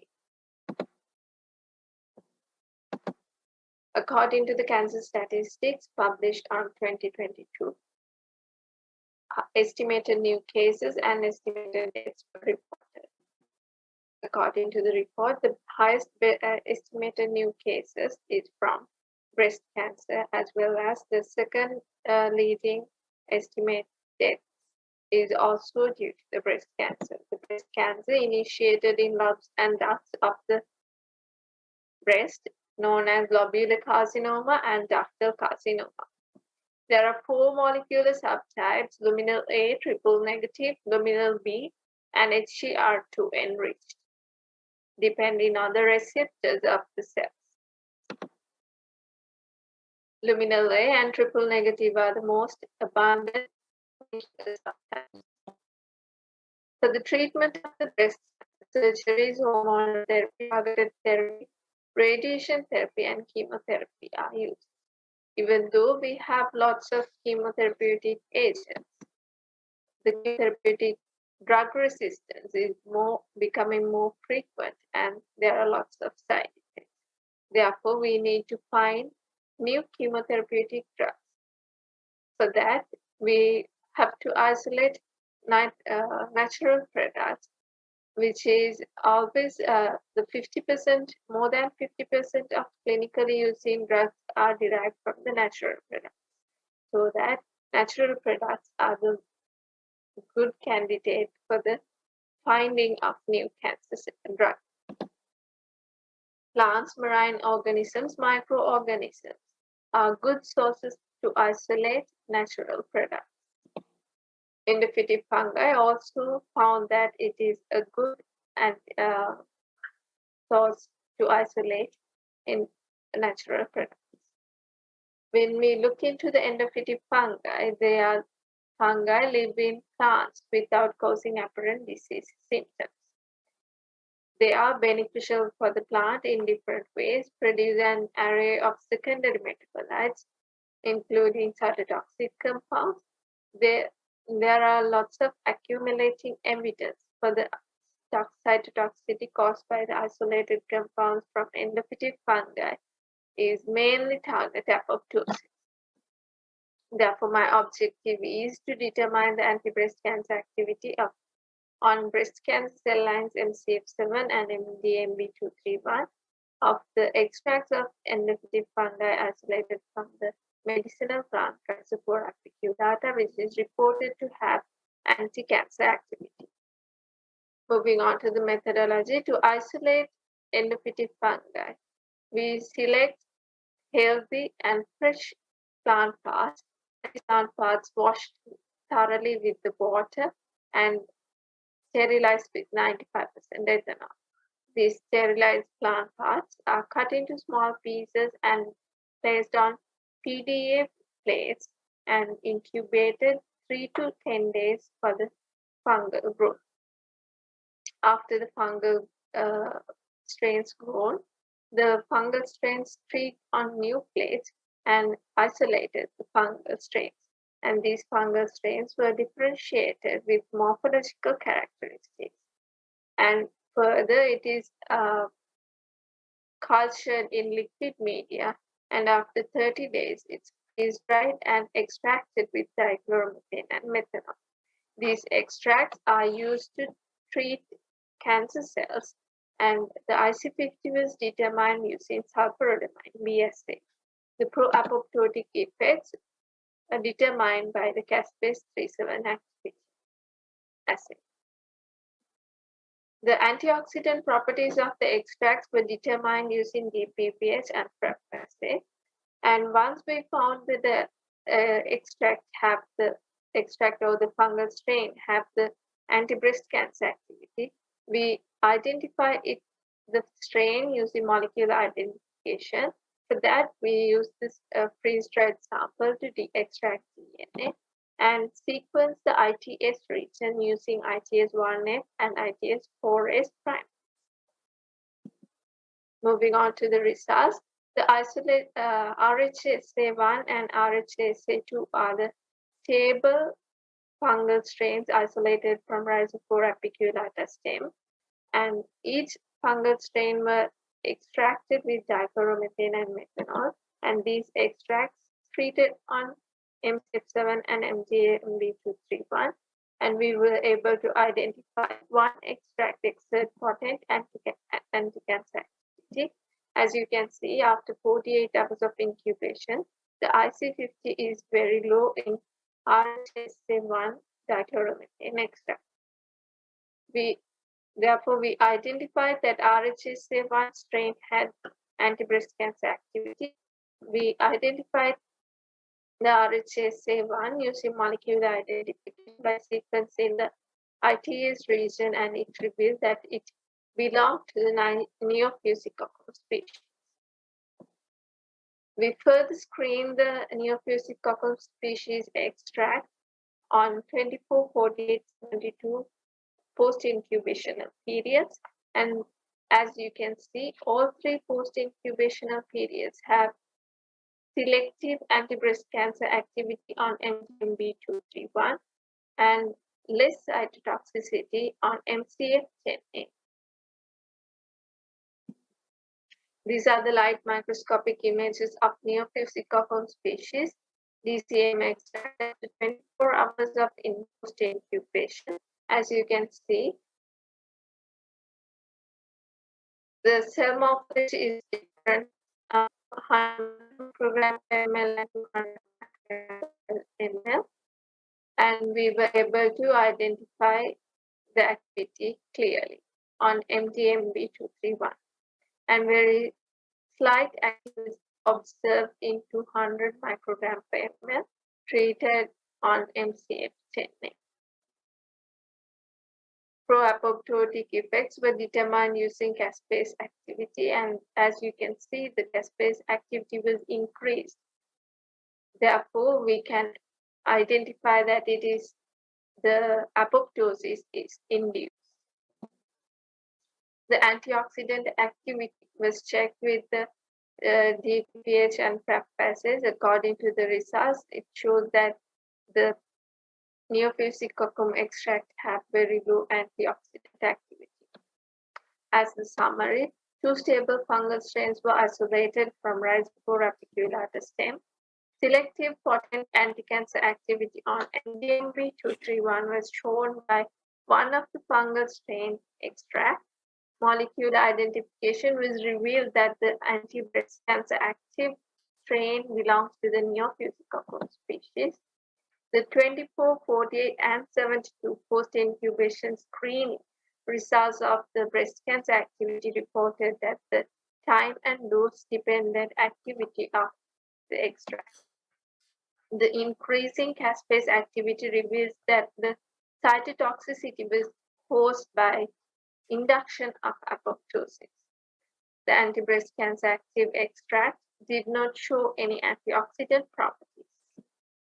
The study concludes that the DCM extract of Neophysicoccus species isolated from Rhizophora apiculata have selective anti-breast cancer activity on MGMB231 with less cytotoxic for the normal cell lines. The cytotoxicity is due to the induction of apoptosis of the cells.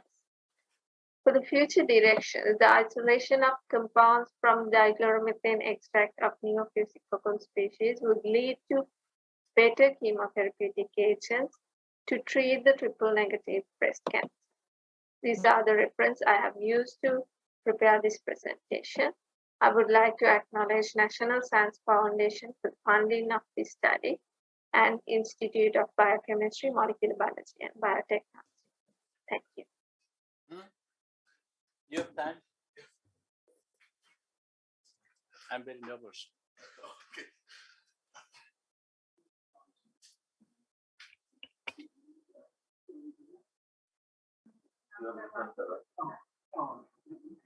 Maybe that will be some kind of questions. Okay, the presentation is now open for questions.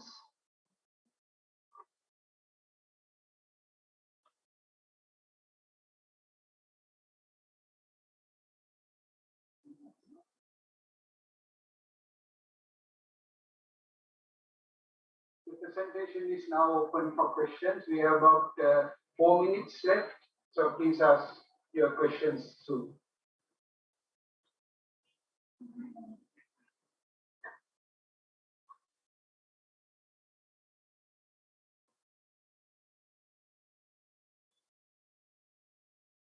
Okay, in the absence of any questions, we'll thank the presenter for her interesting presentation. And now we have the second presentation.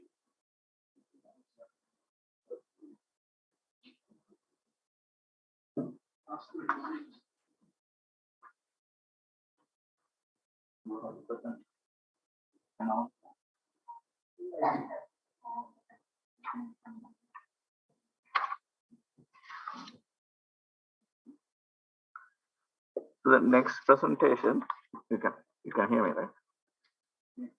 Next presentation is on cytotoxicity of marine macroalgae against oral cancer cells. There are two varieties, Sivagini Kumaraswamy.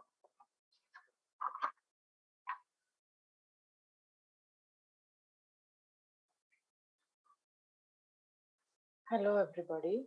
Today I'm going to present on selective cytotoxicity of marine microalgae extracts on oral cancer cells, UPCI SEC 090 and UPCI SEC 152.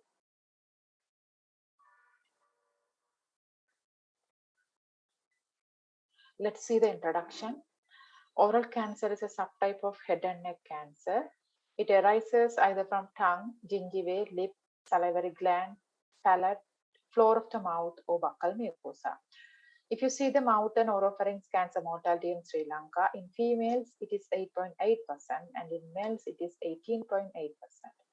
There are several treatments exist for treating cancer, such as radiotherapy, chemotherapy, and surgical removal. Then why do we need for a new drug discovery from natural products? Because it has less side effects and marine macroalgae have been proven to have anti-cancer activity. Objective: to evaluate the cytotoxic properties of 3 marine microalgae species on oral cancer cells, UPCI SEC 090 and UPCI SEC 152. These are the 3 marine microalgae species, some species, and Pedina antillaria. Recording in progress. Marine macroalgae sample collection. Sargassum polysystem was collected from Morabella, and Sargassum feces and Pedina antillarum were collected from Oswata Keyawa. Preparation of crude extracts from marine macroalgae. The collected marine macroalgae sample was washed to remove the unwanted parts and then freeze-dried. Freeze-dried sample was mechanically blended to make a fine powder. And then fine powder was sequentially extracted with the aid of sonation to make hexane, chloroform, ethyl acetate, methanol, and water extract. And from these all 5 extracts, solvent was evaporated and dry food extract was got. From the dry extract, we prepared substitute extract by dimethyl phosphate. And the crude extract was subjected to screen the cytotoxic activity. Evaluation of cytotoxicity by sulfurlamine BA. The cancer cell in Eagle's minimum medium supplemented with 2 millimolar glutamate and fetal bovine. Then the C plate was incubated for 20 hours at 30 centimeters CO2 and 95% humidity. After 24 hours of incubation, the cells were treated with the extracts. The content we have used here are 25, 50, 100, and 200 micrograms per milliliter in triplicates.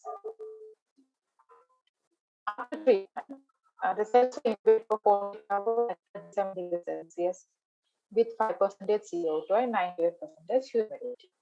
And after the 48 hours of incubation, cells were observed under the phase contrast microscope to see are there any morphological changes occurred. SRB assay was carried out. Absorbance valued at optical density 540 nanometer using the appropriate reader, and the percentage cell growth was calculated. Half maximal inhibitory concentration, that is IC50, was determined. Let's see the results. This table shows you the IC50 values determined by the SRB assay at 48-hour post-treatment.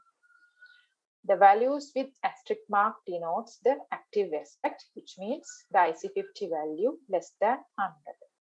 If you take Sargassum's polysystem, these are the IC50 values we got for UPCA SEC 090, and these are the IC50 values we got for UPCA SEC 152. We found chloroform and ethyl acetate extract of Sargassum polysystem was exerted potent cytotoxicity in UPCA SEC 152 cells, and these extracts were less cytotoxic to normal human gingival fibroblast. Likewise, if you take Sargassum species, water extract exerted cytotoxicity to UPCA SEC 090 27.9, and when we take this extract to normal cell line, the IC was high, which means that is less cytotoxic to normal cell. Likewise, if you take ethyl acetate and methanol extract exerted potent cytotoxicity to UPCA SEC 090, and these two extracts were less cytotoxic to human gingival fibroblast, that is the normal cell line we have used. Ultimately, we can say among the 15 crude extracts we have screened, 5 extracts exerted potent cytotoxic effects against UPCA SEC 090 or UPCA SEC 152 cancer cells. And these active extracts were less cytotoxic to normal human gingival fibroblast cells. This figure shows you the morphological images of cancer cells captured under the phase contrast light microscope of most potent active extract. This set of figures shows you the water extract of Sargassum species, which treated to the UPCA SEC 090 cells. First one is control cell, second one is cancer cells treated with 25 microgram per milliliter extract, and the third one treated with 200 microgram per milliliter cells. If you see the morphology of these treated cells with the control cells, cell got shrinked and the cellular contents were lost. This set of figures shows you the ethyl acetate extract of Sargassum system treated to the other cancer cell line, that is UPCA SEC 152 cells. First one is control. This one is cancer cells treated with 25 microgram per milliliter of extract. This one 200 microgram per milliliter extract. Here also you can see with the highest concentration of this extract, the cell number reduced and the cell got shrinked. Conclusion and recommendation. The water extract of Sargassum species and ethyl acetate and methanol extract of Padina and Dilarum showed potent cytotoxicity to UPCA SEC 090 oral cancer cells, and these extracts were less toxic to normal cells. Likewise, the chloroform and ethyl acetate extract of Sargassum polysystem showed potent cytotoxicity to UPCA SEC 152 oral cancer cells, and these were less cytotoxic to normal cells. So these results reflect promising anti-cancer potential of this extract, and this can be used as drug leads for oral cancer. Further studies are needed to isolate active compounds from these active marine microalgae species we have used. These are the references I have used. And I would like to acknowledge National Research Council for their financial support of this project. Thank you. The hearing is now open for questions, and we have a lot of time.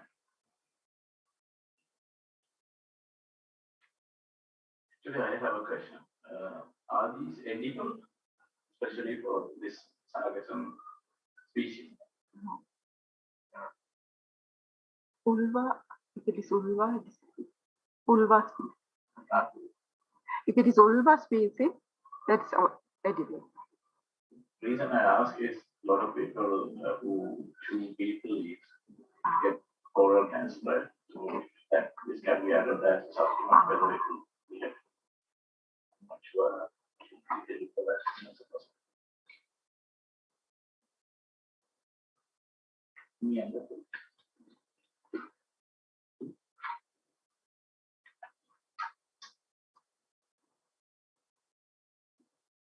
This, I need a very effective anti-cancer compound from this algae, which is possible to grow it in cultures. Not in the front of sea, but in yeah, possible. Yeah, yeah. Now, there are a lot of work done on algae. Have you done a literature survey to find what work has been done on these species? Yes, they have isolated compounds. They were active for different cancer, not with the oral cancer. Same cancer cell line I have used. They were active for colon. Active for other cancer. Yeah, as a cancer. Even they have isolated the compound.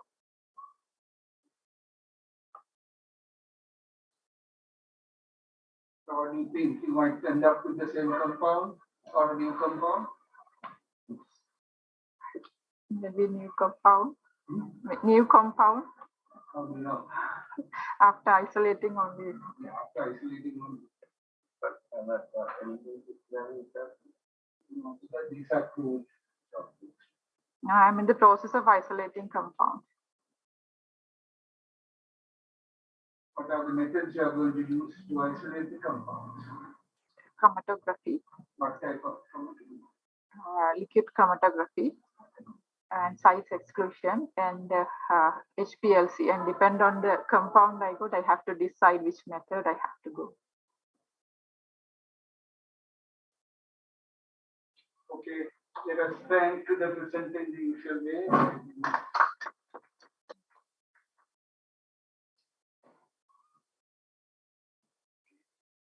The next presentation is by W.S. De Silva, and the title is Acetylcholine Esterase Inhibitory Activities of Jasminium multiforum, Jasminium botulinum, Lacina sandriana, and Sansevieria selenica. Yeah, the presentation can commence now. Acetylcholine esterase inhibitory activities of Jasminium multiflorum, Jasminium rotalium, Dacinia sandriana, and Sansevieria selenica. I'm W.S. De Silva from University of Colombo, Sri Lanka. Alzheimer's disease is the most common neurodegenerative disease, and it's becoming one of the major human health concerns today. Neuronal cell death and the great synaptic loss in the regions accountable for cognitive functions are the main characteristic effects of Alzheimer's disease. Unfortunately, pharmacology treatment for this disease has not at a satisfactory level for controlling neurodegeneration, and most of the treatments are having many side effects. The cruel reality for the patients who are suffering from this grave disease is that no novel drugs have entered the market ever since 2003. And moreover, the financial expenses of Alzheimer's disease are substantial for the healthcare system. The resources needed to avoid, identify, and control. The changes that take place in Alzheimer's brains begin long before the first signs of memory loss. The brains of individuals Alzheimer's have an abundance of plaques and tangles. Plaques are actually the deposits of protein fragment, beta amyloid, that builds up between the spaces of nerve cells. And tangles are the twisted fibers of tau protein that build up inside the cell. The autopsy studies show that most people develop plaques and tangles as they age. Those with Alzheimer's tend to develop far more and in a predictable pattern, first beginning in the areas important from the and then before spreading into others. So these plaques and tangles develop blood communication that cells needs to survive. The nerve cells causes memory failure, personality changes, and problems carrying out day-to-day activities. So people with Alzheimer's disease have low levels of acetylcholine in the brain. Acetylcholine is the most abundant neurotransmitter in the body and the primary neurotransmitter in the brain, which is responsible for cholinergic transmission. The enzyme acetylcholine esterase, ACHE, plays a key role in hydrolysis of the neurotransmitter acetylcholine. So acetylcholine esterase inhibitor drug stops or inhibits enzymes from breaking down acetylcholine when it travels from cell to another. So this means the acetylcholine, which is in short supply in people with Alzheimer's disease, is not destroyed so quickly, and there is more chance of being passed to another nerve cell. So as cholinesterase inhibitors can result in higher concentration of acetylcholine, leading into good communication between nerve cells, which in turn can improve and stabilize symptoms of dementia. And also a wide range of studies shows that the ACHE, acetylcholinesterase inhibitors, can interfere with the progression of Alzheimer's disease. The natural products have been already proven to be promising sources of useful acetylcholinesterase inhibitors. Currently approved drugs, in fact, galantamine and rivastigmine are plant-derived which offers genetic relief for the disease. Acetylcholinesterase inhibition also considers as promising therapeutic strategy for the other types of dementia like glaucoma, Parkinson's disease, in addition to Alzheimer's disease. So there's a need for exploring nature for newer and potent, long-lasting acetylcholinesterase inhibitors with minimum side effects. Unfortunately, research carried out in Sri Lanka related to isolation of bioactive compounds for Alzheimer's disease is limited. Screening of medicinal plants for anti-acetylcholinesterase activity.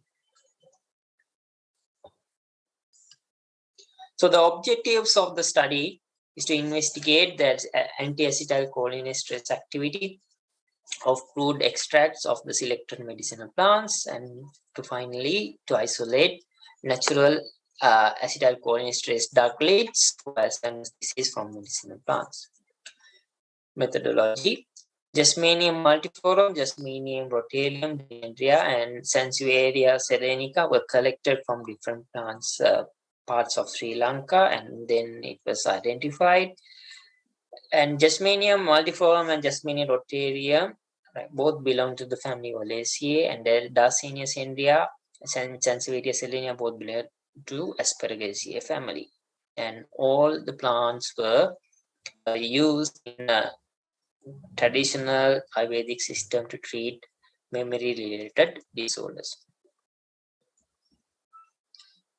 So for the extraction, we have collected fresh plant parts, and it was washed with running tap water, and it was air dried for at least 48 hours, and then powdered. Powdered samples were extracted using 3 solvent systems: methanol to dichloromethane 1:1 ratio and 100% dichloromethane. And the 3 extracts are finally combined to yield the total organic extract. And finally, the solvents were evaporated and the crude extracts were stored at 4 Celsius until further use. And these organic extracts were subjected to Elman assay. The assay was carried out in 96 well plates, and the inhibitory activities were calculated as a percentage compared to assay using 20 microliters of methanol instead of the crude extract. And the galantamine was used as the standard acetylcholinesterase inhibitor. The sample concentration that caused 50% inhibition of acetylcholinesterase activity, which we call the IC50 value, was calculated, and all the tests were done in triplicates. So this table shows the anti-acetylcholinesterase activity of the crude extracts. As you can see, the highest activity, highest inhibition was shown by the flower extract of Jasmanium multiflorum, which was about 135 micrograms, and also the leaves extract of that plant, Jasmanium multiflorum, give a good activity, 180 microgram per milliliter.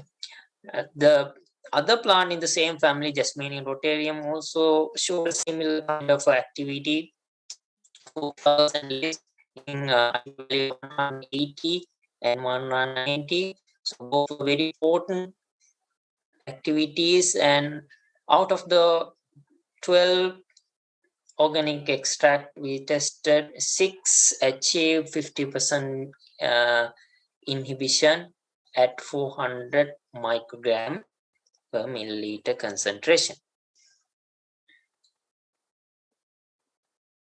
So on the left, this figure shows the percentage acetylcholinesterase inhibition curve versus the concentration. As you can see, Jasmanium species show good inhibition even at very low concentrations.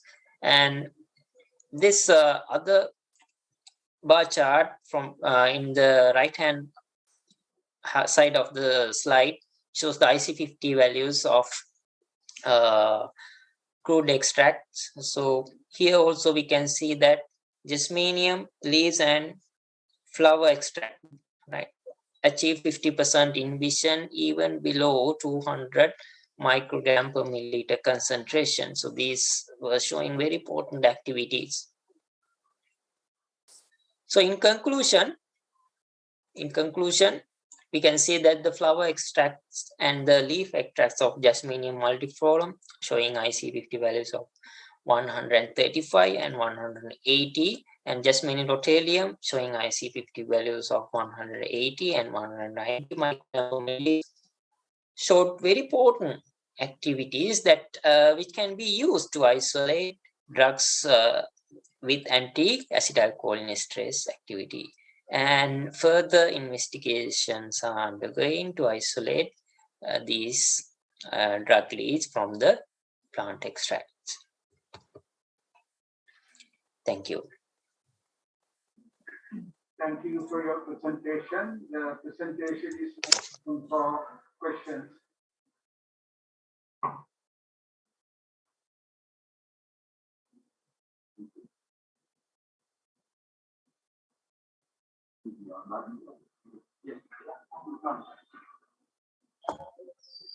I have a question.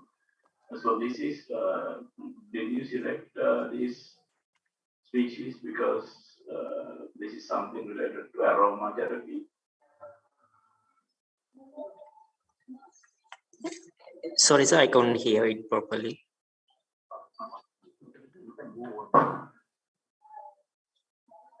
Did you select this species because this is related to aromatherapy? No, it was used in the traditional Ayurvedic system.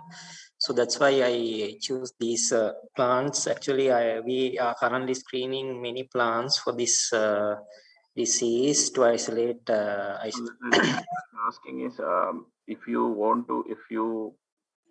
it is the case, if you are trying to take just the smell of the flowers, you should probably collect the headspace of the flowers rather than crushing the flower and collecting an extract.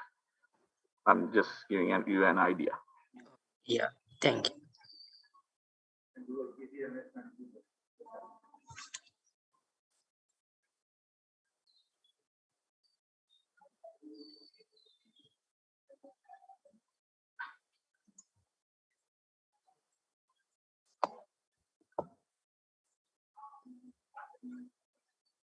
Yeah, in the absence of any other questions, let's thank the presentation in the usual way.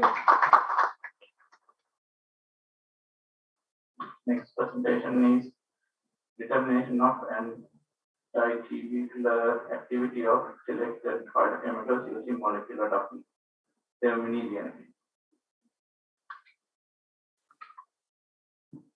Hi, my name is Syumi Lianage, and this is a study I conducted along with my mentors, Ms. Heshani Mudalige and Mr. Ominda Pereira. The study I conducted is determination of antitubercular activity of the selected phytochemicals using molecular docking.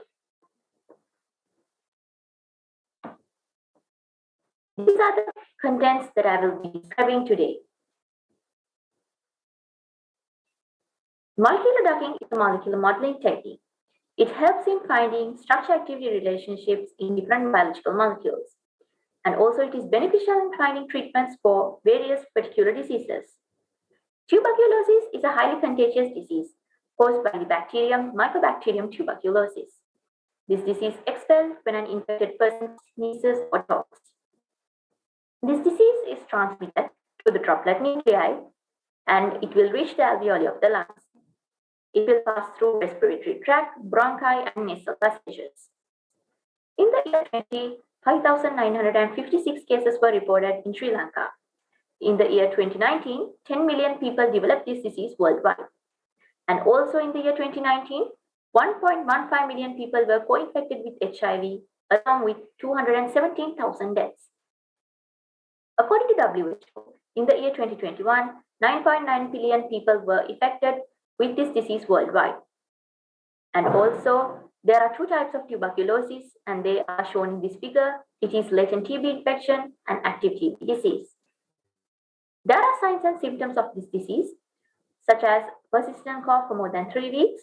It may be bloody, night sweats, weight loss, and neck, tiredness and fatigue, and also high temperature. There are regions which has high amounts of tuberculosis rates, such as Southern American region, African region, especially in Sub-Saharan Africa. In Southern Asia, example such as India, Pakistan, and Bangladesh. In Asian countries like Russia, China, and also Asia Pacific region, countries like Vietnam, Cambodia, and Philippines. The current available treatments for tuberculosis, they are not effective because they are showing high amounts of resistance and they are quite expensive. And therefore, there's an urgent need to find cost-effective treatments along with less resistance with a new mechanism of action. This figure shows the WHO approved second-line treatments for tuberculosis, which is rifampicin-resistant tuberculosis and multi-resistant tuberculosis, and these all of them are drugs. The objectives that I will be describing are identifying best ligand binding sites for tuberculosis receptors and selecting potential and effective ligands for tuberculosis treatments, and then identifying therapeutic phytochemicals against tuberculosis receptors using line docking. The materials I used are hardware, websites, and softwares. The hardwares I used are Dell PC with a 6th generation Intel Core i7 2.5 GB processor, and it should have an 8 GB RAM installed, and also 1 TB hard drive. The websites I used are RCSP PDB website and NCBI PubChem website. And also the other materials I used are dial-up 4G router with a Wi-Fi connection of 221 megabytes per second. The samples I used are phytochemicals. And the software versions I used are Python 3.10, MGL Tools 1.5.6, Autodoc 4.2.6, Open Bubble GUI 2.4.1, UCSF Camera, BioVia Discovery Studio, and LickPlot Plus 2.2.4 versions. The for blind docking using Autodoc 4.2.6, it consists of 5 steps. The first step is receptor preparation. The receptor used is MMA4, also called as methoxymycolic acid synthase 4. The PDB ID is 2FK8. The PDB from the RCSB PDB website, this receptor should be retrieved in PDB format. And then heteroatoms should be deleted, polar hydrogens should be added, and Coleman charges should be added. At last, 84 types should be assigned. As the second step, it is ligand preparation. The SDF format of this ligand, it should be retrieved from NCBI PubChem website, and then the SDF format should be converted into PDB format using Open Bubble GUI. Then the route was chosen, the route was detected, and at last, ligand should be saved in PDB format. And then as very last step, gas trigger charges will be added, non-polar hydrogens were merged, rotatable bonds were detected, aromatic carbons found, and also toast was set to 10. The next step is grid box preparation. Grid box parameters I assigned X, Y, Z coordinates and also the central grid points. And therefore, the next step is Lamarckian genetic algorithm. The Lamarckian genetic algorithm I used is 50 runs and 300 population size. And the next step is docking. Here, as in docking, execution of Autodoc and AutoGrid should be done separately. And as the last step, analysis should be done. Analyzing docking process, interactions, and binding energies should be done here. This is the table for all the blind of phytochemicals, and it shows the binding energies and constants. As per binding energies, the ligands with lowest binding energies are considered as best bindings. Generally, binding energies less than -5 is called as best binding energies. Therefore, all these phytochemicals are best. This image shows best of process of phytochemicals using BioVia Discovery Studio. The first layer is tubulin, berberine, then D is resveratrol, ecdysone, E, F for quercetin, G silimarin, and H is gingerol. And this image shows 2D interactions of all the blind of phytochemicals using BioVia Discovery Studio. You are donating different types of bonds, such as green color denotes H bonds or hydrogen bonds, light green color shows carbon hydrogen bonds, purple color shows alkyl bonds, pink color shows pi alkyl bonds, and orange shows pi bonds. And also, this image shows active sites of blind of phytochemicals using LickPlot Plus. This image also shows the same. As comparing my study with the previous study, the blind docking done between 2FK8 and ecdysone with Autodoc 4.2.6. The previous study also used the same ligand receptor and software. The previous study achieved binding energy of -9.2 kilocalories per mole, and I achieved a binding energy of -9.12 kilocalories per mole. The previous study got 7 hydrogen bonds, and in my study, I received 5 hydrogen bonds. As you can see, there are 3 common active sites shown in these highlighted regions. And also, these are the tables which are visualized the amino acid residues for all the blind of phytochemicals using BioVia Discovery Studio. And those 2D interactions showed some common active sites. The highlighted areas are showing the common active sites.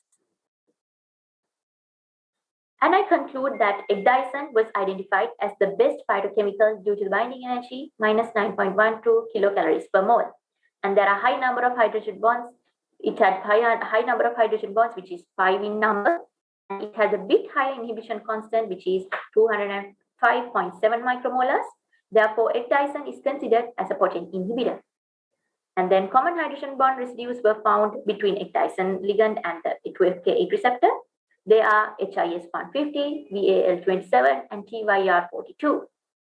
It can be extracted using the Acheranthus aspera plant, which is available in Sri Lanka, and it can be extracted using solid phase extraction method for further analysis.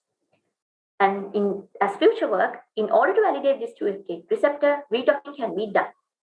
It can be done using the small molecule S-adenosylmethionine as the ligand. and then admit parameters of those phytochemicals, it will be analyzed using Swiss ADME website. These are the references I used. And now I would like to thank, along with my teammates, for everyone who helped us during this study, and for the organizers to giving us an opportunity to shine it bright in a spotlight for the study we have done. Foundation is now open for questions.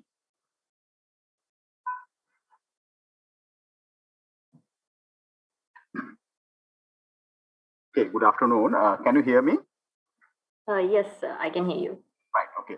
Now, so this docking work actually basically working on the TB, which right now make use of the cocktail of antibiotic, which has been practiced for some decades and giving a good outcome.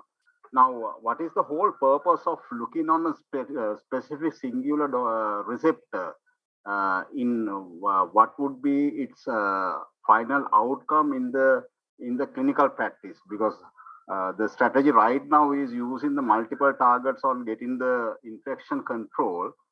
So instead of using the multiple target, what you really thinking of make use of a single target? This receptor 2FK8, it is also called as mycolic acid, methoxymycolic acid. So this is part of the Mycobacterium cell wall, Mycobacterium tuberculosis cell wall, which is subverting the pathogen to hide from the immune system. Therefore, it's less susceptible for antibiotics. So when phytochemicals are used to treat using this receptor, it can reduce the hepatotoxicity, which is caused by the drugs currently, which is currently used for tuberculosis. And also the drugs are very expensive. And also it could be cost effective because these phytochemicals, they are found by plants which are in Sri Lanka. And also less chance of resistance will be also developed.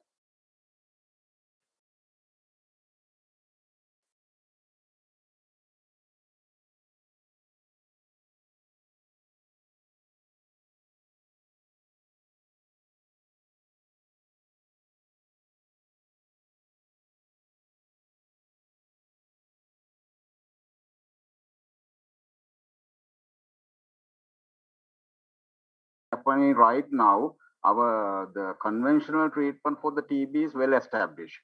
So but the thing is, in the allopathic medicine also, they don't have a correct clue how to tackle with this resistant strains. So probably if you have some answer on this particular expression of this particular receptor and having some outcome in order to address the resistant strains, that would be wonderful. The ligand, the phytochemical ecdysone is showing a high binding energy. That means it's more towards the lowest energy. That means it's around -9.12. So it's very effective in treating the pathogen with the use of this software, Todoc 4.2.6.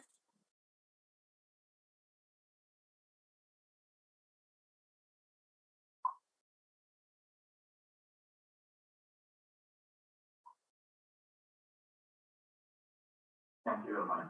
In the absence of any other questions, let's thank the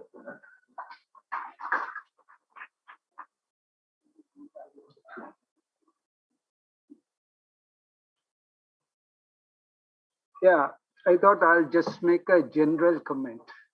Now, in all these presentations, at the last, people say, these are my references. These are the references I used. Okay, doesn't make any sense.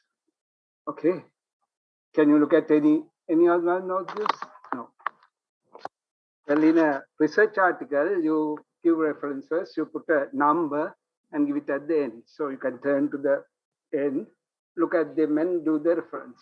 But in a presentation, people are watching, they would like to jot down the reference. So you should include that reference in the relevant place, in the correct place.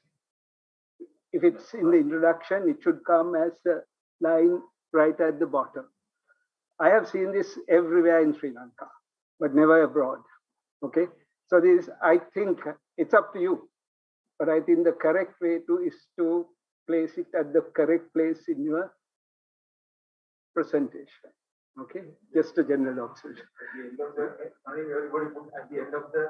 Yeah. This is mainly I have seen when I was at the Department of Chemistry. People like to say, "Oh, I have done so many references. Give me some marks." Okay, that's not it. Okay, it's to give the audience the correct reference at the correct place, so they can go and so keep that in. I think that's my advice. It's up to you to do it. So I think that brings us to the end of this session. We had some interesting lectures. So let us thank all of them by giving a big hand. Thank you very much.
There are 3 speakers who are coming from abroad online.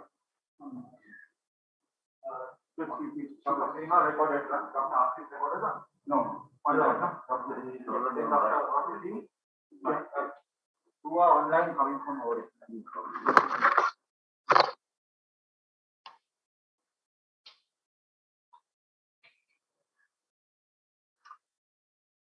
Yeah, welcome to the Symposium 3, that's Trends in Drug Screening and Development. Today we have 3 speakers, Professor Cheol Hee Kim, Dr. Srimal Premakumara, and Dr. Galhena. And the first speaker is Professor Cheol Hee Kim, and it's a pleasure for me to introduce him to the audience. Professor Cheol Kim is presently the professor in the area of mental disorders, Department of Biology, Chungham National University of Korea. He also serves as the director of Zebrafish Center for Disease Modeling in Korea. He obtained his BS and master's degrees in genetic engineering from the Kyungpook National University, Korea, and his PhD degree in the area of neural development from Osaka University Medical School, Japan. He carried out his postdoctoral research in development genetics at the National Institute of Health, USA. Professor Kim has over 179 publications with nearly 9,000 citations and an H index of 46. It's a pleasure for me to invite Professor Kim to deliver his lecture on functional validation of candidate genes for mental disorders using zebrafish. Over to you.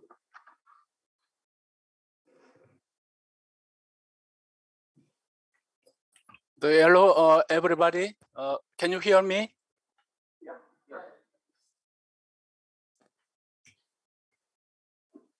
I guess you yes, are. we can hear you.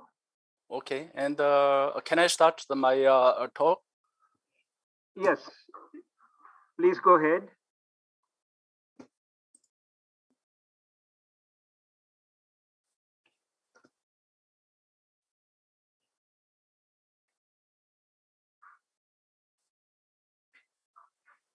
Okay, thank you very much for giving me an opportunity to attend this very nice international meeting. So my talk is like this. I'm working on the mental disorders and by using a zebrafish, the animal model.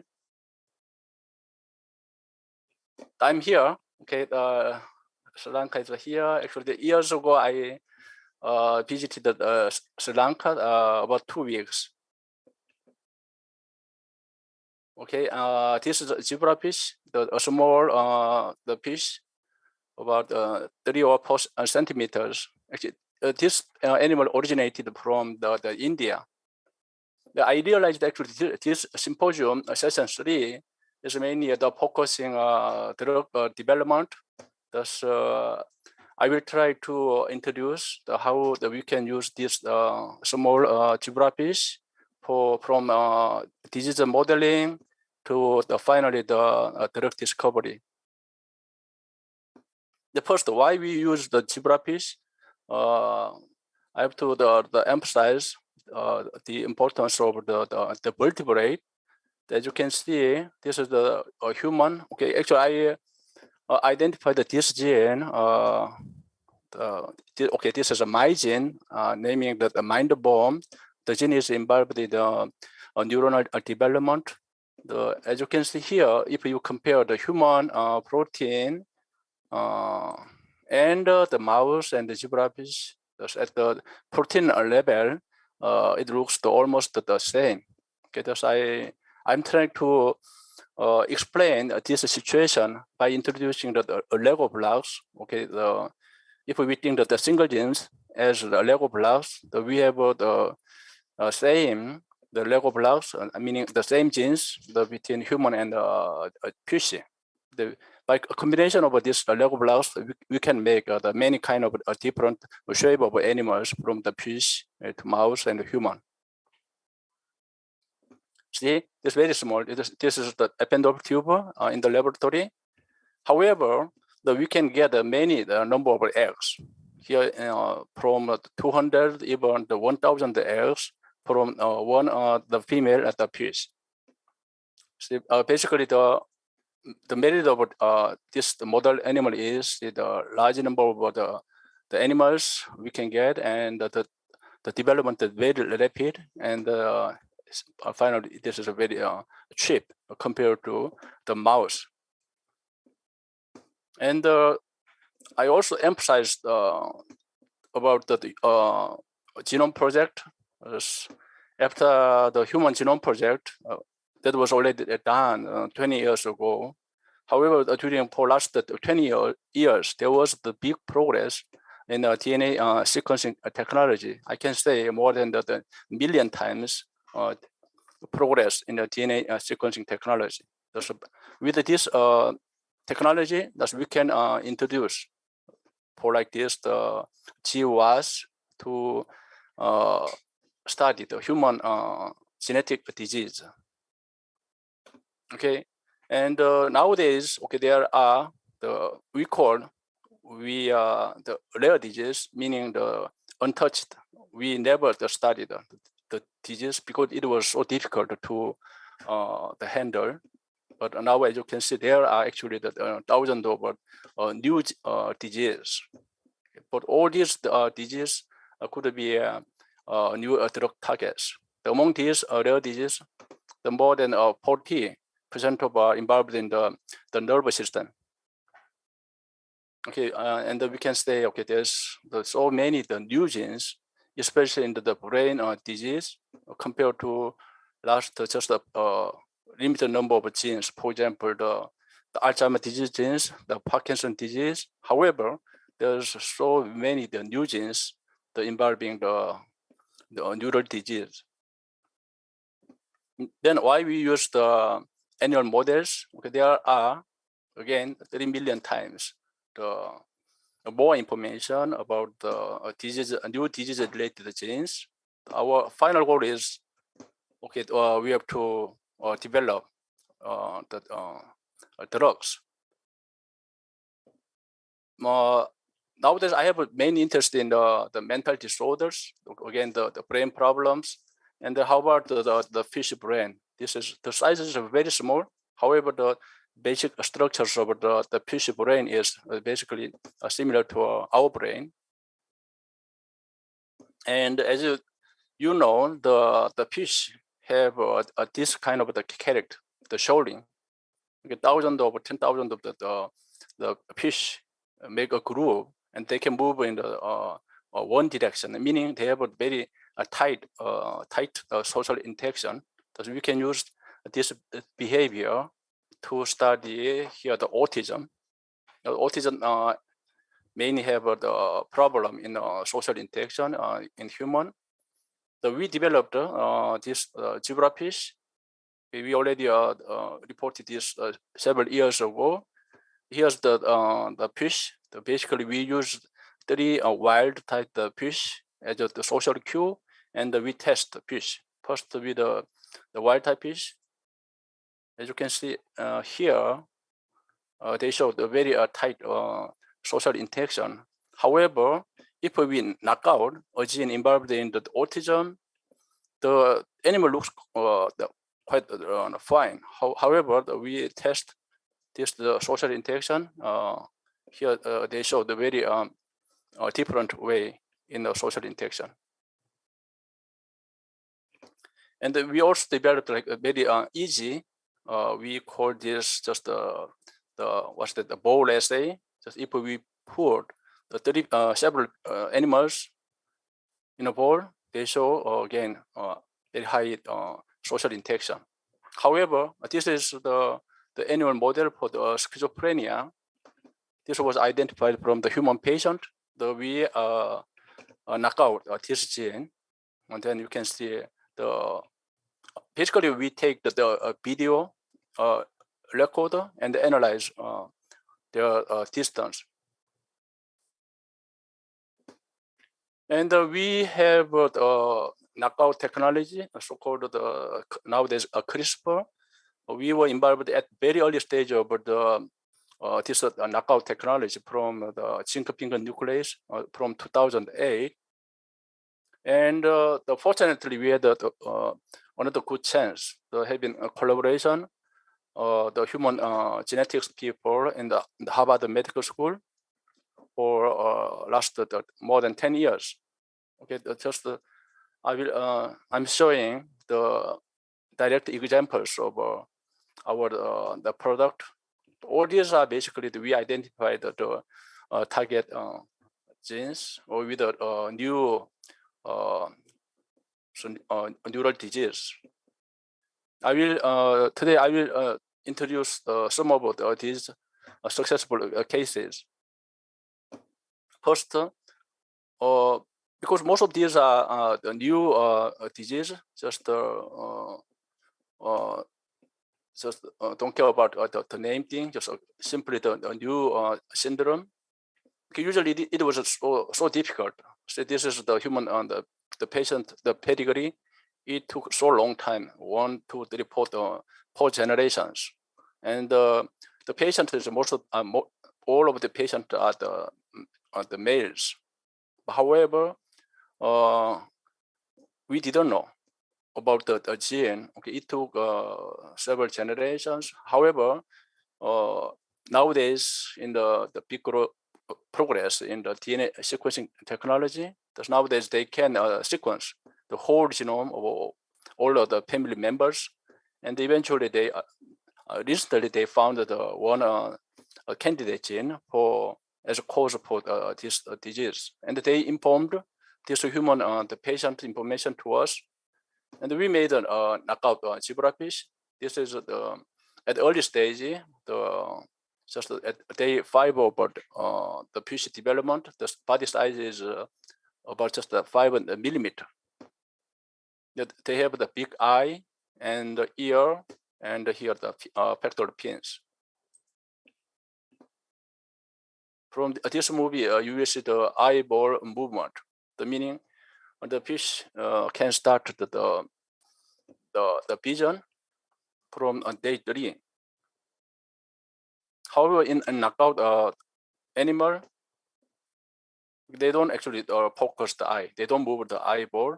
However, they show the very high rapid movement over the pectoral pin. Pectoral pin is the counterpart of our arms.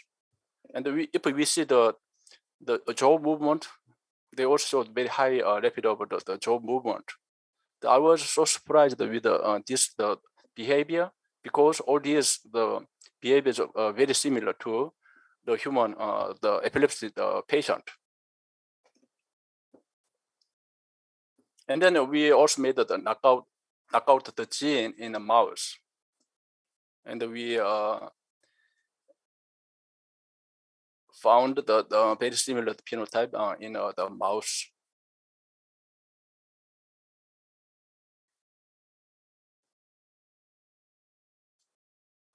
And then we reported about this, that we found a new gene involved in the neural development. And now we have, here's just a case of our experiment, the system to examine neuronal activity. Here, this is a live animal. You are watching at the neuronal cells. There's one brain here, and if we induce the epilepsy, we can see the activation of the neurons in the brain, okay, with a rhythm like this. This is very similar to in the human, in the MRI-like data, but we can do this at a cellular level. This is another case. Okay, we can examine the activation of the single neurons in live animals.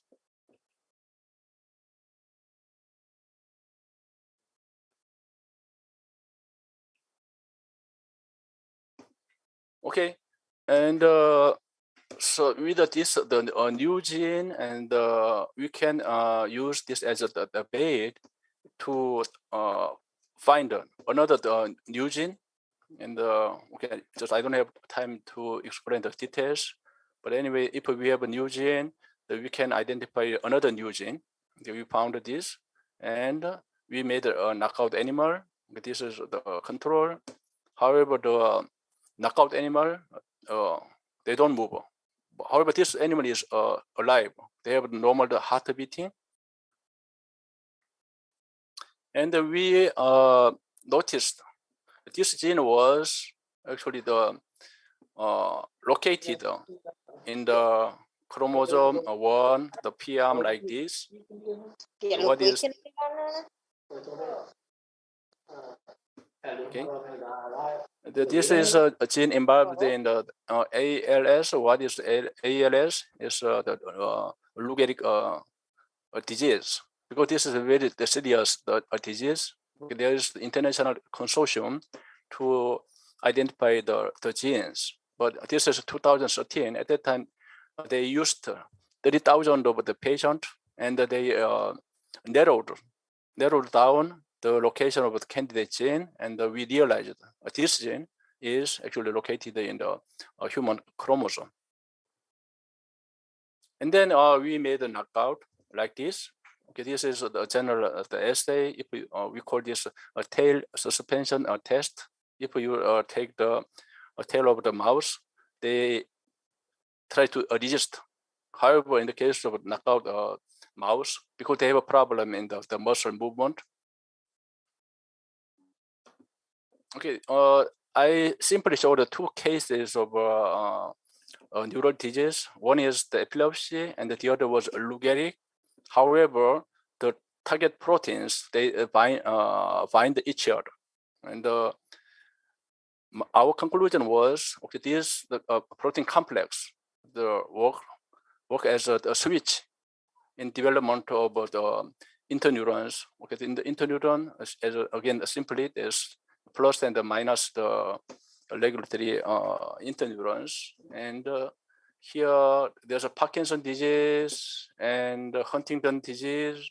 There's a many serious disease. However, biologically, I can explain and easily, simply as the disease involved in the movement in two ways, the minus ways or the plus ways. This is easy concept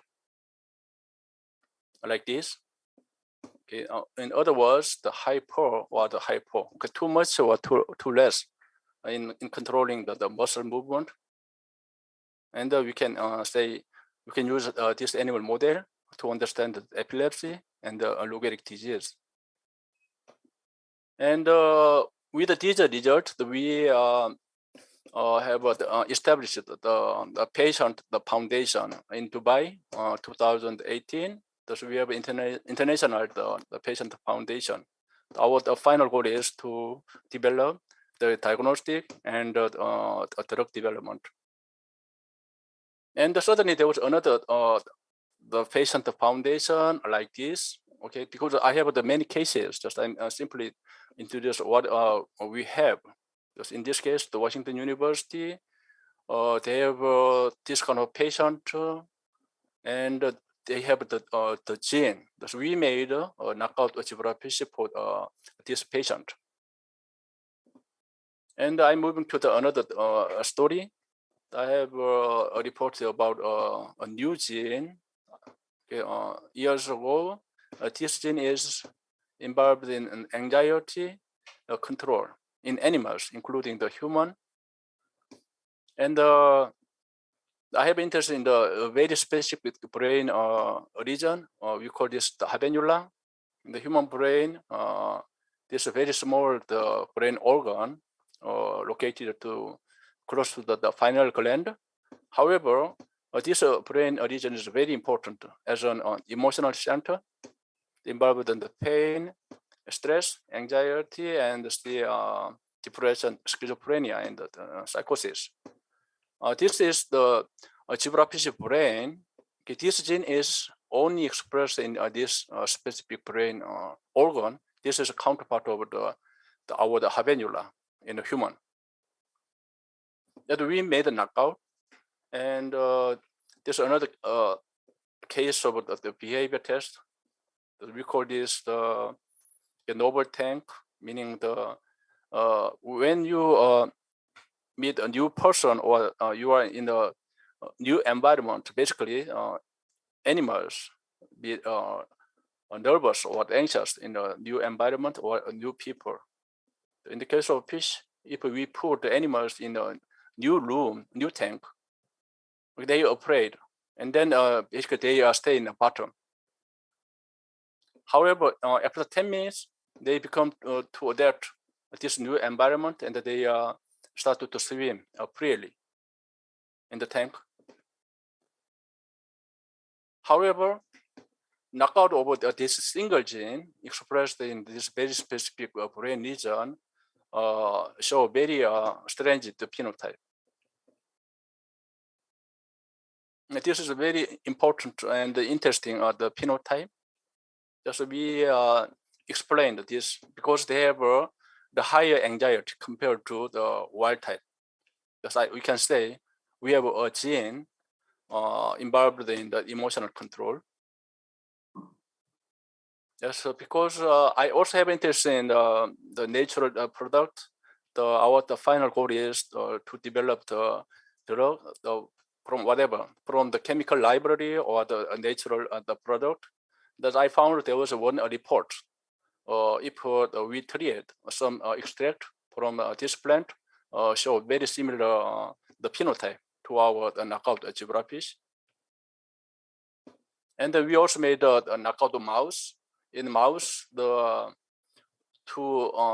evaluate the anxiety behavior, they put the mouse in a higher place. It basically similar to the anxiety, the behavior that we got a similar data. And we analyze these knockout animals, the zebrafish and the mouse, in many the possible ways. with the gene expression, and this is mouse data with the patch clamp to examine the neural activity. Okay, and then the final, okay, this is very important. And we informed this data to the human genetics people in Harvard Medical School, and they screened the patient having mutation in this gene from more than 32,000 patients with mental disorders. They found, and this gene is involved in the autism. Because this gene is the neuropeptide or neuromodulators. Thus now we are trying to find its a receptor. Okay, we expect it as a kind of a GPCR. We have a candidate gene like this. Okay, this is a summary of the function of the samdori in the stress axis. Okay, we are stressed by through our eye or the ear, whatever, basically from our five senses, and then we have to respond to this stress. The final stress hormone is cortisol, and this is a well-known stress axis to react the environmental stress. Our samdori gene is involved in controlling the stress hormone called CRH in the brain, and the light shows the at the cellular level. Okay, there's the putative sorry receptor, and we expect that this is basically the GPCR signaling. There's we are trying to all new genes involved in this signaling pathway. For example, here the GNG8 is in the G protein signaling. There are G protein alpha, beta, and gamma. This 8 is just one of the gamma in our brain.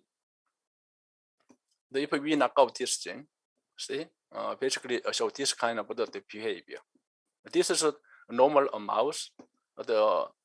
He's afraid about the big animal, the rat. However, if we knock out this gene, okay, they don't afraid of the rat or even the cat. And we also measure the activity of the hippocampal neurons, and found this is normal neurons in the hippocampus. However, the knockout mouse, they show their reactivity is reduced. And we reported this years ago in the molecular psychiatry, and we have also the candidate drug to recover the behavior in this knockout the mouse. Now, this is another case that we recently found the causing gene that we called this just X syndrome. Again, it took several generations. However, we found the gene, and we reported in the Nature Communications 2 years ago. The gene is like this. And also, we confirm the causing gene, and we have the knockout animal. We can use these knockout animals as a disease model for drug screening. And we can help the patient. This is what happened just last month. We informed. Okay, there was the hospital. They informed. They found from Netherlands. They found the baby has this kind of a phenotype, cleft lip. But nowadays, the physicians can easily by surgery they can fix this phenotype. However, they found the mutation in our gene because the mental problem is more serious than this phenotype. Thus, they asked us whether we can test this mutation. Okay, but we had a very limited time because in Netherlands, also in Korea, there's legally we cannot allow the abortion if it takes more than 24 weeks. But they had only 2 weeks. for asking us this test. And we challenged this. We introduced the specific mutation in the gene, and we injected our knockout zebrafish, and we tested whether this mutation in a specific patient is the pathogenic or not pathogenic. And fortunately, this mutation was not pathogenic. And we informed this. Now we can say we saved the baby. Okay, we are waiting for the health of the baby. We will see it in months. And this is another case in Korea. Still, there was a big problem, and saying there's a problem in the brain. This is the MRI data. Okay, we call this leuco or the vanishing white matter in the brain. White matter is the myelin structure. They found a mutation, and all these are actually a similar disease, saying they have a problem in the myelin in the brain. And this gene is involved in so-called the protein stress or the protein the quality things. And this is the knockout model. We are examining the early the movement. It was normal, and white signal shows that the motor neuron development from spinal cord and innervating the muscles. The motor neuron looks normal. However, this we have a transgenic zebrafish, having the GFP, the green fluorescent protein, only in the myelinating the oligodendrocyte cells. We can examine the development of myelin.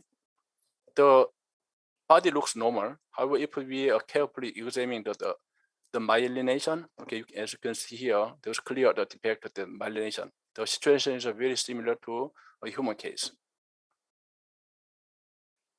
And I realized already in the several companies in USA, they are trying to drug. This is our gene, targeting this gene. For what? Okay, this is directly involved in, again, this type of dementia and the Lou Gehrig too. Okay, also we developed a knockout animal model. We can directly use this for the drug screening in a larger scale. In the case of epilepsy, it's easy. We can use a very small the fish in 96 wells, and it took just 10 or 20 minutes that we can screen thousands of 10,000 of the chemicals. We did it. And I also interested in the new the bioactive compound, whatever. Again, the chemical library or plant library, and I think some of you have a good bioactive materials from the marine from the sea. Now actually we have the 4 genes for the jellyfish, the venom genes we have. So we are planning to test these in our models. Here's one case. Before this, we already tested the cobra, the venom, the snake venom. They are using the snake venom in many ways. Anyway, we introduced this snake venom in our epilepsy model. This is the epilepsy model, and we introduced the snake venom. It was effective, not just killing the animal. If we carefully see the heart beating, looks normal. Can you see the heart beating?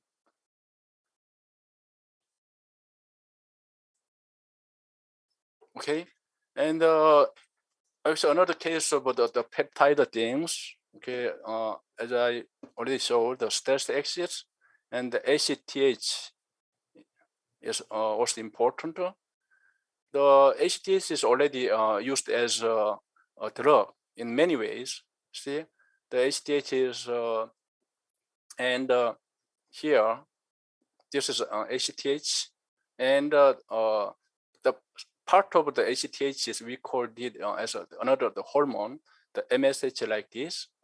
This is a synthetic ACTH, the 39 amino acid peptide is used in for the epilepsy in hospital. And recently, another derivative was approved by the FDA in 2 ways. This is for the sexual activity in a woman, and the other case is for the obesity. Okay, look quite different. See, the epilepsy and the sexual activity, all these actually involve the emotional control. And in other case, another derivative used to control the body color things. Okay, and we have the zebrafish also have a similar system. The black cells, so the pigment cells on the microscope. If we treat, see here, the MCH hormone or the adrenaline and the melatonin, or even the coffee and the MSH. If we treat these pigment cells are very, very sensitive. We can advance its activity just in several minutes. Okay, we can use very easy system to test whatever chemicals.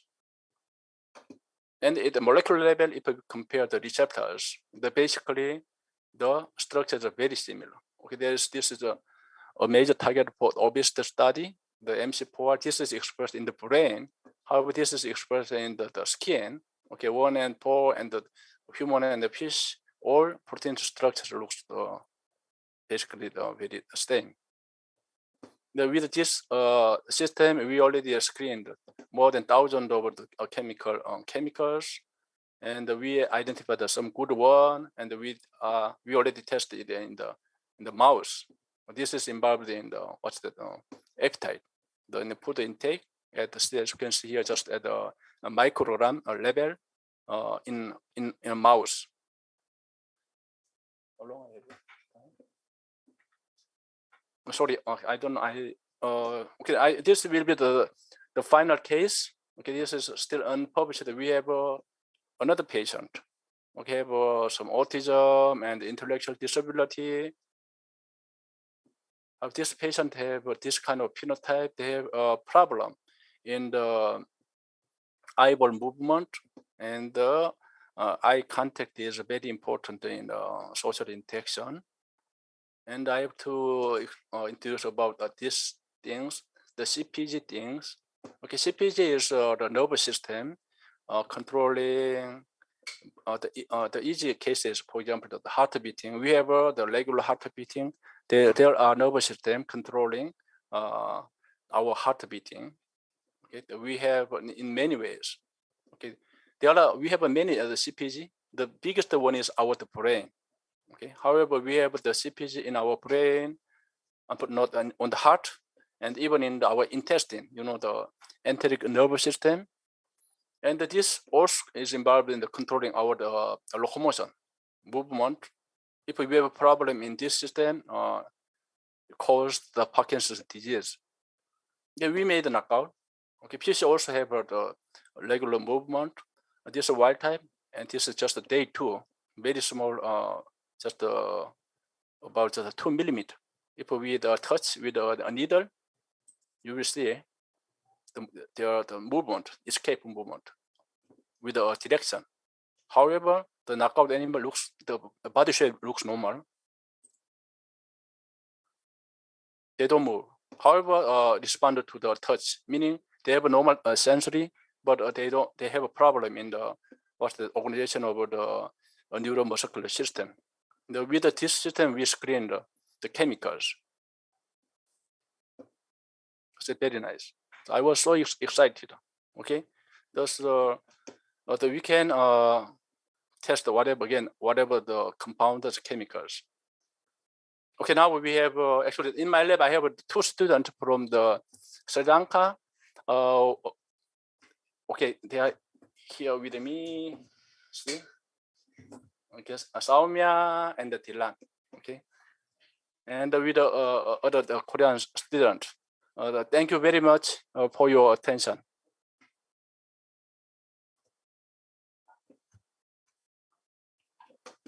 Thank you very much. Do you have any question? Yeah, thank you very much. Yeah, we would have a few minutes for questions. And please go ahead and ask any questions from the Professor Kim.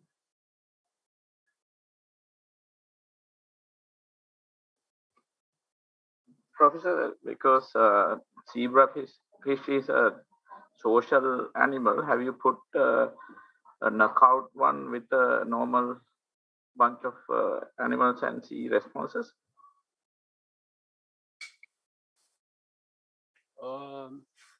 Okay, today what I showed is all those are the knockout animals.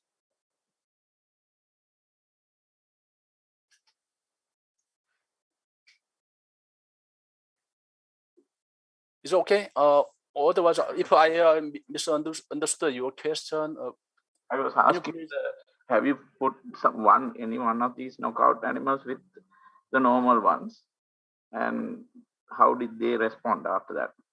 Because they are a social kind of animals. So, for example, some of them don't move, but if you put one of those animals which are not moving with the bunch of animals which are normal. I see. You are saying if we put a wild type the animal in a group of the knockout animals? Yes, yes. You are saying the mixed things? Yes. Okay, I think there's a good idea, but we didn't actually test it because it will be good, but actually yeah, we didn't test it. Yeah. Meaning you are saying if we imagine the patient, right? There's several, for example, the autism patient. If you introduce the normal people, could be could help them. Yeah.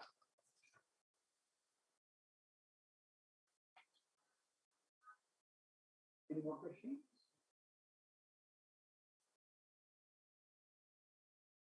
Yeah, in the absence of any more questions, we would like to thank Professor Kim again for that very interesting speech. Let us give him a round of applause. Thank you very much. Thank you very much. Bye-bye. Bye.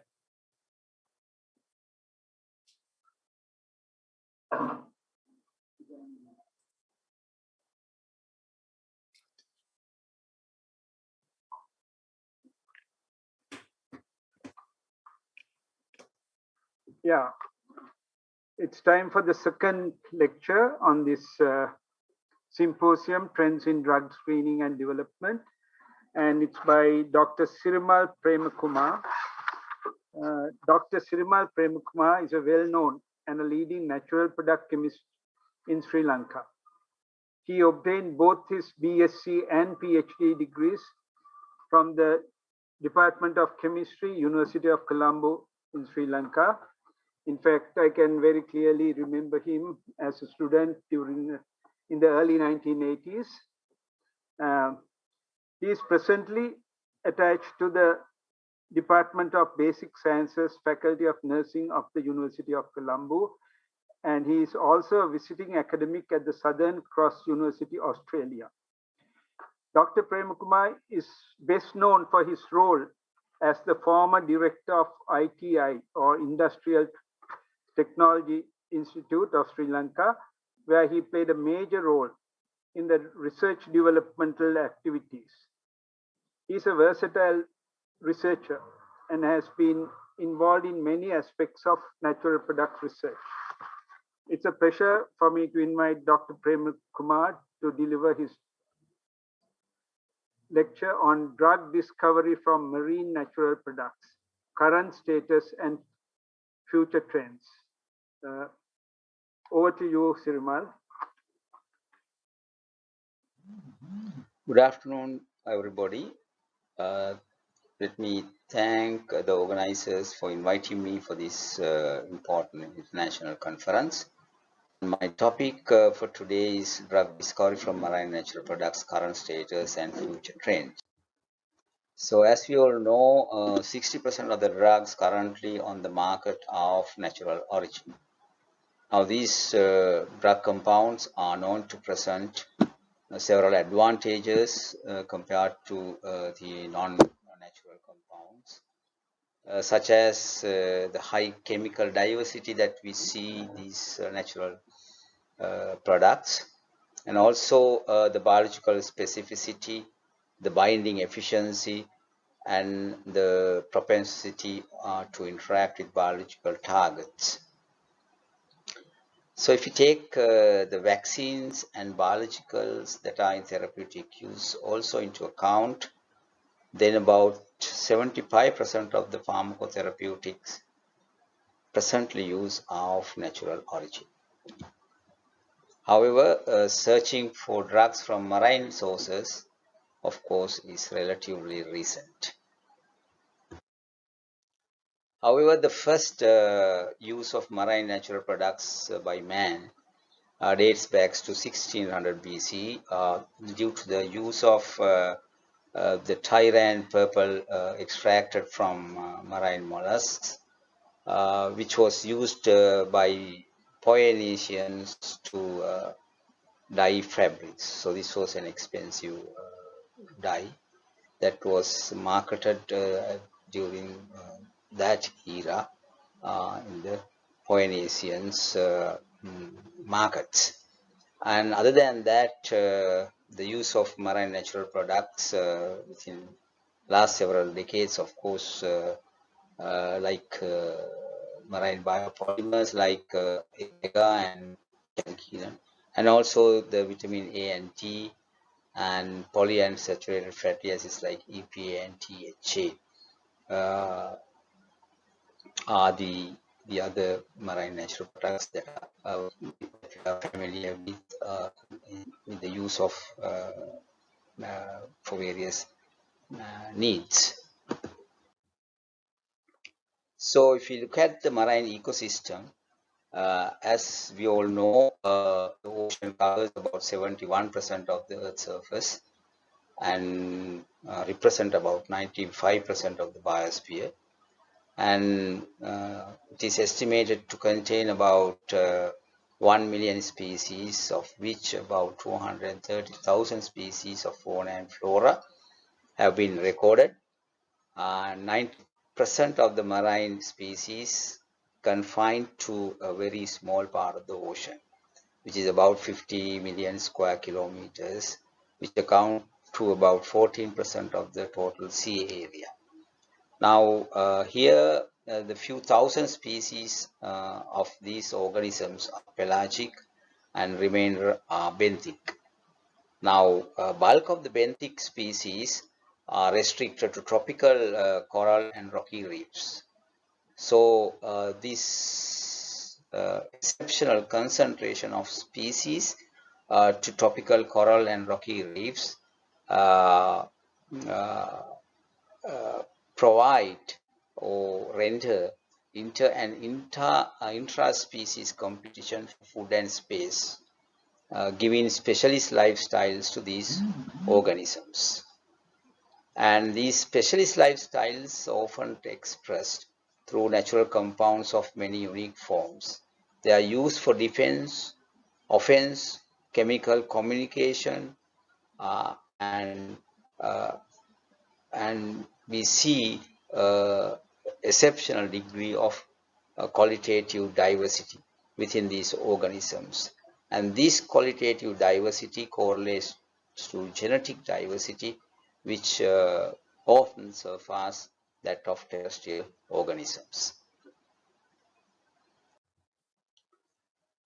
And marine environment also possess a moist, chemically polar reaction medium, and it contains dissolved electrolytes, and also provide conditions of varying temperature, movements, and highly diversified interfaces for many kind of pre-biochemical reactions and synthesis to take place.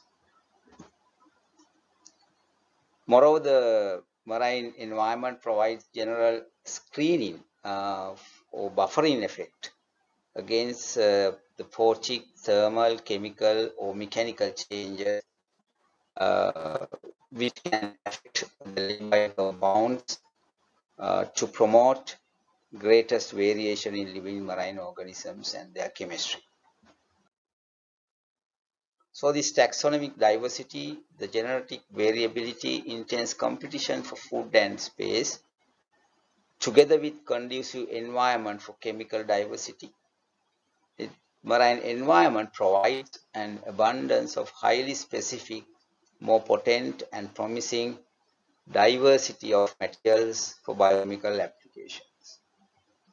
Now, to date, about 30,000 novel marine natural products have been isolated. Nearly 1,000 new compounds are reported each year, and over 90% of all structures are from marine algae, invertebrates, and microorganisms. These are some of the recent discoveries that are now approved and available as pharmaceuticals in the Western pharmacopoeias. And interestingly, these very structurally diverse molecules that are being isolated from various organisms in the marine ecosystems, they are being identified in the symbiotic bacteriums and also the microorganisms that are present in the seabed or sea sediments. So now the problem of finding enough materials for the drug development process from these marine organisms now can be overcome, since these compounds are now being reported from the symbiotic microorganisms that present in these organisms or the macro organisms, so that these microorganisms can be cultured and extracted required quantities for the drug development program. So as we all know that it's a very fascinating environment that we see in the sea, with a range of different organisms with very attractive colors, structures, and so on, and that itself indicate that the chemical diversity that we found within this organism. So now this marine derived discovery of marine pharmaceuticals, of course, is possible because of this exceptional diversity that the marine environment has, and therefore now the marine environment has become a hotspot for the identification of new drug leads.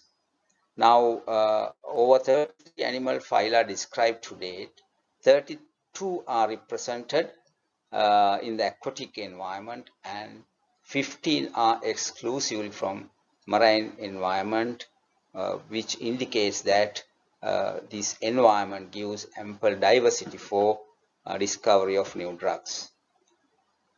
However, the exploration of marine ecosystems has only began in mid-1970s with the emergence of modern snorkeling and scuba in 1970s, and remotely operated vehicles emerged in 1990s.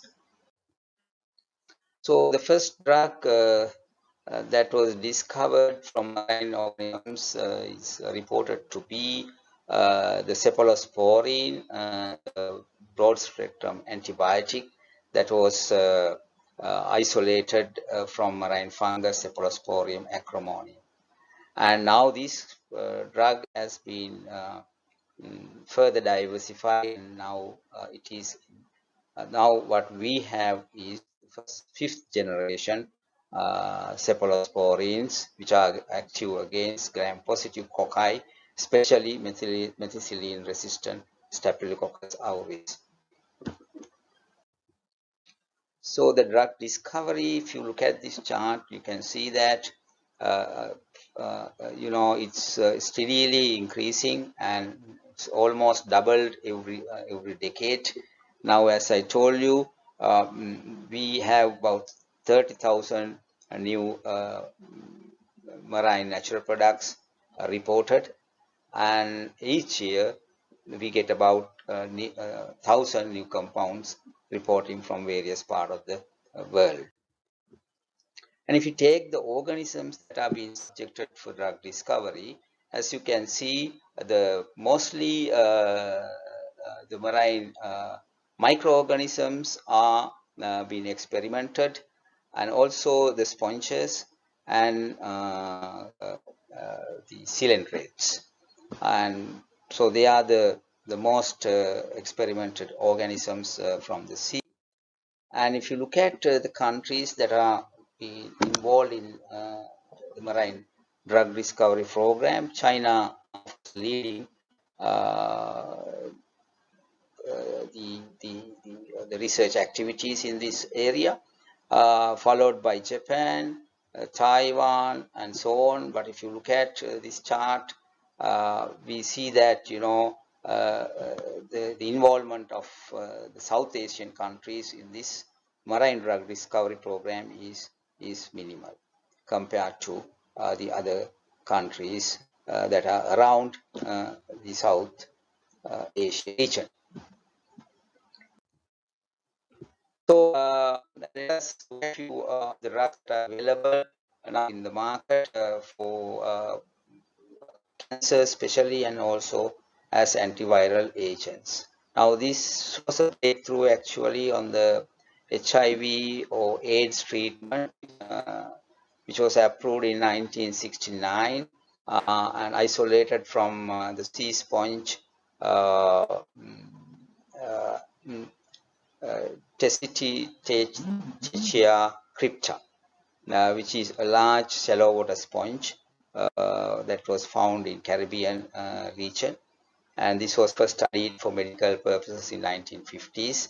The two compounds isolated was spongouridine and spongothymidine, which were then developed into vidarabine and citrabine. The citrabine is approved in 1969 for cancer, and vidarabine approved in 1976 as an antiviral agent. So the citrabine continues to be the election drug for the treatment of myeloid leukemia, non-Hodgkin's lymphoma, and meningeal leukemia. Now, for the 40 years after its entry into the market, there is still no better approach to treat these diseases, despite the many research to improve therapeutic effects. Now, global revenue for citrabine and vidarabine individually is about $9 million per year. The other interesting drug is Yondelis, which is isolated from tunicate as a treatment for soft tissue sarcoma. This is an excellent example of a kind of drugs that can be developed through marine organisms. The original compound is trabectedin, and this was approved. The European Medicine Agency and European Commission authorized the marketing of Yondelis of Pharma in 2007. So this is an ascidian, which is a benthic invertebrate that live at the bottom of the sea in solitary or colonial forms. It belongs to the class of tunicates, and the body wall secretes a covering or tunic which composed of a cellulosic substances called tunicine. Now, the turbinata is found in the tropical and subtropical Atlantic from the Mediterranean coast to northern Brazil and the Caribbean. So this is a very interesting discovery that is the first drug to treat the soft tissue sarcoma.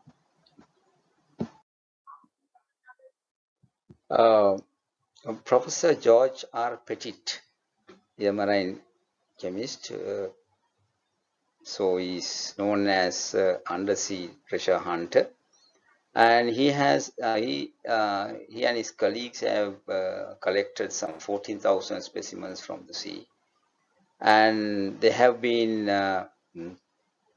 identified a range of tumor-fighting natural products such as bravastatin, combrestatin, then spongistatin, and so on. And the synthetic dolastatin analog named monomethyl auristatin E is recently approved by FDA to treat two types of lymphoma and as part of a drug antibody combination.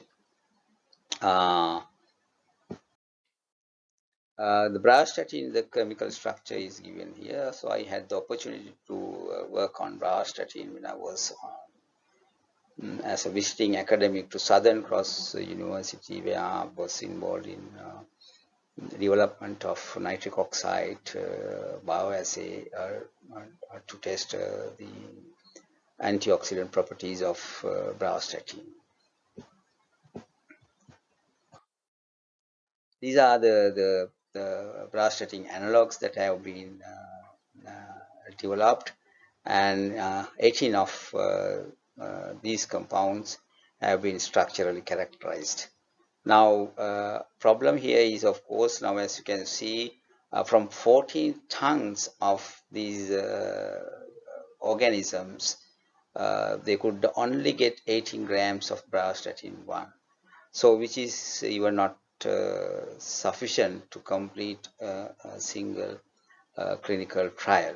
So this is a problem that is actually marine natural product discovery is facing at the moment. But as I told you earlier, the presence of the symbiotic microorganisms and the microorganisms that are found in the sediments have been identified to be capable of producing the same chemical compounds, so that there will be a possibility that these microorganisms can be cultured to obtain the sufficient quantities of these drugs for the clinical experiments. The other organism, the Dolabella auricularia, which is called wedge sea hair, and from this dolastatin was isolated. It is a potent antimitotic drug, which has very high activity in preclinical studies for both in vitro and in vivo against range of lymphomas, leukemia, and solid tumors. So this compound is 200 times potent than its terrestrial counterpart, vinblastine.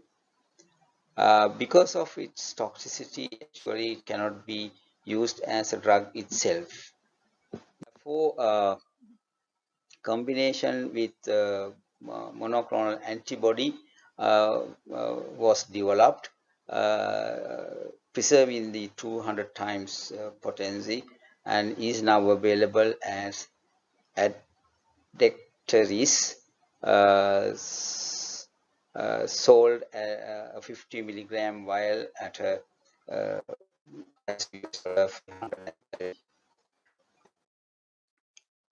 some of the pictures of this Dolabella. And the other interesting drug that is derived from these organisms, that is Helicondrium B, which is used for the late stage metastatic breast cancer. The molecule is based with 54 carbon atoms with close to 100 stereogenic centers. This was actually developed and marketed as Halloween for the metastatic, late stage metastatic breast cancer.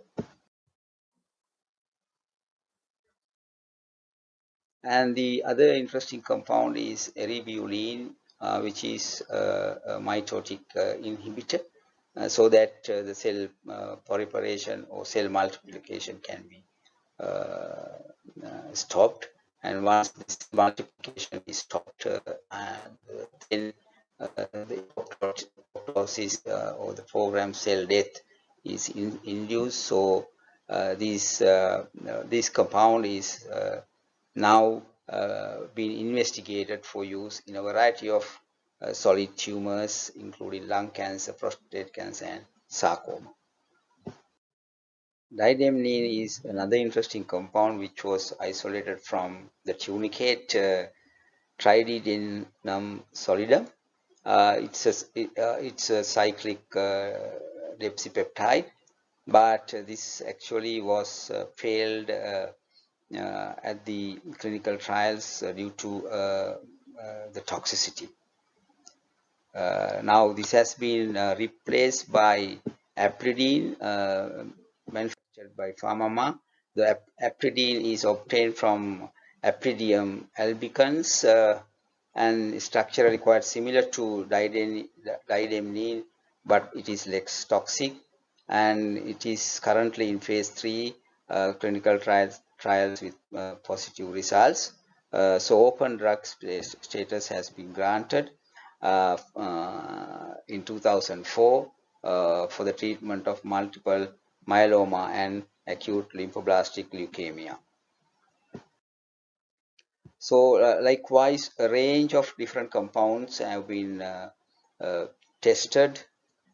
Some of them have been clinically approved after clinical trials, but some of them have been rejected due to various phases due to the toxicity. These are the quite a list you have. Yeah, now if I do not touch the marine natural product research in Sri Lanka, I'll be failing here as I am also trained as a marine natural product chemist in late 80s at Colombo University. As you all know, the marine natural product research started in early 1980s at the Department of Chemistry, University of Colombo, by Professor K. Mahendran, and he was working on marine algae and soft corals. Then the Professor Dilip De Silva, who is the chair for this session today, my guru actually, who taught me at the very beginning on the marine natural products work, and Professor L.M.E. Tilakaratna was the other scientist who was working on marine natural products, with Professor W.D. Ratnasurya from the Department of Zoology.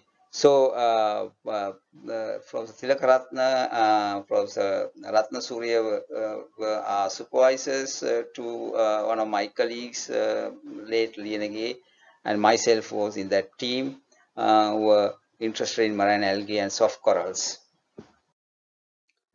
Very first report I could trace back to the report of these interesting compounds from the blue velvet nudibranch and reported by Professor Dilip De Silva in 1982. And then from soft coral, a compound from soft coral, that is Simularia firma, again reported by E.D. De Silva and colleagues. This is another compound that was reported by this group led by Professor Dilip De Silva, by this sea hare, which was collected from Duva, Sri Lanka. And the interesting compounds reported from various types of nudibranch collected from Sri Lankan marine environment. And and this is an interesting compound that was isolated, that is visible in isonitrile, which was isolated from Phylidia vericosa. I happen to be, this is my very first work that I worked with Professor Dulip Silva and Colombo University. I was involved in the testing bioassay directed isolation of this compound using rat hole board technique. The other group of Professor Ratna Surya, Professor Tilakaratna, and the Lienege, who was actually the person who was involved in as the research assistant for this team, was working on Sinularia, soft corals, Sarcophyton crescum, Sarcophyton elegans, and Sarcophyton tricoliforum. So they were looking at the antimotility effect of human sperms, and very interesting results were obtained as potential male contraceptive. And some of the other compounds that was reported from the soft corals. And this soft coral showed a transient male anti-fertility in terms of reduced litter size, probably due to interference to fertilization. So usually female rat produce about 12 size liter. But when you have sort of anti-fertility, then you can see that you will have, especially with male factor infertility, you will have less number of implants in the uterus. This is another nodi branch, Aplysia dactylomela. So lung color pole A and lung color pole B was isolated from this. Actually, those days I can remember these two compounds was very popular, and because it was named after the country's name, so that this was actually discussed in these research teams. And when, as young researchers, we were so interested in about these findings by Professor Dulip De Silva and his team. Some of the newly branch work that was discovered from Jaffna, and the cytotoxicity against L1210 cancer cell lines, and it was also antibacterial against Bacillus subtilis and Rhizoctonia solani. Some more structures from Sri Lankan marine organisms. And these soft corals were tested for postcoital antifertility activity, and Sinularia abrupta, Sinularia crispa, and Sinularia runbergi showed postcoital antifertility activity, and this was reported by Lately et al. So as I told you, I was working with Professor Dulip De Silva on the sedatives, and we used this rat hole board technique, and we subjected the extract of Phylodia vericosa for active direct isolation, and we end up with isolation of the bismuth isonitrile as the sedative agent in this organism.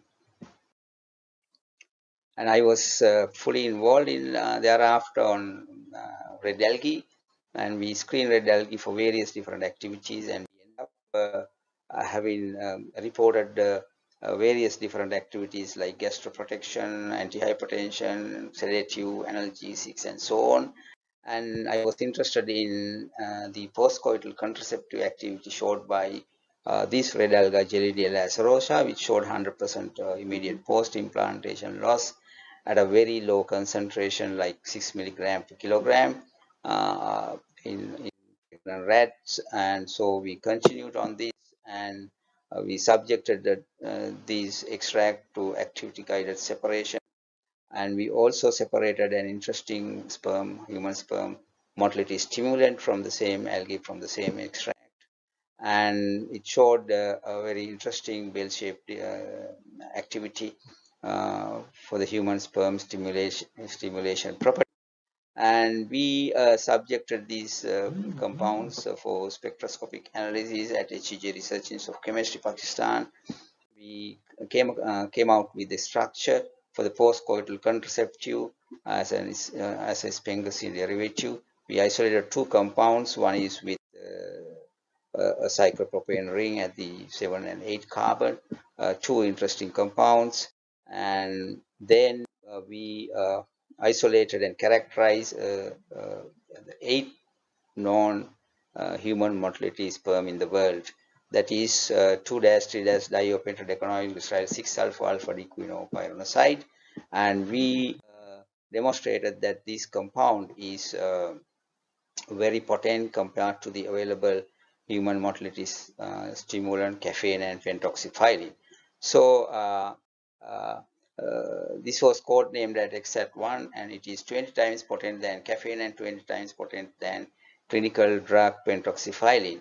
And we showed that XAT1 increased the velocity simultaneously, and also velocity of the sperms, and also XAT1 is capable of inducing 80% of viable non-motile sperms motile. So if you look at the potential of aquatic world for future medicine, so invertebrates alone comprise approximately 60% of all marine animals and were the source for more than 11,000 new compounds since 1990. So attention has been turned also to microorganisms as marine cyanobacteria, marine fungi, and several other groups of marine bacteria due to their biological and habitat diversity, which resulted in the ability to produce metabolites with unmatched structures. And microorganisms constitute a prolific source of structurally diverse bioactive metabolites and have yielded some of the most important active ingredients known to date. And recently it was even realized that many compounds previously isolated from marine macroorganisms such as sponges and tunicates are in fact metabolite products of associated microorganisms. So this reporting of various bioactivities such as anti-tumor, anti-microtubule, anti-proliferative, protoprotective, antibiotic, and anti-infective.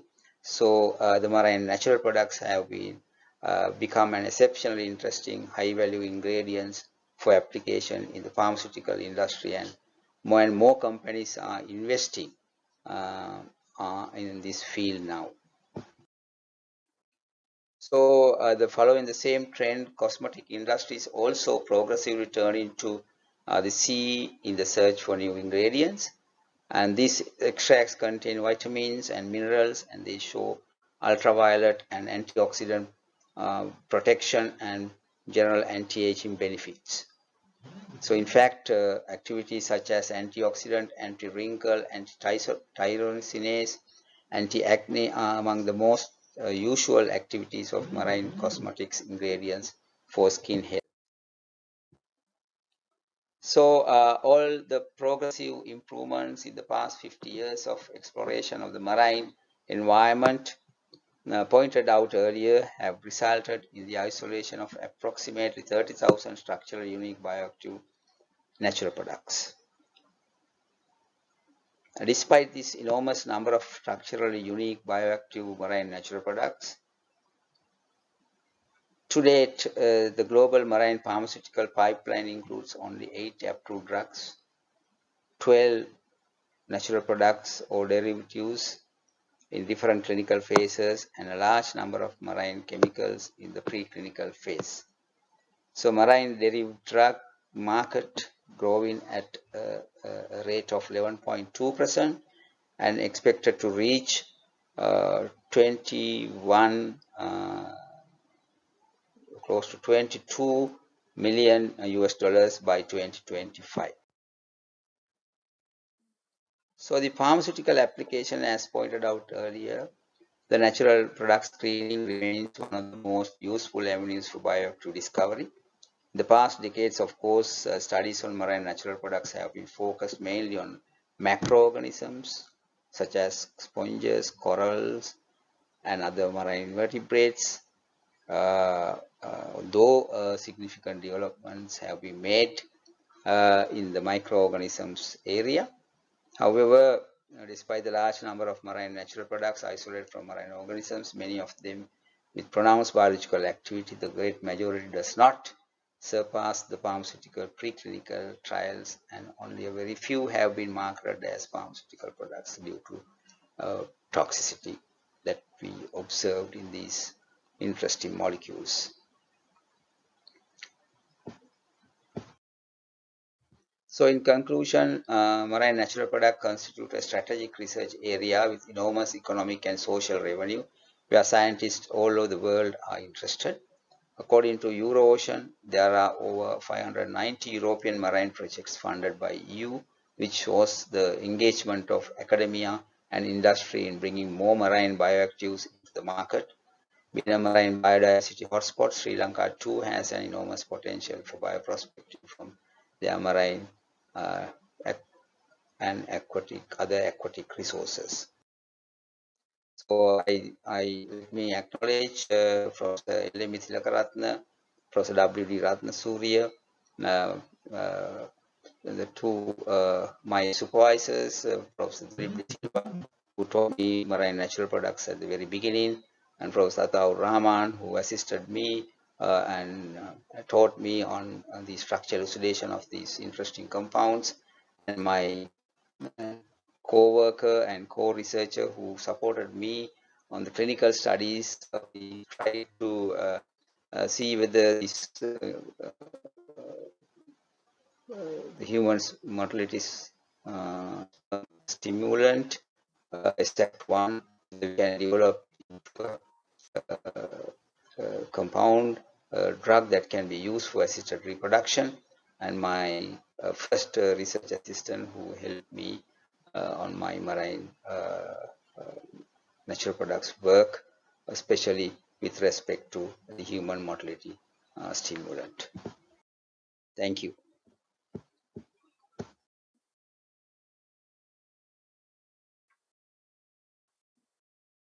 Thank you very much, Professor Prem Kumar, for that interesting talk, giving a global view and also giving a summary of all the marine natural work done in Sri Lanka, which also brought some very pleasant memories to me. So I'm sure, one more thing, the two of the compounds, Sri Lankan compounds featured, Sri Lankinine and chromodorolide, were recently synthesized by two groups in States. And one synthesis came out on Journal of American Journal of Journal of American Chemical Society. Okay, I'm sure Professor Prem Kumar will be happy to answer any questions that the audience will have. Oh, it's a recording. Okay, so I think even in his absence, that was excellent talk. So let us show our appreciation.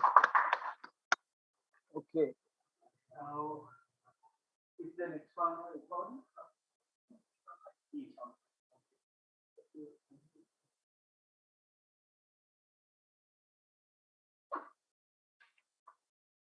Okay, now we have come to the third lecture on this session, and it's by Dr. Asuri Galhena. And it's a great pleasure for me to introduce him to you. He is presently the Head Research and Development, Coke, Atlanta. Once again, Dr. Galhena is one of our own students. Dr. Galhena obtained his bachelor's degree in chemistry from the University of Colombo. He then proceeded to University of Arizona, where he obtained his PhD in the area of analytical chemistry and mass spectrometry.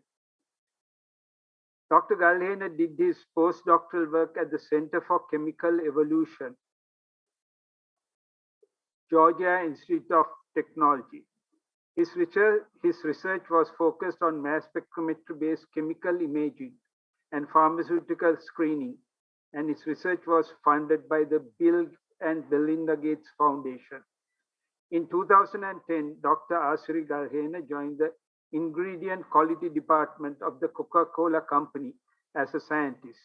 And in 4 years after, in 2014, he was promoted to the senior scientist and went on to establish the Ingredient Authenticity Program for adulteration testing.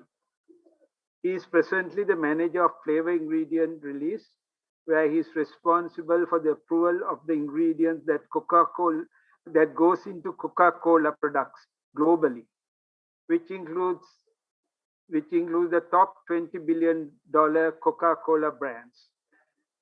It's my pleasure to invite Dr. Galhena to deliver his lecture on principles of liquid chromatography and mass spectrometry, driver in drug discovery and screening. Over to you, Dr. Galhena. Thank you, Professor Dilip. Can you all hear me well? Yes, we can hear you very well. Yeah, all right. Let me share my screen. Let's see. All right. For the sake of internet, thank you very much again, Professor Dilip, and then for inviting me for the symposium. I'm working from home. For the sake of bandwidth, I'm going to turn my camera off. So hopefully we won't have much of a disruption during the presentation. So let me turn my camera off. How am I going to? All right. All right. So today, what I'm going to cover, well, my topic would be talking about the principles of LC-MS and in the field of drug discovery and drug screening. So the idea here would be not to go deep down into technical. So for a full disclaimer, I'm not a biologist or a biochemist, so I'm a chemistry. So I'm not trying to go in deep into much of the technical side. We're trying to give you a very high level, broader analytical tool sets, specifically mass spectrometry that can be used for the drug discovery and screening process. So move to the next slide. Okay, next slide. Move. Okay. All right. So the overview of my the talk, it would be primarily, give you a little bit of background of the process of drug discovery process and then development. Then we'll cover workflow of the same process, drug discovery, how it is being done currently, and then how it has been advanced over the years. Then we'll cover liquid chromatography, one of the fundamental requirements for the mass spectrometry for drug discovery purposes, and then mass spectrometry, and then finally I'll cover method validation process. And then if we have time, we'll go through some Q&A session. So if you think about the drug discovery, the business, on average, it takes 12 to 15 years for the commercialization of a new drug. Which is a lengthy process, and average cost is around $1 to $2 billion, a hefty amount of money involved in this process, right? And then when you think about the success rate, it is 1 out of 20 to 30,000 candidates goes into the market, and then for the commercialization stage. And then even after clinical trial, only 20 to 30%, 10 to 20% of those candidates goes into the market approval. So you can imagine this process involves a lot of money, and it takes a lot of time. And primarily, the process has 4 basic steps. The first step would be in vitro and in vivo testing, which has 3 subsets, which includes basic research, early discovery, and preclinical.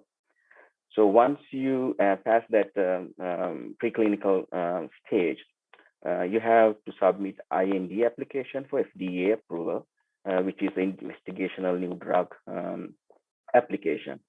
So if that goes through FDA, then it goes to the human testing phase, which is primarily clinical development. So clinical development at least should have 3 phases. And then these 3 phases involve different testing and then confirmation of safety of a drug. So once that data is being collected, then one should apply for a NDA application to FDA again. So at that stage, the FDA take that data and then do a full review. That is a data review process. And if that is approved, so FDA is happy about the preliminary data, human trial, and then clinical trial data, then it goes to surveillance. So in surveillance, studies, it will put into a market, and a broader population will be tested on the drug for the long-term stability, safety, etc. So if that is passed, then it will be commercialized as a new drug. So you can imagine this is a lengthy, hectic process. So one should put a lot of work at the front, in vitro and in vivo, especially basic research stage, to investigate and then properly vet and then identify good candidates for the drug discovery process. That will help the process, that will save time, that will save money. So the idea would be here, if you fail fast. So that will save a lot of time and a lot of money for the researchers. So out of many tools available, mass spectrometry plays a big role in this process. If you can imagine, the basic research stage approximately take 3 to 6 years. It could be half of the work that you have to spend identifying your candidates, right? So that's why it is important to lay out the fundamental foundations of this drug discovery stage, and then identify correct targets using correct technology. So let's talk about mass spectrometry, because that is one of the candidate leading techniques or analytical tool available for this process. So what is mass spectrometry? Literally, it is a weighing machine, right? So, but you cannot weigh molecules. Basically, this is a molecule level weighing machine. It can weigh any molecules with charge. So basically what it weighs is a molecules with mass to charge, right? So the idea would be of a mass spectrometer, if you have a molecule that is in a liquid phase or in a solid phase, you prep a sample and then take it into a gas phase and then accelerate through a quadrupole, or it could be ion stack, or it could be a magnetic vector type of acceleration, and then ionize, and then to a detector, you detect your signal. So as I have illustrated here, the most fundamental level, the mass spectrometry, can be divided into 3 subsets. One is ionization source, second mass analyzer, then detector. So ionization source can be many different, depending on your molecule of interest. You have to pick the correct ionization techniques. It could be EI source, electron impact. It could be CI, chemical ionization. It could be ESI, DESI.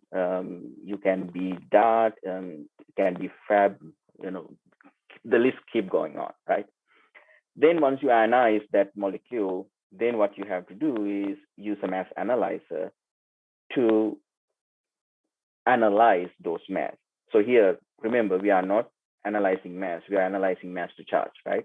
So there are many types of mass analyzers. It could be very, very fundamental, basic mass analyzers. It could be a quadrupole mass filter, or could be a hybrid type, high-end Orbitrap type of mass analyzer. So once you do the mass analyzer, go through the mass analyzer, you have to use appropriate detector. So detector could be basic Faraday cup type of, or MCP type of, and then you have to do the data acquisition and then process. So this is a basic fundamental layout, very, very high level layout of a mass spectrometer. So if you think about the evolution of mass spectrometry in the field of bioanalysis and drug discovery, it aged back to 1970s. So back in the days, the most common LC methodology used was HPLC UV. So at that time, Your detection limits were, 10 ppm levels, whereas regular HPLC separation takes 40 minutes. With time, now it advanced into UPLC, ultra pressure liquid chromatography. You can operate a system with 17,000 PSI, very high, so fast and efficient separation there.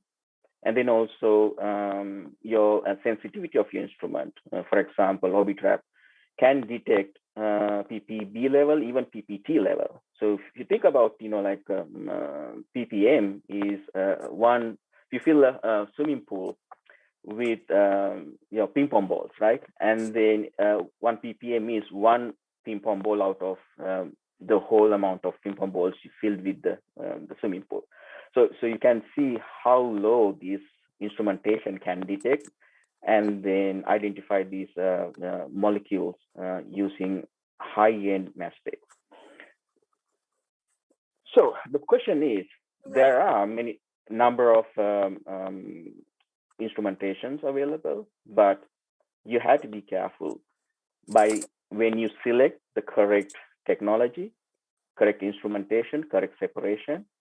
So sometimes do not expect the mass spec is the answer for every of your questions, right? So in this case, I'm trying to illustrate, yes, the donkey thinks, I'm flying, right? But and then the operator thinks, here really he has superpowers. No, the reality is behind the card, right? So don't expect mass spec to be a superpower and then try to do everything for you. So you have to understand what is the question you are trying to address here, and then understand the holistic situation, and then approach the use of mass spec to address your question, and then ask yourself, do the background work, making sure your technique, what you're trying to do here, suits for the mass spec application. So let me go next. So here I have put a layout for specifically LC-MS workflow for drug discovery, how one could run through this workflow and then identify is LC-MS is a proper technique for my unknown identification or my drug discovery process. So first questions to be asked is, can sample be separated by chromatography? So think about, it all depends on the chemistry of your molecule. So if your chemistry is not volatile, yes, you can use LC, but if it is volatile, you cannot use LC, then you have to use DC gas chromatography, right? And then it may not be chromatography friendly at all. So if the answer is no, then you have to go to your consultant expert, right?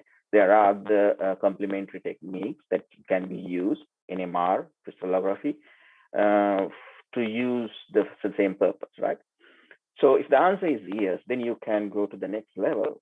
Can my sample be or molecule be analyzed by mass spec? Remember, not all molecules can be ionized. For one to use mass spec as an analyzer, it needs to be charged. So there are different ways of you can charge a molecule. And then it all depends on the basic chemistry of that molecule. So if the answer is no, then again, you have to go to your drawing board and then figure out how am I going to solve this issue. So answer to both of those questions are yes. Then you move to the development of MS-MS method. So why I'm putting MS in front of LC, so it is good to start with the MS-MS because it is a time-consuming process. So you want to optimize your mass spec method to detect a particular target molecule. And once it's done, then it is easy to develop LC. So once you develop your MS method, then you move to the LC. And then the question is, do you have sufficient enough sensitivity? So sometimes you may find your active ingredient, it could be API, in very, very low level, it could be PPT level, right? So if you don't have enough amount of material, that mass spec may not give you enough signal to noise ratio. So then again, go back to drawing board, and then can we do pre-concentration? And then sometimes you can do sample prep, SPE, catchers. There are methods that you can use to pre-concentrate. And then hopefully everything goes well. You have a method and you have a good cleanup method, sample prep methods. Then the last part would be you cannot simply use that method as it is. You have to validate that method, right? So you have to have, so the discipline is the big factor in drug and pharma industry. So you have to have the discipline, make sure method that you have developed consistently perform well. So you have to rely on, so you have to have some sort of accreditation.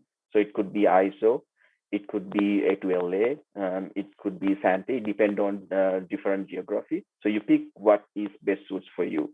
Then remember that you do have to develop your quality system that suits for your laboratory or suits for your workflow. So part of that validation protocol is that part of accreditation process. So let's go back to, again, the development process, right? So I have told you mass spec. First, you have to pick your separation. So I'm primarily focusing on the LC, the liquid. I'm not going to talk about GC part.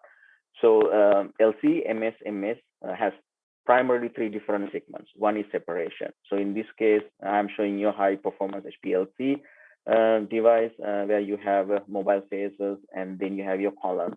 So once you do the separation, so at the end of the HPLC, you may, you have to couple that with the MS. So that is a detection, that is a mass analyzer. After the mass analyzer, you have a detector, and then you have a processor, right? So these are the fundamental 3 parts of pieces of LC-MS system. So what type of information you generate from LC-MS in this section? It is a 2D data plot. So in 1 dimension, it generates a chromatographic response, which shows the peaks here. And then if you know about the chromatography, you does not necessarily mean to couple LC with a mass spec. It could be a UV detector. It could be a fluorescence detector. There are many different types of detectors that you can couple with the chromatography. So in the time axis, you will see the response, retention times 1, 2, T2, T3. And then the second dimension is your mass spec. So each individual peak goes through the mass ionization and the mass analyzer, and then it fragments, and then it generates unique pattern of mass to charge peak, subsets of peaks in the mass spectrum. So that is the information you are going to use to this kind of a puzzle, and then put the puzzle together and then identify your target molecules.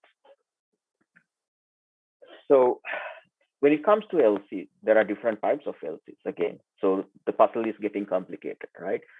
So in the previous slide I showed you, you take a sample, do a sample prep, and then with the aid of mobile phase, you run that through a column. So there are different type of columns technology available. In the column, preferably what you want to do is separate out your target molecules.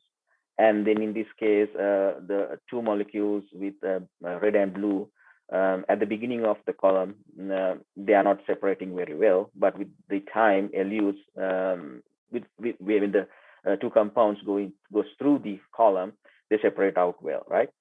So when it comes to different type of LC techniques, reverse phase LC is the most common that being used in the small molecule world. So the fundamental is you have a non-polar stationary phase. It is an affinity-based type of separation. And then you have normal phase, helic. Helic is more of a polar molecules, highly polar molecules, dicot, paracot, glyphosate type of molecules you can do. And then when it goes to bigger protein type of molecules, you use such exclusion chromatography, etc.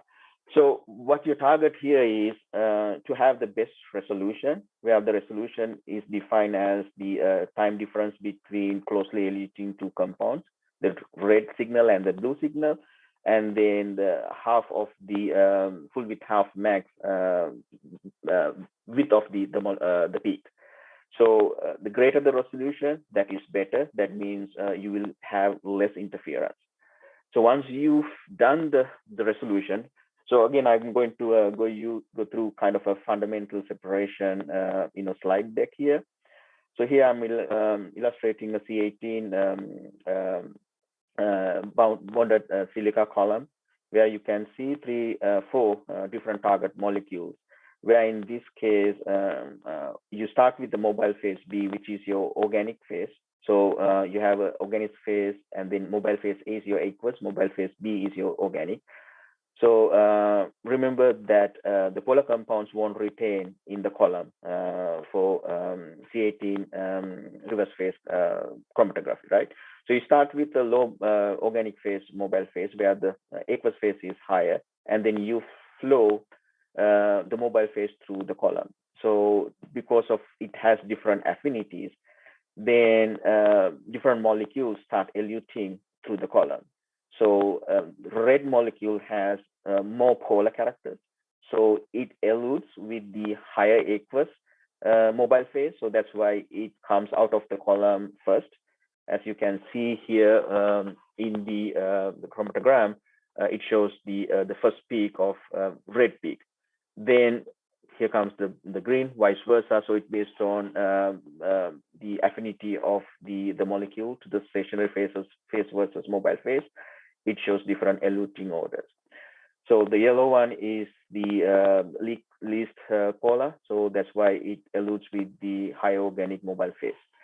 So once you have done that separation, okay, so again, when you develop LC methods, there are logical approach to that development. Fundamentally, there are three big pillars. One is chemistry of the analytes. The second one is the stationary phase. Third one is the mobile phase. So before you deciding on a column technology, because there are many number of different column technology, you have to ask questions. First is selecting your mobile phase. Are you going to use organic or aqueous mobile phase? Heavy starting, right?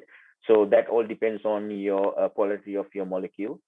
And then if it is more of a polar, you can go with the mobile phase B. And then adjustment of the pH, because you need to use a sort of a buffer to stabilize the pH of the mobile phase.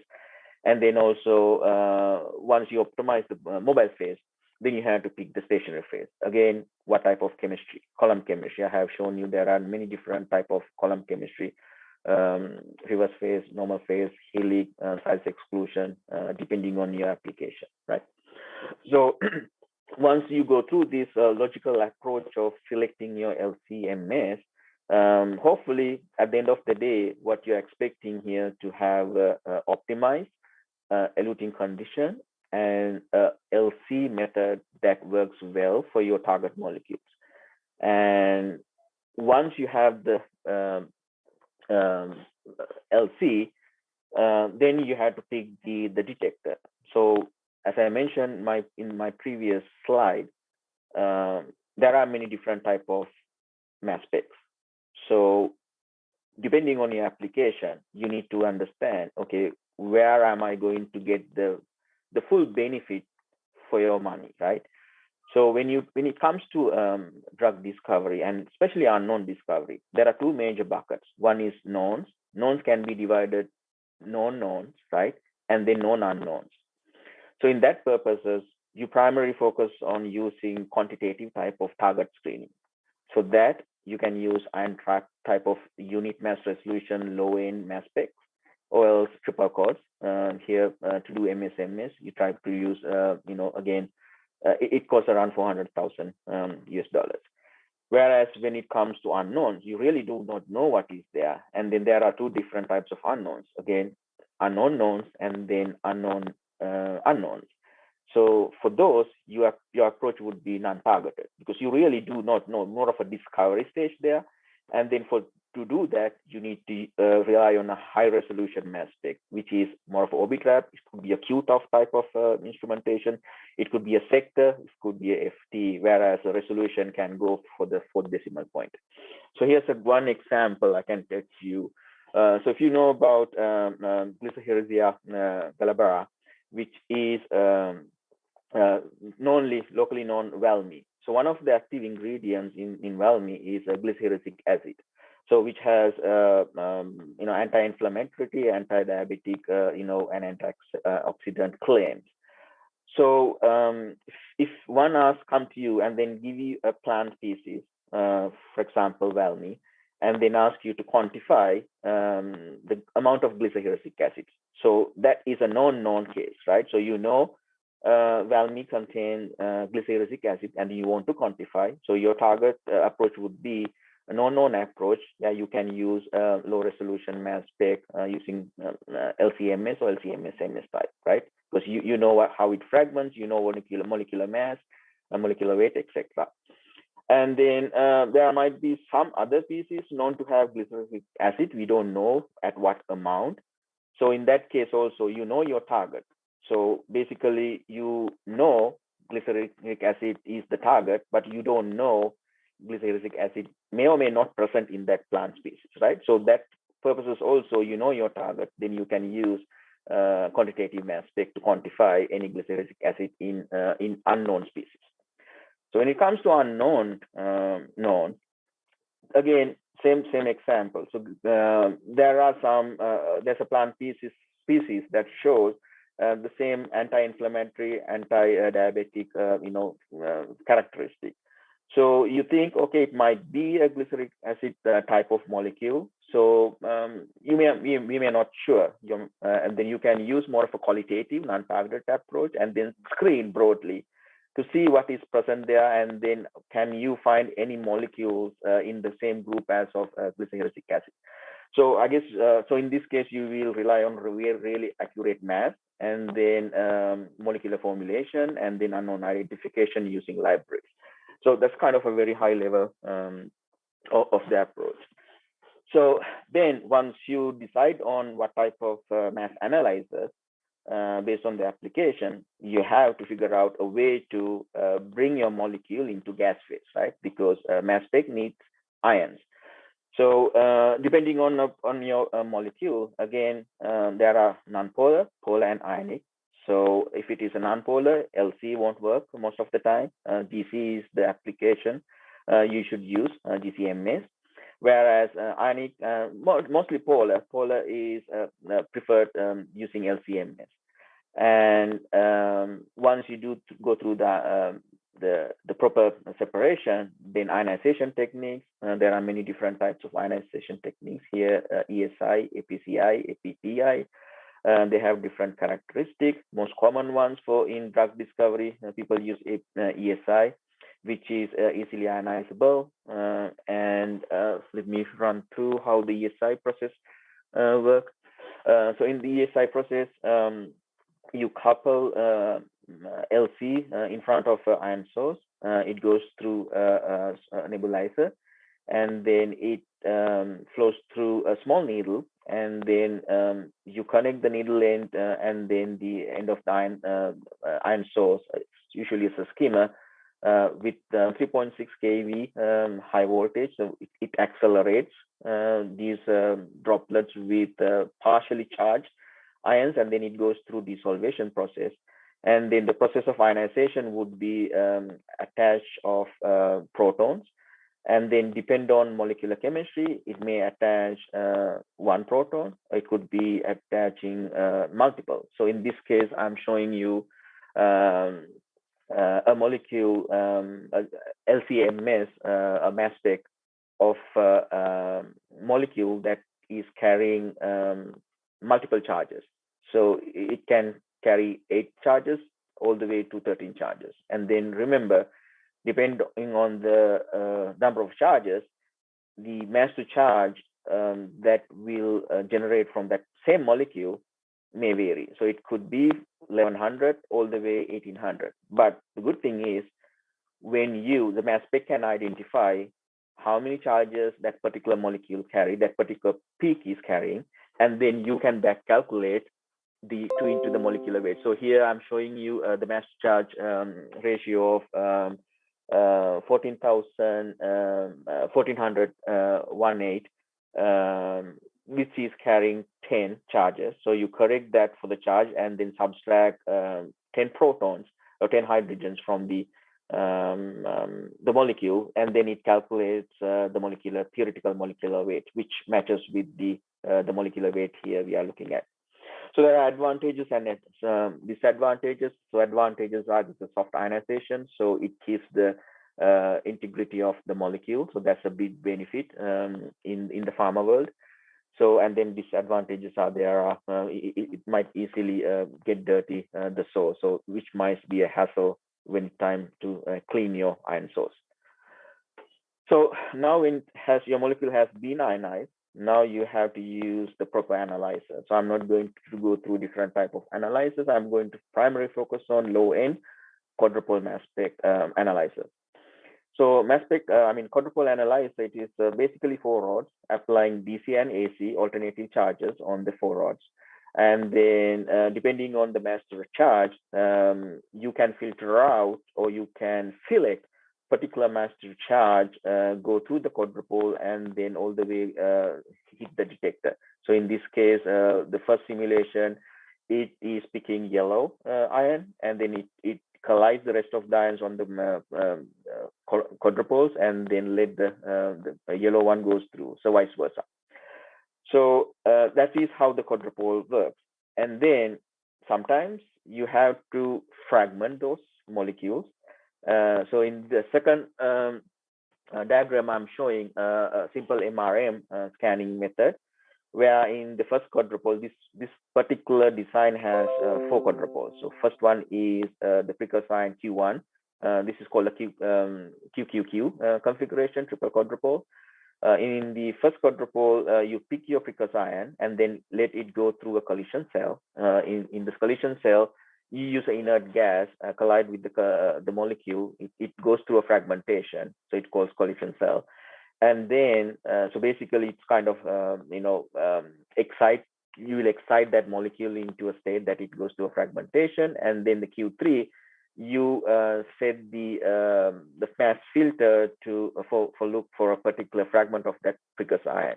So that's how you're going to do the MRM screening. So the advantages of MRM, it gives you a superior signal to noise ratio because you are filtering out rest of the noise from the background. So it is a very sensitive method when it comes to targeted analysis, and then low cost. So then what you need to go through is optimization in your mass spec method, right? So we talk about optimization in your LC. You talk about, now we are talking about picking the correct mass analyzer, selecting the correct ionization type, then optimization of your mass spec. So again, this is the workflow. You have to relying on, it could be APCI, atmospheric pressure chemical ionization. It could be APPI, atmospheric pressure photoionization, or ESI, electrospray ionization, right?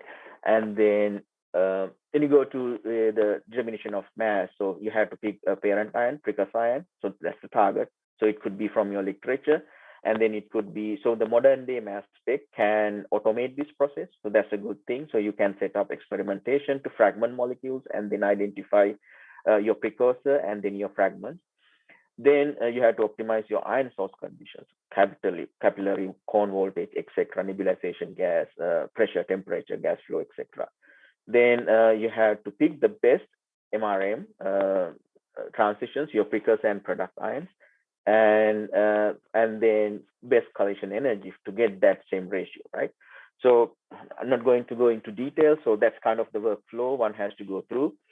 And then once, hopefully, once you have that, the best method, best LC method, best MS method, what you need to do is work on your sample prep stage. So I'm not going to talk about sample prep method here because it can be many different sample prep method. I mentioned earlier it could be SPE, solid phase extraction, liquid phase extraction, Ketcher's method, depending on the target of your molecule. So, but more importantly, I want to talk briefly about your validation, right? Because that is a critical part. So the question is, do I have to do a validation every time? No, not necessarily. So depending on your the method, sometimes there might be a close method already published in the literature, and then you may want to adapt that method. In that case, you may not have to do full validation. You may be able to do verification. So here I've shown a workflow for one to follow, and then deciding what is the best way to approach your beast, kind of a question, right? So, so it might be a method validation depending on your application. It may be a method verification. So again, you have to go through this process. But the question is, why we need to do a method validation? So it is a process which demonstrates that the method is fit for the purpose and it will deliver a desired analytical data, right? So that's most important, because you do not want to pick a technology or a method that does not repeatedly generate accurate data. So that's very important. So I'm not going to go through much detail. Your application may be for the purpose of accreditation, ISO 17025, that's a laboratory accreditation, or pharma, there are different accreditation. You pick what is best for your laboratory, right? And in general, so I have seen there are validation protocols depending on type of analyte or method you're trying to do. For general analytical methods, so I'm trying to orient more of a EU. So EU EURAChem is an organization that is govern some method validation protocols. So you can follow that, or FDA has some protocols in that sense. And then if it is a chemical residue, there's EU AQC, analytical quality control method validation process. You can follow that.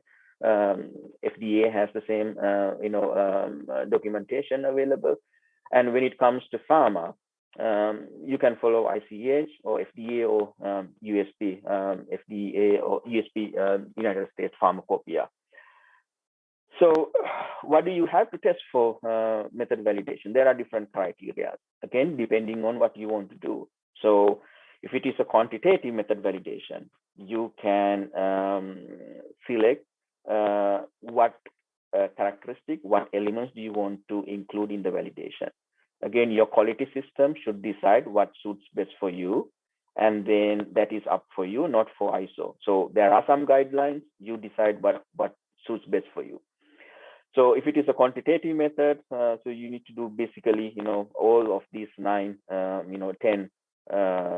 elements. Whereas in quantitative method for main component, you may be able to get away from LOD, limit of detection. Whereas a quantitative method for tracer levels, you have to do LOD, because there are some regulatory implications in the process. So again, I'm not going to read out the slide. I know I'm trying to do time crunching. So at the end of the day, so you have to remember, the validation should hold, without proper documentation, the validation is not valid. So you should have proper validation, proper documentation, documented for it to be a true validation, okay? And then you always must do the validation in the realistic matrix. So you should not do target molecules in a foreign matrix, which is not a true validation. So again, I'm not going to go read word by word, but some of the literature you can find in any of these organizations. ICH is a good place to start with. It is more of a EU oriented. USP has published, and then FDA has published some data, etc. So I think with that, I am at the end of my talk, and then thank you very much for the opportunity. If you have any questions, I'm happy to take any of these questions now.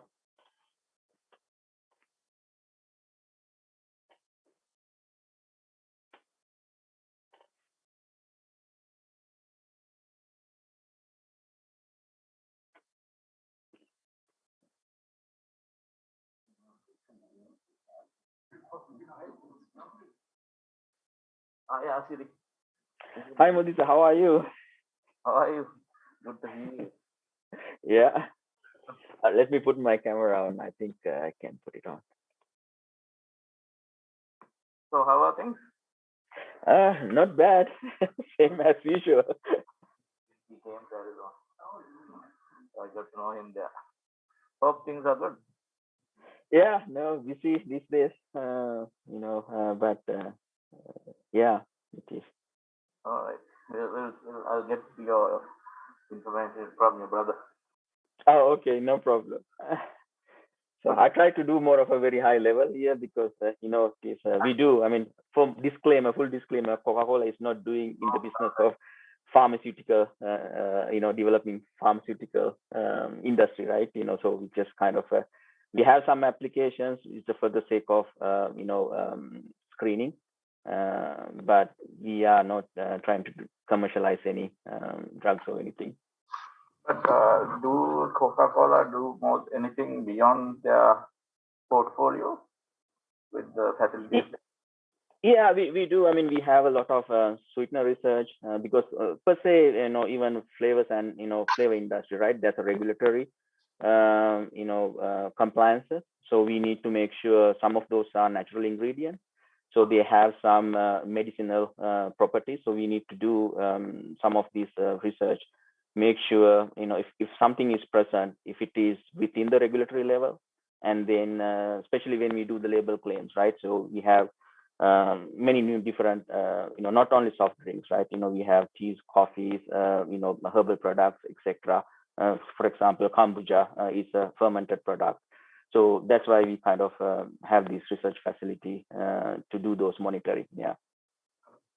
Good to see you anyway. All right. Sounds good. Thanks.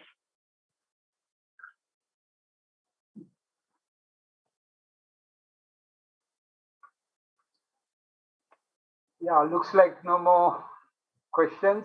But anyway, I enjoyed your lecture, and also MS is becoming very, very important in natural product research because dereplication is the most important thing, especially when it comes to microbial natural products. So yeah, we do have actually, Professor Dilip. You have in my lab, I do have isotope ratio mass spec. And then we have Orbitrap.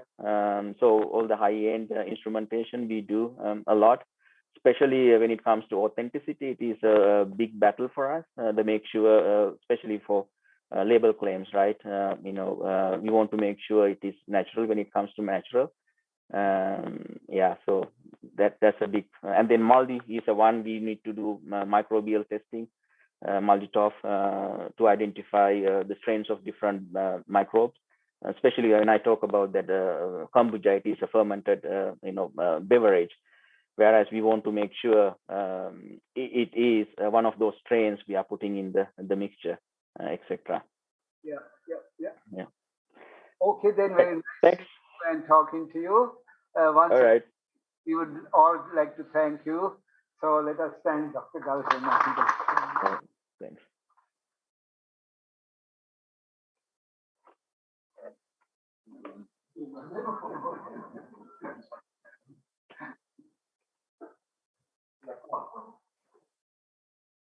Thank you very much for Philip and Dr. Lisa. And we have for evening session. So I think it was a very productive interaction, especially focusing on our younger budding scientists. So to make use of these resources and interaction and perhaps you can always make verification, interaction, and then perhaps on the collaboration. That is what they are doing on this platform. Thank you very much.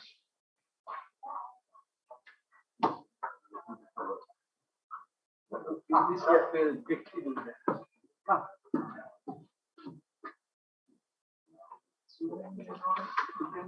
Talk to anybody. Okay.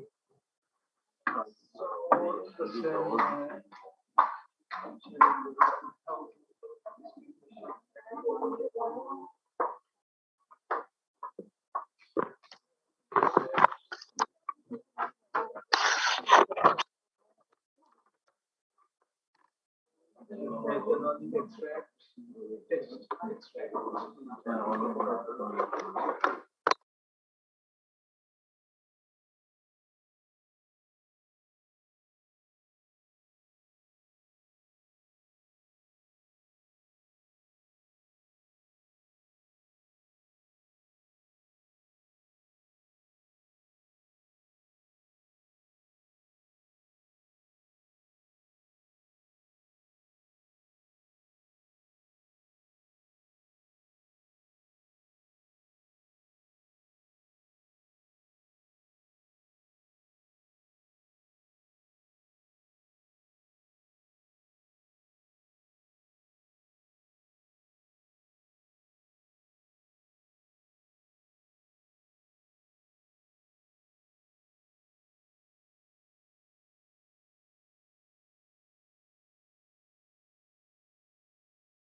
Good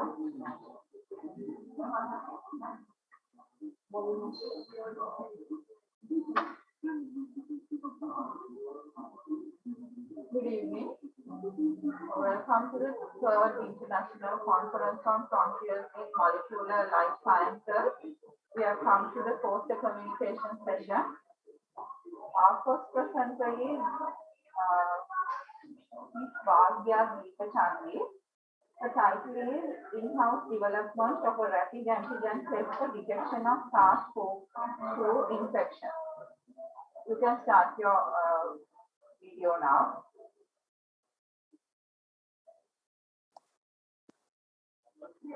The study was on in-house development of a rapid antigen test for detection of SARS-CoV-2 infections. As a brief introduction, with the COVID-19 pandemic situation caused by SARS-CoV-2, the early and rapid diagnosis of infections is important to prevent disease transmission. Several types of tests are available for SARS-CoV-2 diagnosis, including rapid antigen detection and PCR. However, the cost of commercially available tests are high and sensitivity of some test kits is limited. The development of an in-house assay which is cost-effective and have higher sensitivity must be important. Therefore, the major objective of this study was to develop an in-house rapid test for SARS-CoV-2 antigen detection. The study was conceived and the proposal was submitted before the rapid antigen test kits were available in the world. Ethics approval for the study was obtained from Ethics Review Committee of Medical Research Institute. Total of 30 confirmed samples having PCR cycle threshold value, CT value less than 25 to greater than 30 were used for the study. Samples were stored in buffer or virus transfer media. As an additional step, results were compared with a commercially available rapid antigen test kit. According to the results, samples having less than 25 CT value, the in-house developed test detected 64%, while only 35% was detected by the commercial kit. Of these 14 samples, those stored in buffer, 50% and 17% were detected by the in-house test and the commercial kit respectively. Of the samples stored in virus transfer media, a higher positivity rate was detected with the in-house test compared to the commercial kit. Similarly, when the samples with CT value 25 to 30 tested, 25% were positive with the in-house developed test strips and no positivity detected by the commercial kit. Of the samples having greater than 30 CT value, both assays did not detect any positivity. These preliminary findings are promising as a proof of principle for the further development of a lateral flow-based rapid diagnostic device for the detection of SARS-CoV-2 antigen with high sensitivity and specificity. Thank you.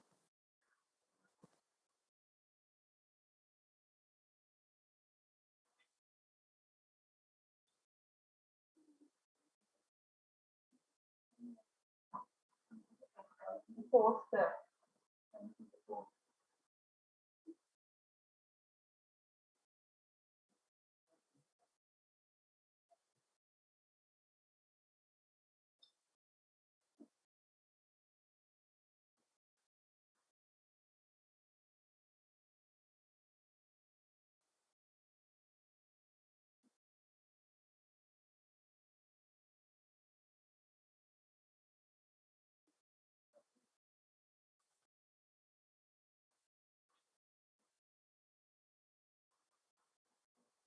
All right, it's a very interesting study. What we have seen in your results show that that your it actually your test actually shows better results than the commercial kit. I'm just curious to know what are your next steps in commercializing this particular product?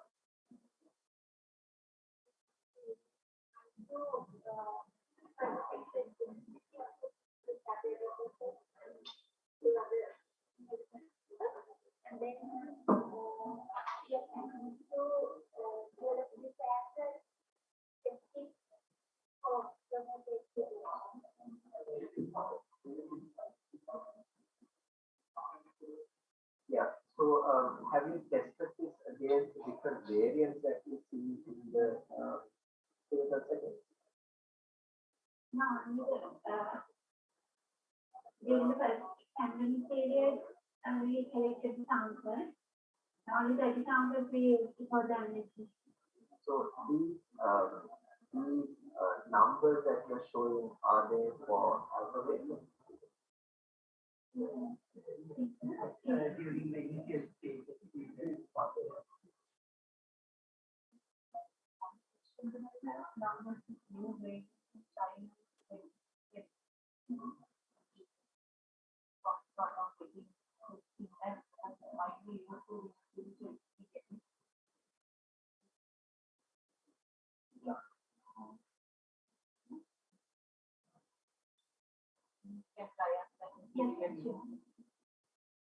you have plans in getting down to the variants or if we can check, so before that we have to develop if it's natural, so actually we have to develop first and then take different samples. because you can get the different variants, I guess, from these cultures of viral cultures. You can get the samples down, and probably you can, as a proof of principle, you can test it with those before you go for the clinical settings. All right, thank you very much.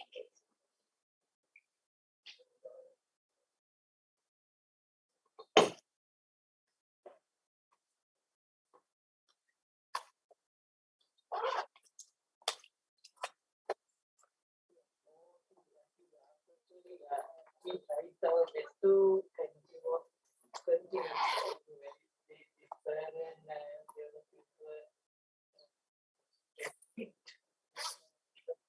support from the NRC was not kind of there was no support. Even the Vice Chancellor tried their best to get some funding. But they are funding. I think it's a little bit difficult because you have to validate it's already coming. So you that yes, actually, it was started long before the commercial came.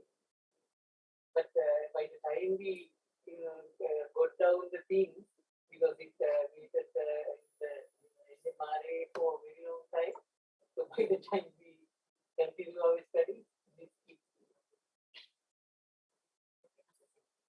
That's usually interesting. Recording in progress.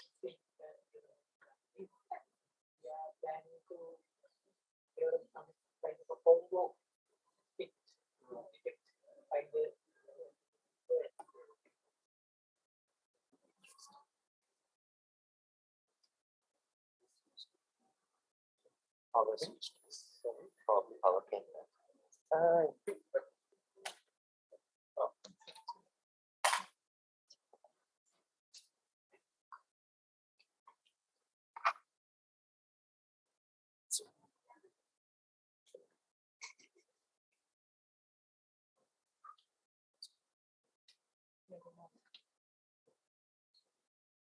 Channels this one.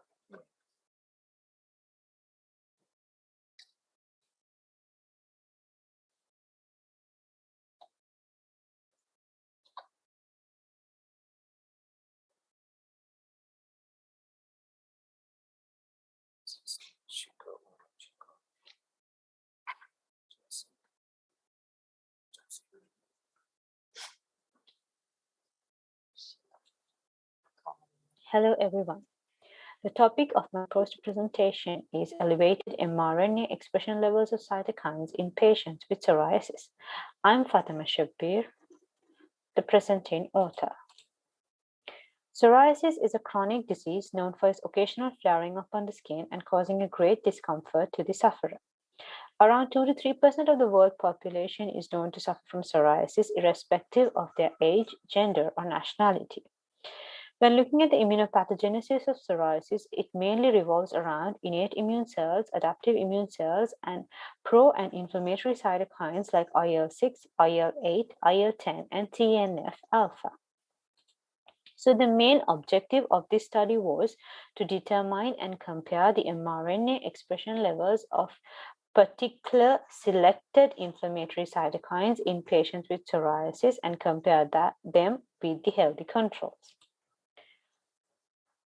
6 patients known and confirmed to have psoriasis were recruited for study along with the healthy controls, and sample collection and processing was done. From the samples, the total leukocytes were isolated using the 6% dextran sedimentation method, and from the leukocytes that were isolated, RNA extraction and cDNA synthesis was done, and relative expression of these particular relative expressions of mRNA of these particular cytokines was determined using the RT-PCR method.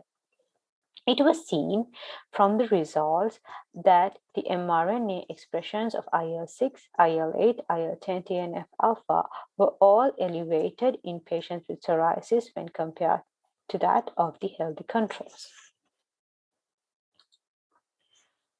So mRNA expression levels of IL-6, IL-8, and TNF-alpha were significantly high in patients with psoriasis when compared to the healthy controls. And although the mRNA expression levels of IL-10 was relatively low compared to the other 3 cytokines, these were also high in patients when compared to that of the healthy controls. IL-6 levels were actually found to be the highest among the cytokines that was tested in patients with psoriasis, while IL-10 was actually the lowest. And it could be concluded that the elevated levels of mRNA expressions of IL-6, IL-8, IL-10, and TNF-alpha may play a role and may be involved in the disease pathogenesis of psoriasis. This work was financially supported by IBMBB, University of Colombo. Patient recruitment and sample collection was done at the Skin Clinic, National Hospital of Sri Lanka. And a very special thank you to all the volunteer patients and healthy controls who contributed to this study. Thank you.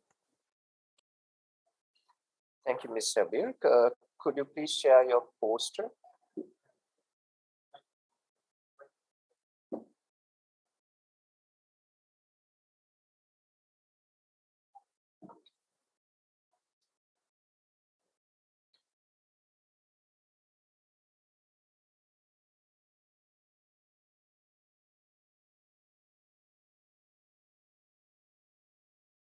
All right, it's an interesting study. I was just curious, these anti-inflammatory treatment, is it a part of psoriasis treatment?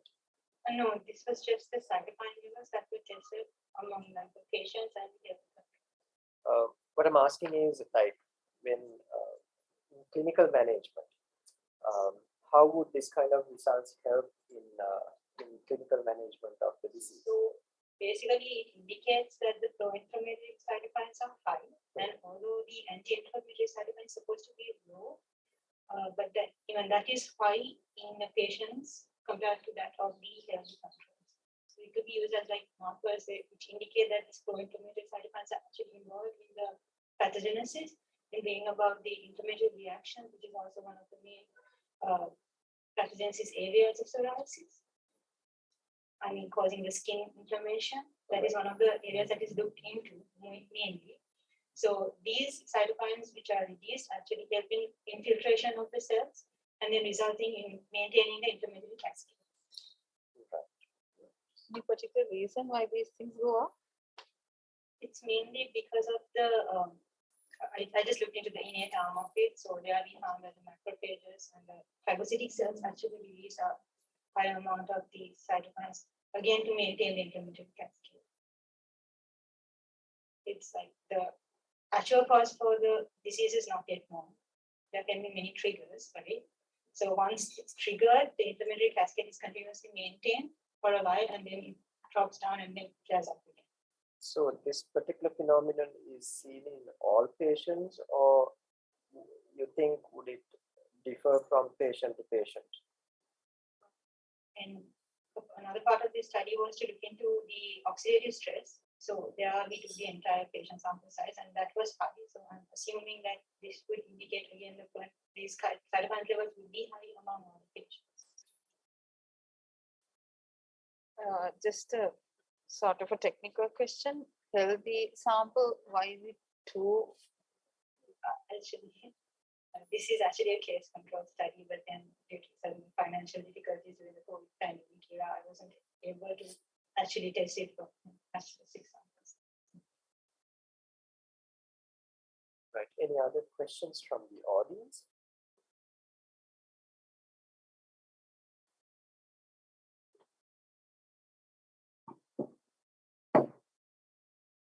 In the absence of questions, thank you very much. Thank you.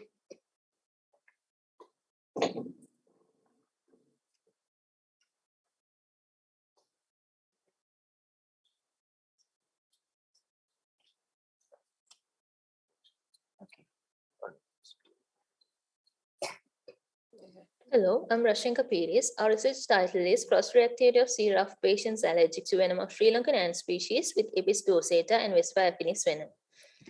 In Sri Lanka, anaphylaxis to insect stings are mainly caused by bees, wasps, and ants.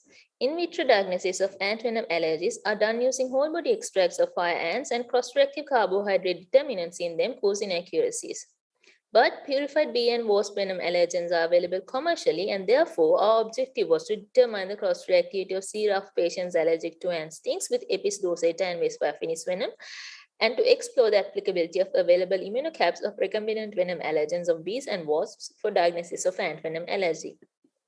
In our study, venom collected from Apis dorsata and Vespa affinis insects by electrical stimulation was subjected to sodium rhodocyl polyacrylamide gel electrophoresis, and blood samples were collected from 25 patients who developed anaphylaxis to ant stings, as well as 25 healthy controls, and their sera were used in Western blotting to determine their cross-reactivity with Apis dorsata and Vespa affinis venom, and immunocap testing to investigate the applicability of available bee and wasp allergens for diagnosis of ant venom allergy.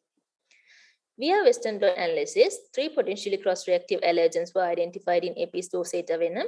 96% of the samples showed cross-reactivity with dipeptidyl peptidase 4, 92% with phospholipase A2, and 80% with hyaluronidase. In case of Vespa affinis venom, 2 potentially cross-reactive allergens were identified. 96% of the patient sera showed cross-reactivity with dipeptidyl peptidase 4, while 88% showed with antigen 5. When immunocap testing was performed, positive specific IgE levels were observed with 75% of the patient samples for RAPI-M2, hyaluronidase of Apis mellifera, 50% for RAPI-M5, dipeptidyl peptidase 4 of Apis mellifera, and 62.5% for RVesB5, antigen 5 of Vespula vulgaris. None of the patients showed positive specific IgE levels for RVesV1, phospholipase A1 of Vespula vulgaris. The combined positivity for RAPI-M5 and RVesB5 was 87.5%.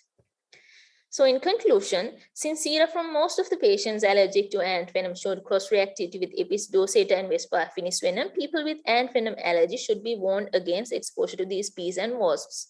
Also, the considerable cross-reactivity observed with recombinant bee and wasp allergens suggests the possible use of these allergens for diagnosing ant venom allergies in Sri Lanka. Finally, I would like to acknowledge that this study was supported by Medical Research Institute grant number 32/2019 and Institute of Biochemistry, Molecular Biology and Biotechnology, University of Colombo. Thank you.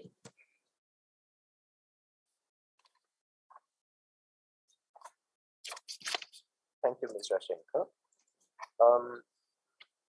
Now it's an interesting finding. Now, this cross-reactivity, is it because these hymenopterans kind of share their, there's not much of difference between these proteins? Yes, because they're phylogenetically related to each other. Their venom are similar somewhat, but like not entirely. So cross-reactivity exists because of this similarity between them. So these proteins that specifically you studied, do you see them as conserved proteins, or do you see much of a difference between them? Some of the venom allergens like antigen 5 can be conserved within the same group. That means like for wasps it can be conserved, but for ant venom, there's antigen 5, but it's kind of morphology. Protein sequence wise a bit different, but there are a lot of similarities structurally. So that's why we tested this, whether it's cross-reactive or not. Which particular ant are you referring to? The any particular ant? Because ma'am, mainly we used venom from Odontomachus similimus, colloquially known as Dimia. The black one, is it? The orange one. Sorry, Dalakadia. I'm sorry, Dalakadia. Dalakadia. The black one, no? The black one is the poisonous one. Black one with the trap jaw. So with bee and wasp stings, you do hear about hypersensitivity reactions and anaphylaxis, but with ant bites, you don't much hear about them. Do you think in your findings there's a reason for that? Actually, from a paper done by one of the authors of our study, in the clinic, there were mostly patients allergic to ant stings, anaphylaxis to ant stings. Okay. So it is a bit common. Okay. Interesting. Any questions from the audience?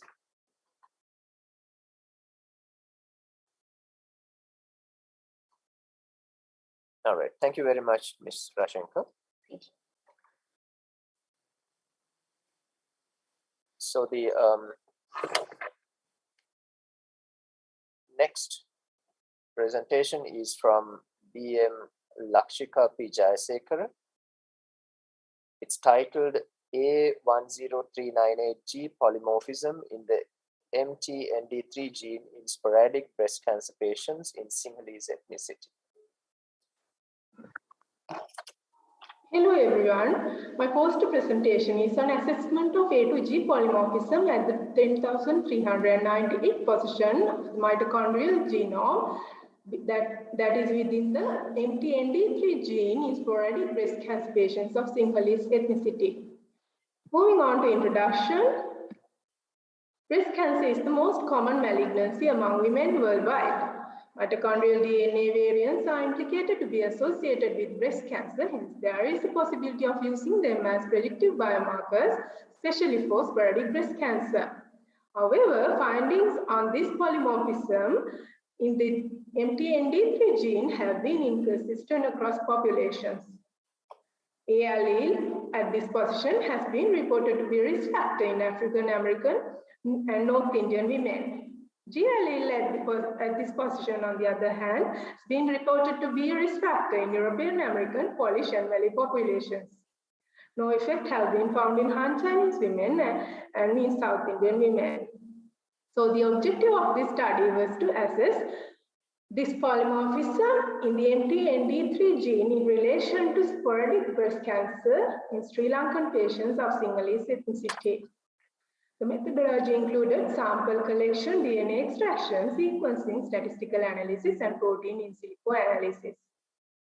Mitochondrial DNA was analyzed using next generation sequencing, that is for 30 pairs, and Sanger sequencing for the remaining 30 pairs of sporadic breast cancer patients and age, BMI, and menopausal status matched healthy women, all were of Sinhalese ethnicity. Sequences of MT-ND3 gene were analyzed for presence of A or G allele at this position. Our results indicated within our cohort the prevalence of the A allele or the reference allele and its alternate allele was similar between the patients and the controls. SIFT and polypen2 servers predicted the polymorphism to be non-deleterious. In silico modeling of this variant indicated no significant changes in the protein structure. Its interactions with other subunits of mitochondrial respiratory chain complex 1 supported the observed frequency and non-deleterious nature of this polymorphism.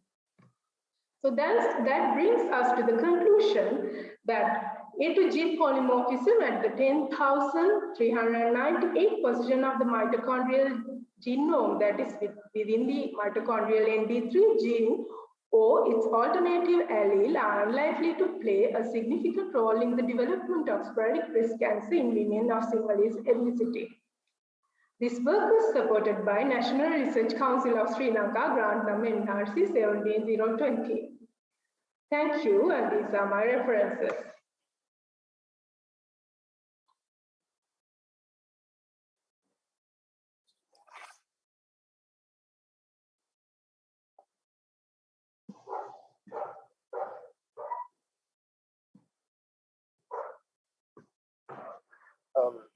Thank you, Lakshika. Yeah.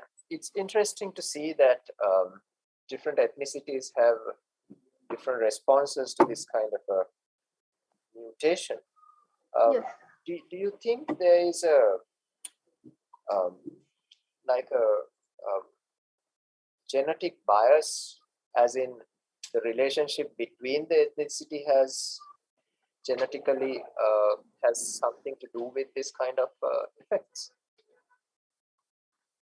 Actually, I don't think it's solely genetic, but it could be indicative, and that it could, now there are some instances that not just a single mutation, but two mutations come into play. So my idea is it's not just the genetic variant, but also some other factors could be involved, but this is just an indication or just a biomarker for that matter. So this particular biomarker, what you find is cannot. Sorry, sir? So in your study, it shows this particular marker cannot be used for Sinhalese ethnicity. Am I correct? Yes, that's right. Yeah. Okay, so this this particular mutation, where exactly do you find it in the protein? In the protein 114th amino acid of the MT-ND3 gene product. This is actually a core subunit of mitochondrial respiratory chain complex 1. Right. So, what are the other components that are interacting through this particular region? Or the other subunits of the mitochondrial membrane respiratory chain proteins are interacting. Like actually, when we checked for in silico analysis, what we checked was whether this mutation is is with the whether it forms critical residues with other subunits of the RCC1 complex 1. In your results section, sorry, in your results section, what you show is the protein, right? Yes, that's right. That's the superimposed protein of the mutated and wild type MT-ND3 protein. Yeah. With an RMSD of 0.4. Yes. Right. So probably, I mean, the directly interacting portions of this complex, if you check, yes. Maybe you can find a difference in that, although you don't see any changes in the protein, I mean, the uncomplexed protein? Oh, yes, okay.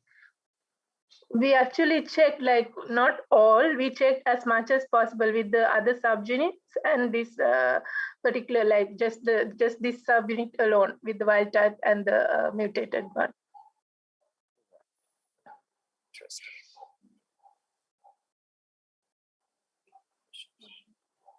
All right. Any other questions from the audience?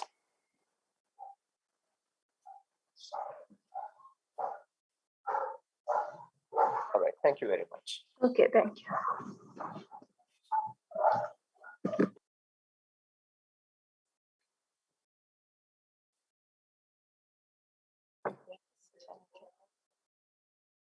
Next up, we have Ms. Tejani Pereira, genomic surveillance of SARS-CoV-2 virus among infected people in Sri Lanka.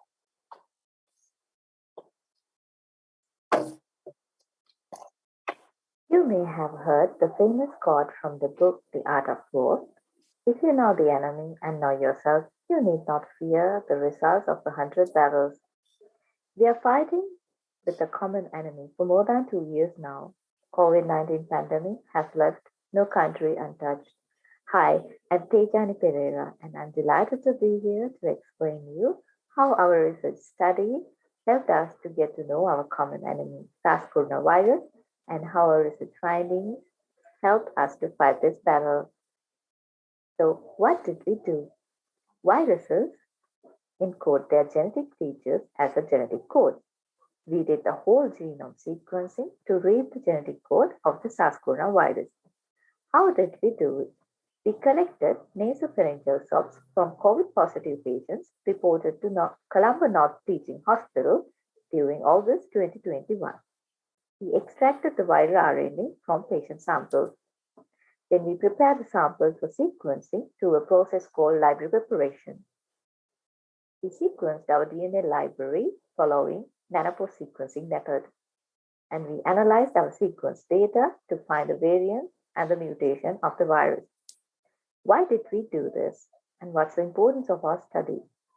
From our data, we could characterize the virus and find the variant circulating at the time and the mutations present in the virus.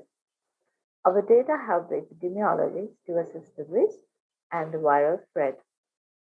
These are the findings from our research study. All 9 samples were identified as the Delta variant, which was the dominant variant circulating at the time, which were categorized as a variant of concern by WHO.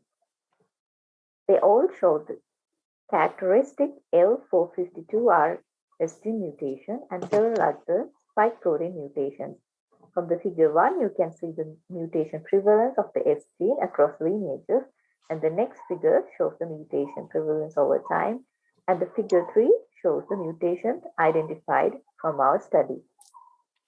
As I mentioned earlier, to win this battle, we have to keep an eye on our enemy. They have to constantly monitor the evolution of the virus.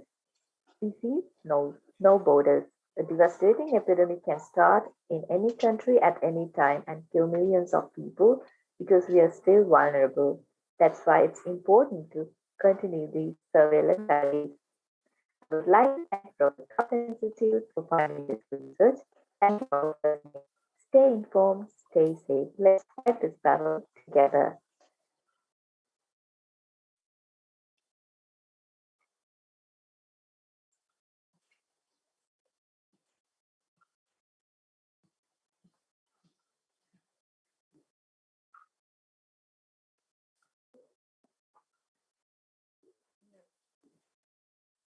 Is this study continuing, or are you sort of done with the study?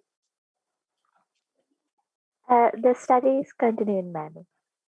So what are your new predictions? Have you come across any new variants that we have not seen up to now? No, this is actually the study conducted last year from the samples collected during August 2021. So we need some consumers to continue the study. We are waiting for that at the moment. Okay. Just for curiosity's sake, Yes. so now, now sequencing is an expensive affair, right? So Yes. If a simpler method can be adopted, can that be can that replace the sequencing efforts? Sir, for the genomic surveillance studies, for example, if we take the Omicron, there was a if we take other methods, are you suggesting like RT-PCR or yeah? Simpler, yes. Yes. If we, for example, if we take that like RT-qPCR for this genomic surveillance, if we get a mutation in the SG, like what happened with the Omicron variant, so there might be samples which are not detected from those assays. That's why it's important to do the whole genome sequencing, so we know for sure that we are including all the variants circulating at the moment, because independent of the mutations in the sequence, you are sequencing the entire genome. Yes, sir. But to detect a variant, you don't have to have all the mutations, right? So is it important to know the variant or all the mutations that are present? Both the variant and the mutations circulating, sir, because in case of a new variant, like there might be a mutation in the like, for example, in the spike protein that we might not be able to detect from another assay. Like if it's the mutation is in the targeted region of our assay. Right. Is it clear enough? So did you see any significant correlation between the clinical outcome of the patients and the variant found?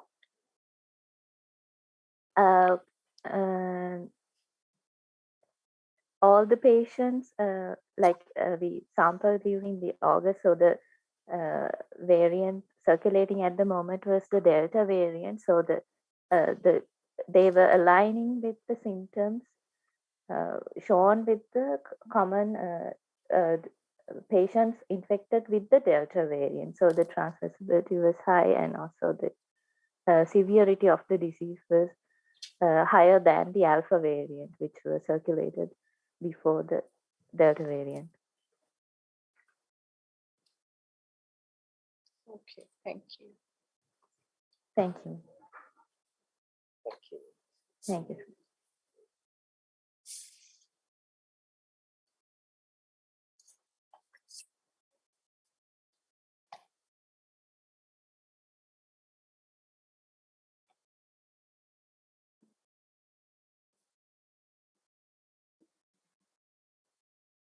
I'm Nadisha Samasinghe. Today I'll be presenting my MSc research report in association of selected genetic variants in CBS genetic phenotypic characteristics of a cohort of children with homocystinuria. Starting from introduction, homocystinuria is an autosomal recessive inherited disorder, which means both have to have mutation cause the disease. It's also an involuntary metabolism, which is generally result from a deficiency of an enzyme that causes a block pathway. So in homocysteine metabolism, homocysteine conjugated with serine to form cysteine by CBS enzyme in the presence of vitamin B6. If there is a deficiency in CBS enzyme, homocysteine cannot be converted to cysteine. Therefore, homocysteine level will be elevated in blood and urine. Symptoms associated in homocystinuria can be seen mainly in 4 organ systems. In cardiovascular system, symptoms such as myocardial infarction and thromboembolism, which is a condition that can develop clots in blood vessel and that can break off and become lodged in another blood vessel. In central nervous system, Parkinson's disease and mental retardation, also known as intellectual disability, can be observed. In skeletal system, such as osteoporosis features, which is a long and loss in hand and feet. In ocular system, such as ectopia lentis, which is location of eyes, myopia, which is nearsightedness, and glaucoma, which is of pressure within eye causing damage to optical nerve, can be seen. Moving on, Here in this research, I mainly focused on two variants. Variant C833T is a missense mutation exon 8 at initial reading frame. Nucleotide T is present and it was replaced by nucleotide C, which then code for amino acid threonine instead of isoleucine.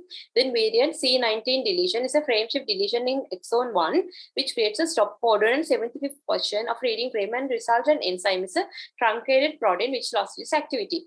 The objective is to correlate the identified two variants in CBS gene with reported pathological characteristics.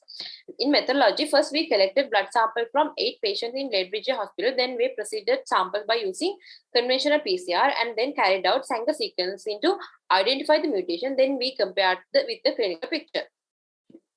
As a result, all individual homozygous for wild type for variant C833T and only sample 3, 4, 5, and 6 are homozygous for mutation C19 deletion.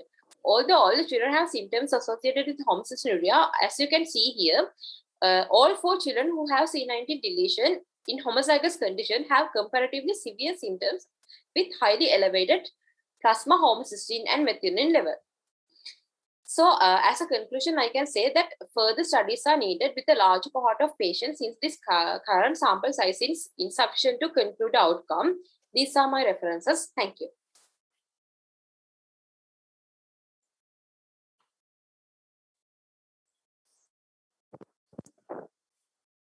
Thank you, Nadesha. How prevalent is homocystinuria in Sri Lanka? So actually only 12 patients are there in LRH now, but we think it's quite prevalent in southern province because out of 8 children, all 4 children are from southern province and they are from consanguineous marriages. All right, so so this CBS gene, once it is frame shifted, what sort of an effect that has on the patient? The effect is like all 4 organ systems are affected because that's homocysteine level is elevated. So cardiovascular system and those central nerve, skeletal system and ocular system all are affected, and sometimes if it affect in pregnancy also, but we can't come to a conclusion because the sample size is low. So from the literature, do you find that the mutation has a similar effect like the deletion? Sorry? In literature, yes. What I'm asking is, in literature, do you find similar kind of an effect with the mutation, the yes, polymorphism, yes, sir. And the deletion? Yes, sir. In southern Asian continent, this CBS deficiency is quite prevalent compared to other countries. Why do you think that is? Because of the consanguineous marriages, the mutation is coming from hereditary, like that side, I think.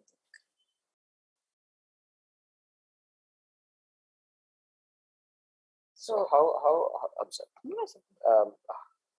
How is this clinically managed? Like we from Ella, we have a supervisor from. I mean, if you know the answer, you can give me. So we have a supervisor from LRH. So she assigned the patients to us, and we can continue the research. No, for my curiosity, I'm asking how are these patients managed? Like, are they supplemented or? Yeah, yes, they are on supplements. Oh.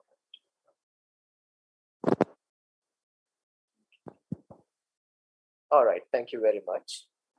We'll move to the next one. I just have to make one comment. Is she still there? Yes, madam. I think you can. I prefer if you went a little slower on your presentation. Keep that in your mind when you present. It was a bit too fast. right? Next time when you present, you can go a little bit slower. Okay, madam.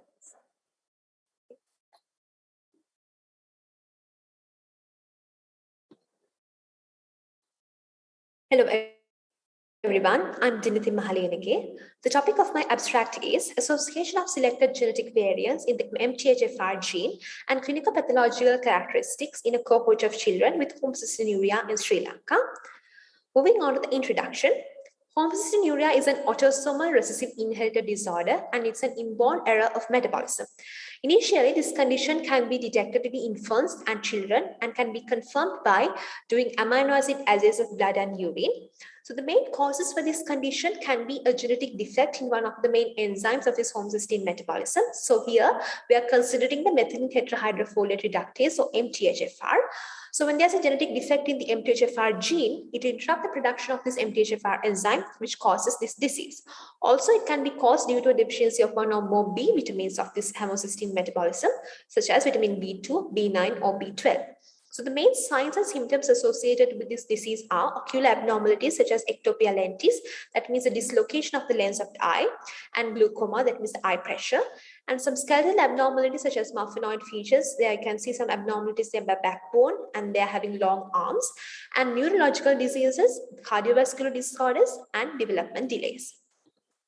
So the main aim of the study is to check the variants of this MTHFR gene. One variant is C665T variant and the other variant is A1286C variant.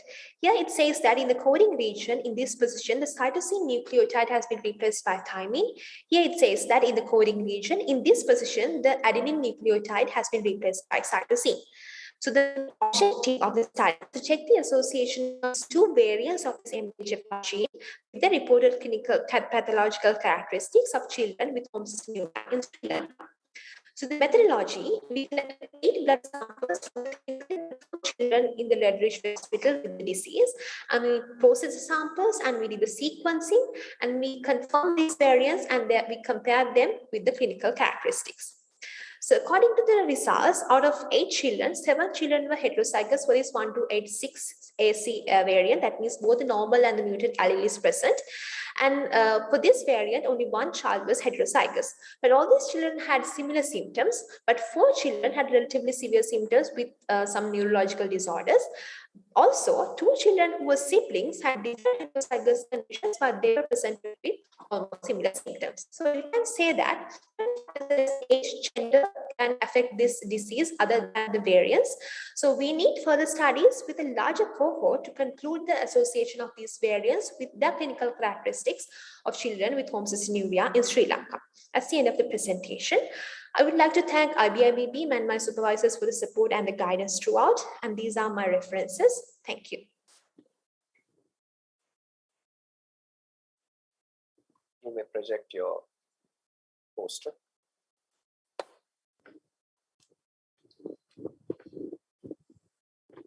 Now, earlier we heard about another gene mutation. So the outcome of these are different, is it? No, sir, I mean, the CBS gene deficiency is more common, but when the MTHFR gene, when the heterozygous condition is present, I mean, the effect is almost the same because these children are having heterozygous conditions only. They doesn't have the homozygous mutated conditions here.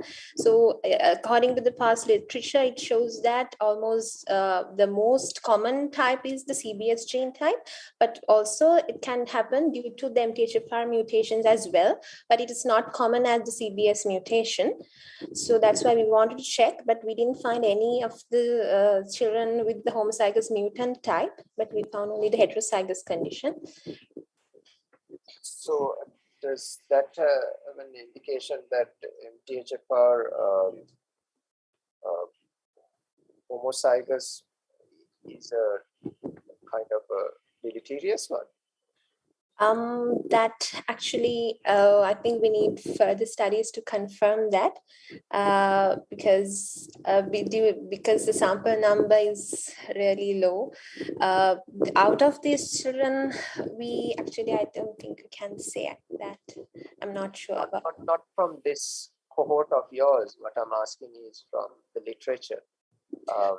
It's not deleterious. So, it's not that, but most of the literature shows that due to the new MTHFR mutations, the children get this homocystinuria condition. But it's not as common as the CBS mutation. But I think it can be, yeah, it can be deleterious in that way.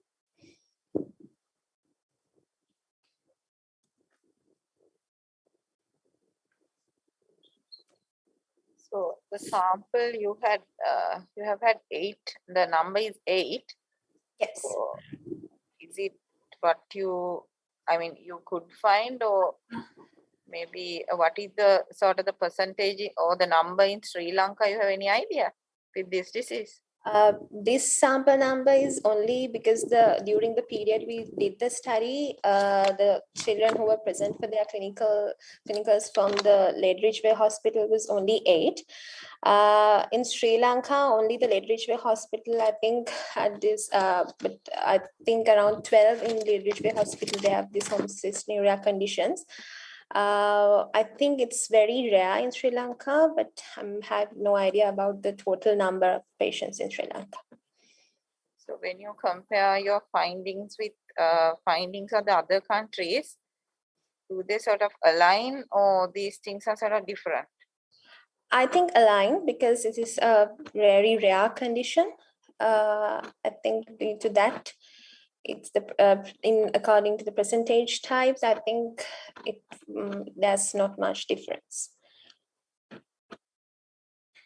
Okay, thank you. All right, thank you very much.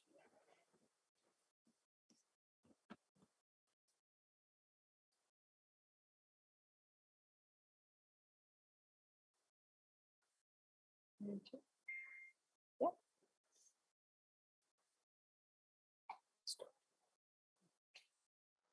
I'm Prathita from University of Sri Chavadhanapura, and I'm here to present on my research work of verification of the presence of mesenchymal stem cells in primary human endometrial cell cultures. What are these mesenchymal stem cells? Let's have a look in detail. These mesenchymal stem cells have the ability to self-renewal and differentiate into chondrocytes, adipocytes, and osteocytes. There are so many sources available to isolate these mesenchymal stem cells, but in our study, we isolated these mesenchymal stem cells using human endometrium. So now you may have a question in your mind. What are these endometrial mesenchymal stem cells? More than 30% women in the world are suffering from endometrial dysfunctions, but unfortunately they don't have treatment methods to overcome these type of diseases.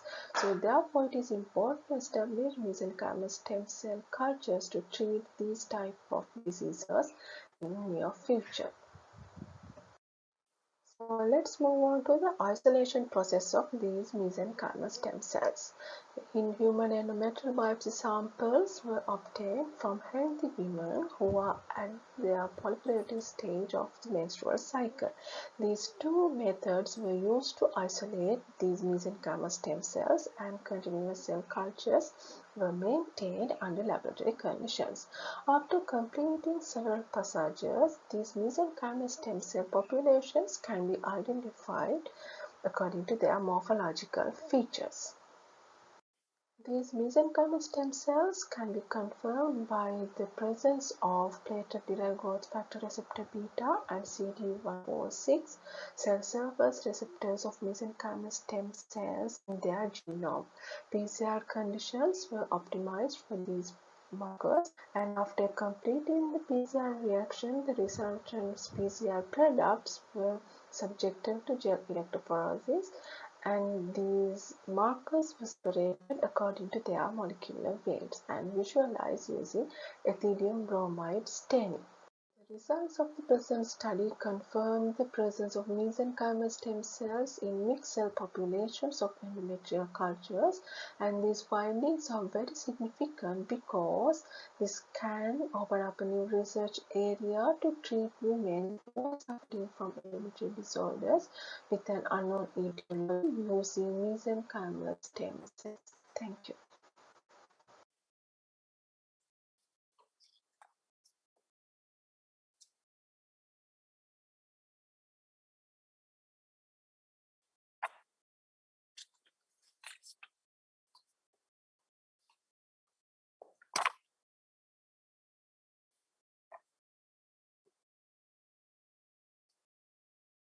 So now you have isolated these cells, the mesenchymal stem cells from the endometrial biopsies, right? Yes, sir. So what's the difference between those and any other stem cell type that you would isolate? Basically, we use these mesenchymal stem cells because there are some other stem cells as well, but their stemness is very much high in these mesenchymal stem cells. That is why we use these mesenchymal stem cell isolation in this study.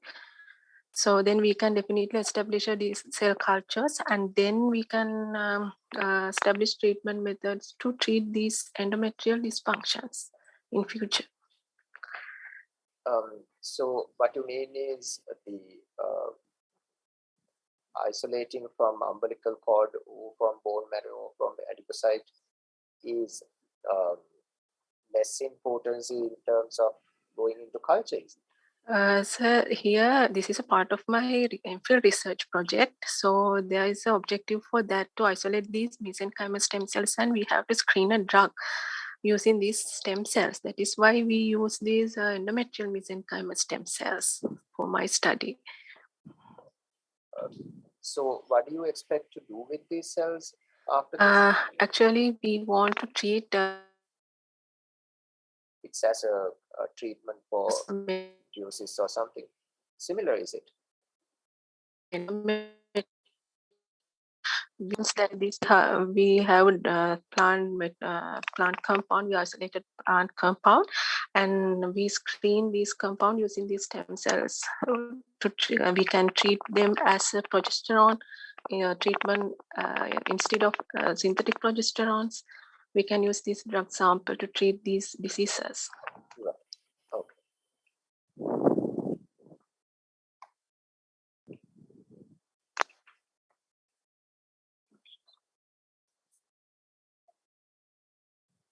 All right. Any other questions from the audience? All right. Thank you very much.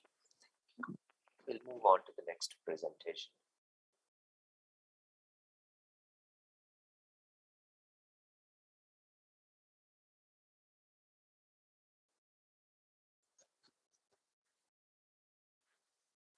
I'm Liz Ha, and I'm here to present my research finding on the characterization of complete GH1 gene deletions discerned in 2 children with isolated growth hormone deficiency, which was conducted at the Institute of Biochemistry, Molecular Biology and Biotechnology, University of Colombo.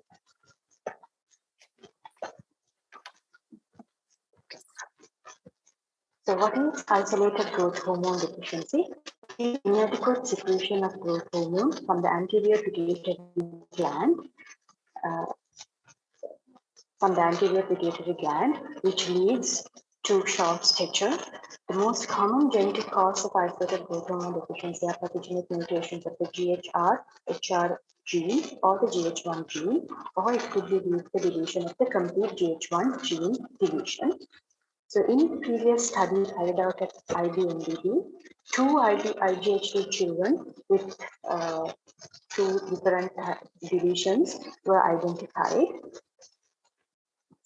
So these 2 deletions were 6.7 kb and 7 kb size in sizes. So looking at the GH1 gene is found in a cluster of 5 other paralogous genes, and they share a high degree of sequence homology within their sequence and the planting regions. Also, upstream and downstream to the GH1 gene are homologous segments. It is found that the 6.7 kb deletion occurs within these homologous segments, and the 7 kb deletion occurs upstream to these homologous segments. So, to carry out this, several sets of primers were designed. So this is one of the most crucial steps. They were designed specifically to annul the GH1 gene and its flanking regions. Also, they were designed in such a way to avoid amplification of the paralogous genes. Further, different combinations of forward and reverse primers were used to amplify the replication of the deletion by PCR, and Sanger sequence is tied up with selected primers to identify exact locations of both types of deletions. So this is child A with the 6.7 kb deletion.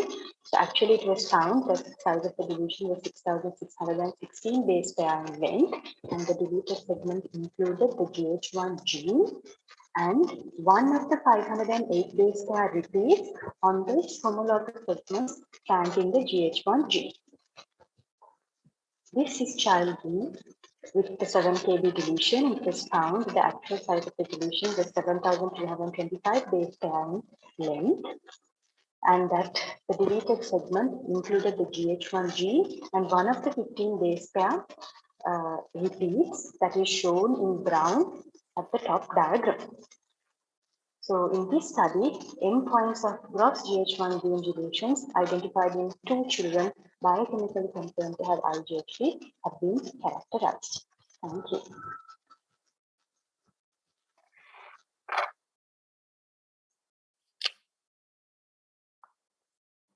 Thank you, Ms. Nova. Can you project your poster, please?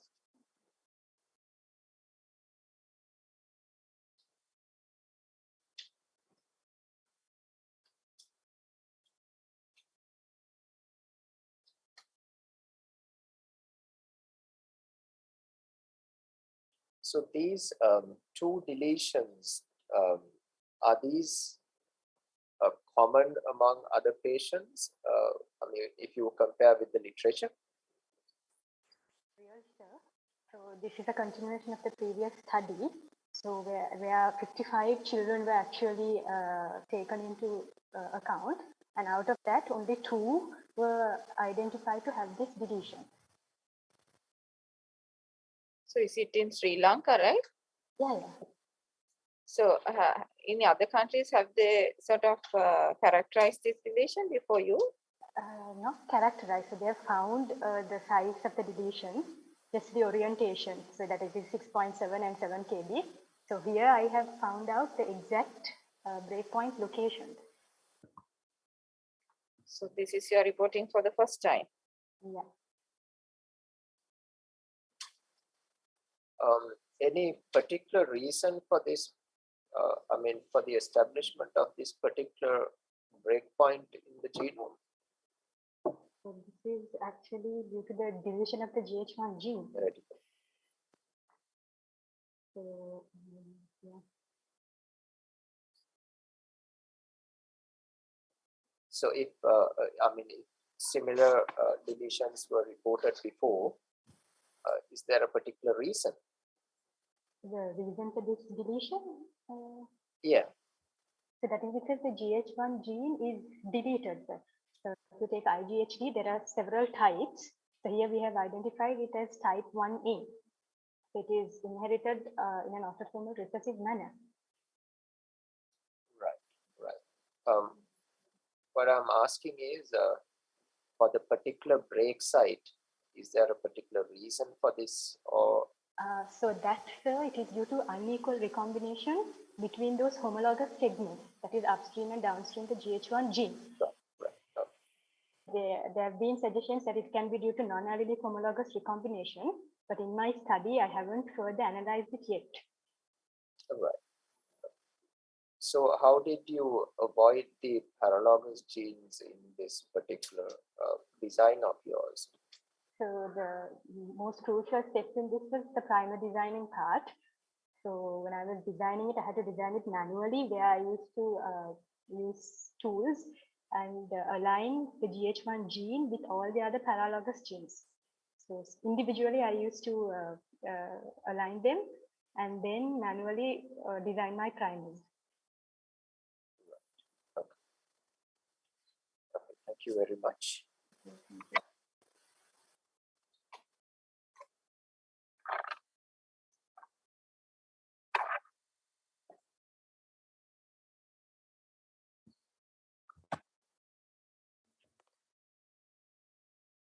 Hello everyone, I'm Thulangi Sirivardhanan. Today I'm here to present on the topic of isolation and molecular identification of some selected fungi with lignin degradation activity.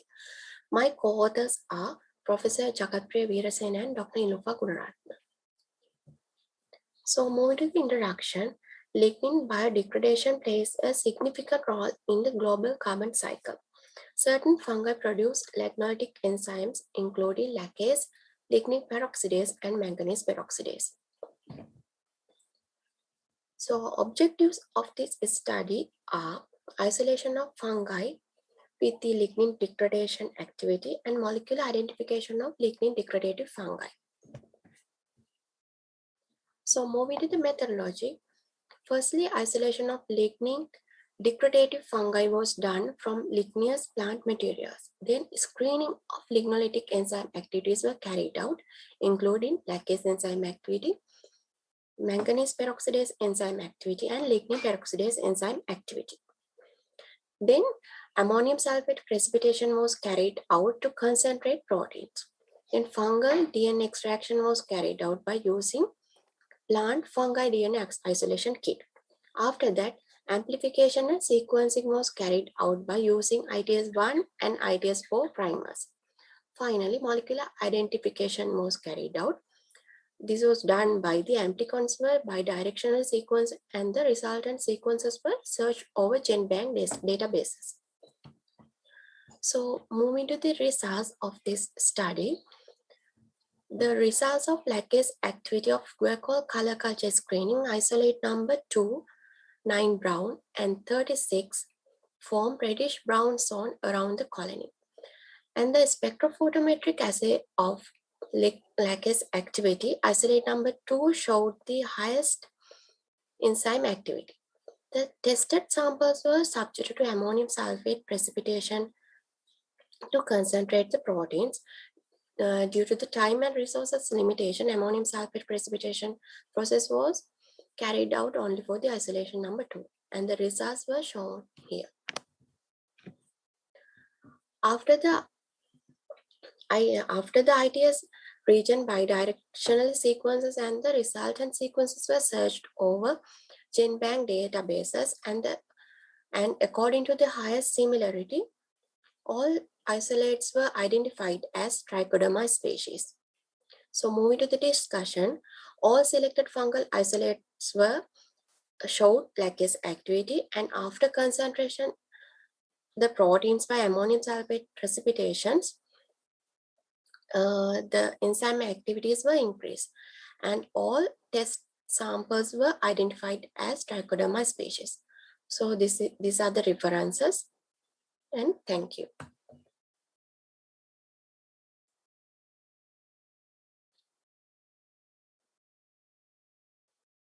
Project your poster, please.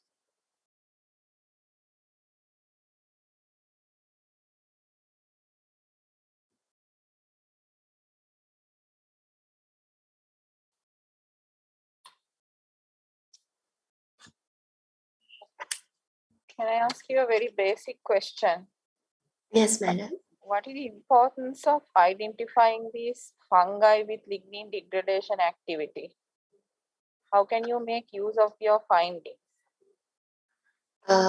Actually, ma'am, we can use these fungal isolates to produce a commercial product to use in the useful industries. Such as?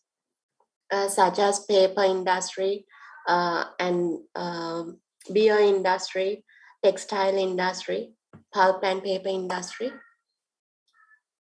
to break the lignin? Yes, ma'am. So these 3 species that you found through your ITS sequencing, are you reporting them for the first time for this activity, or were they reported before? No, sir. I found them as the first time, and I submitted them to the GenBank databases and got the accession numbers. Right. So their activity, lignin degradation activity, is there a measure for it that you can compare it with the other reported ones? Sorry, sir? Is there a measure that you can compare the activity of the ones that you are reporting with the already reported ones? Yes, sir. So how does it compare? So actually, the previous studies tells that the trichoderma species are more prone to produce lactase enzymes, but actually Trichoderma lentiforme and Trichoderma aspirillum, they are not, previous studies are mainly focused on them. So in my study, I found them, they have more prone to produce lactase enzymes compared to other 2 lignolytic enzymes.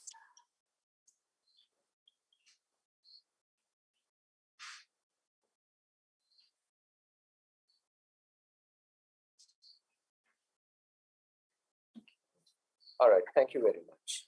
Thank you, sir.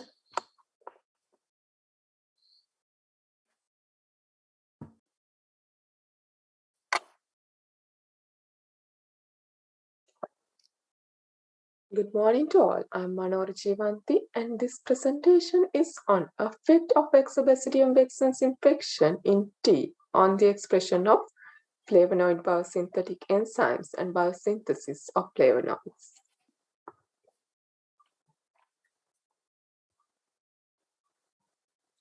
Tea is an economically important leaf crop, and pathogen infection in tea leaves is a major concern in the industry.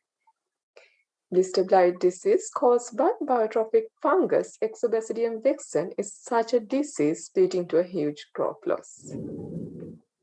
During the disease, flavonoids and other polyphenolic compounds accumulate in a higher concentration in the tea leaves as a defense mechanism.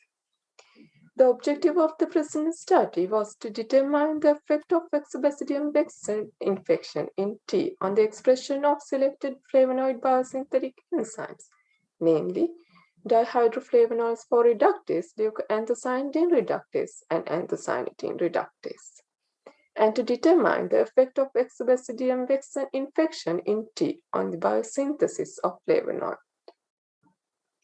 To this lyophilized samples were selected from 3 stages of the disease along with the healthy leaves.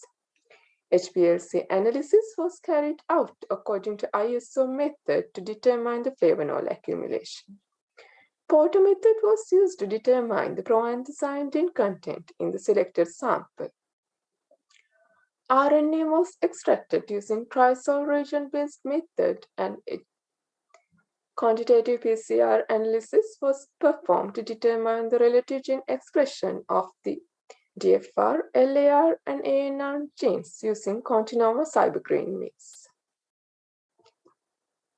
During the HPLC analysis, epigallocatechin gallate and epigallocatechin gallate accumulation was increased in the translucent stage of the disease.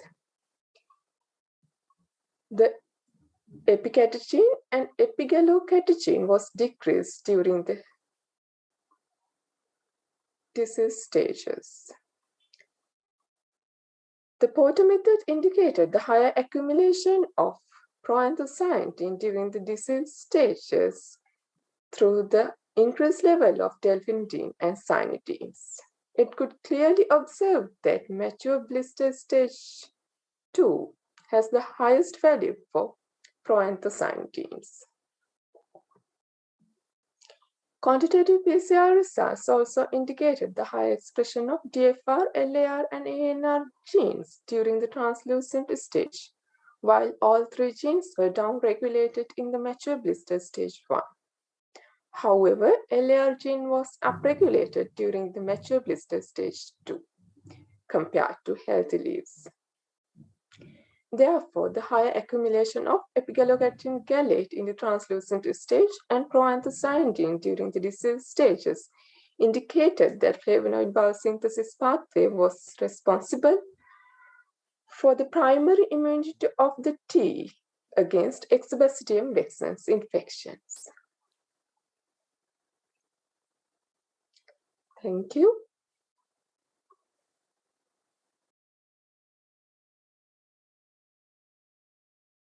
Share your poster, please.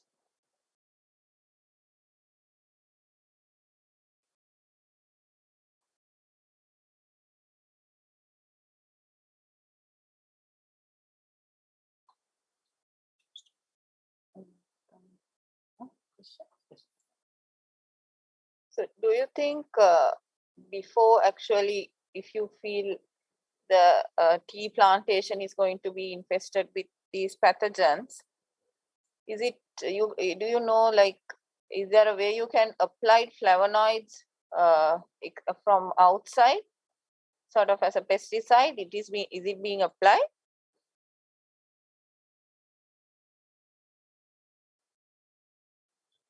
We haven't studied that part. We just studied the internal accumulation as a defense response. We'll study for that thing then. I know. I'm asking, just anywhere in the world, do they apply flavonoids? Now this is like plant produces it, no? Without waiting for the plant to do it. If there's an infestation, have you come across anything as such? Not such mechanism, but it might be that stimulation might be there. I didn't come across such a thing there. Okay. So,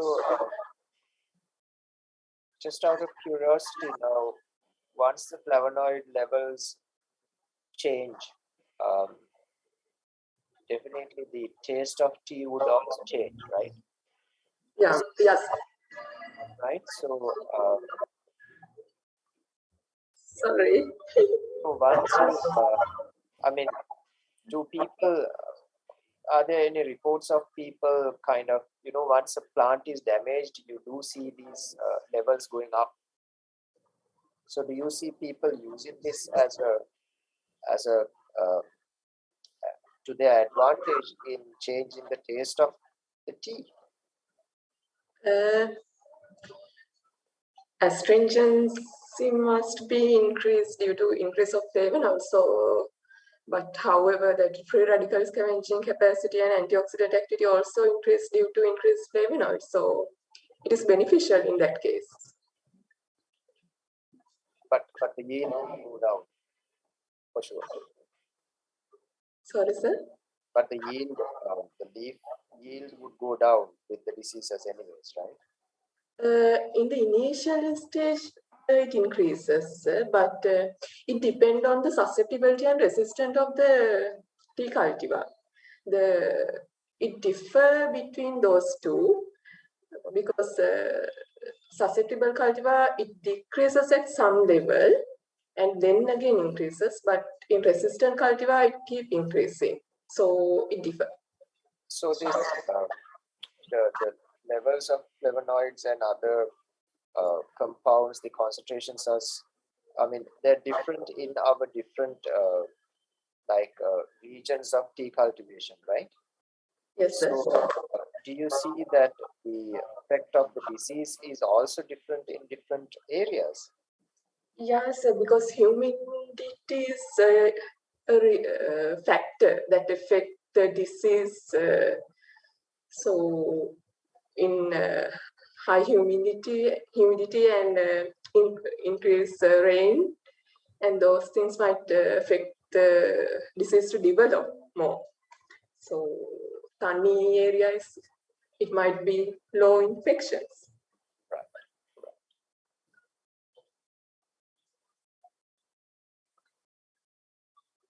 All right, thank you very much for your presentation. Thank you, sir.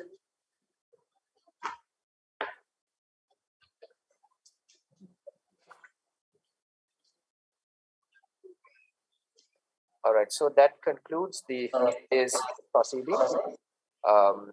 We have seen very interesting studies presented by our authors, and they have added novel ideas and knowledge to the scientific knowledge base. So thank you very much for all the presenters. Thank you.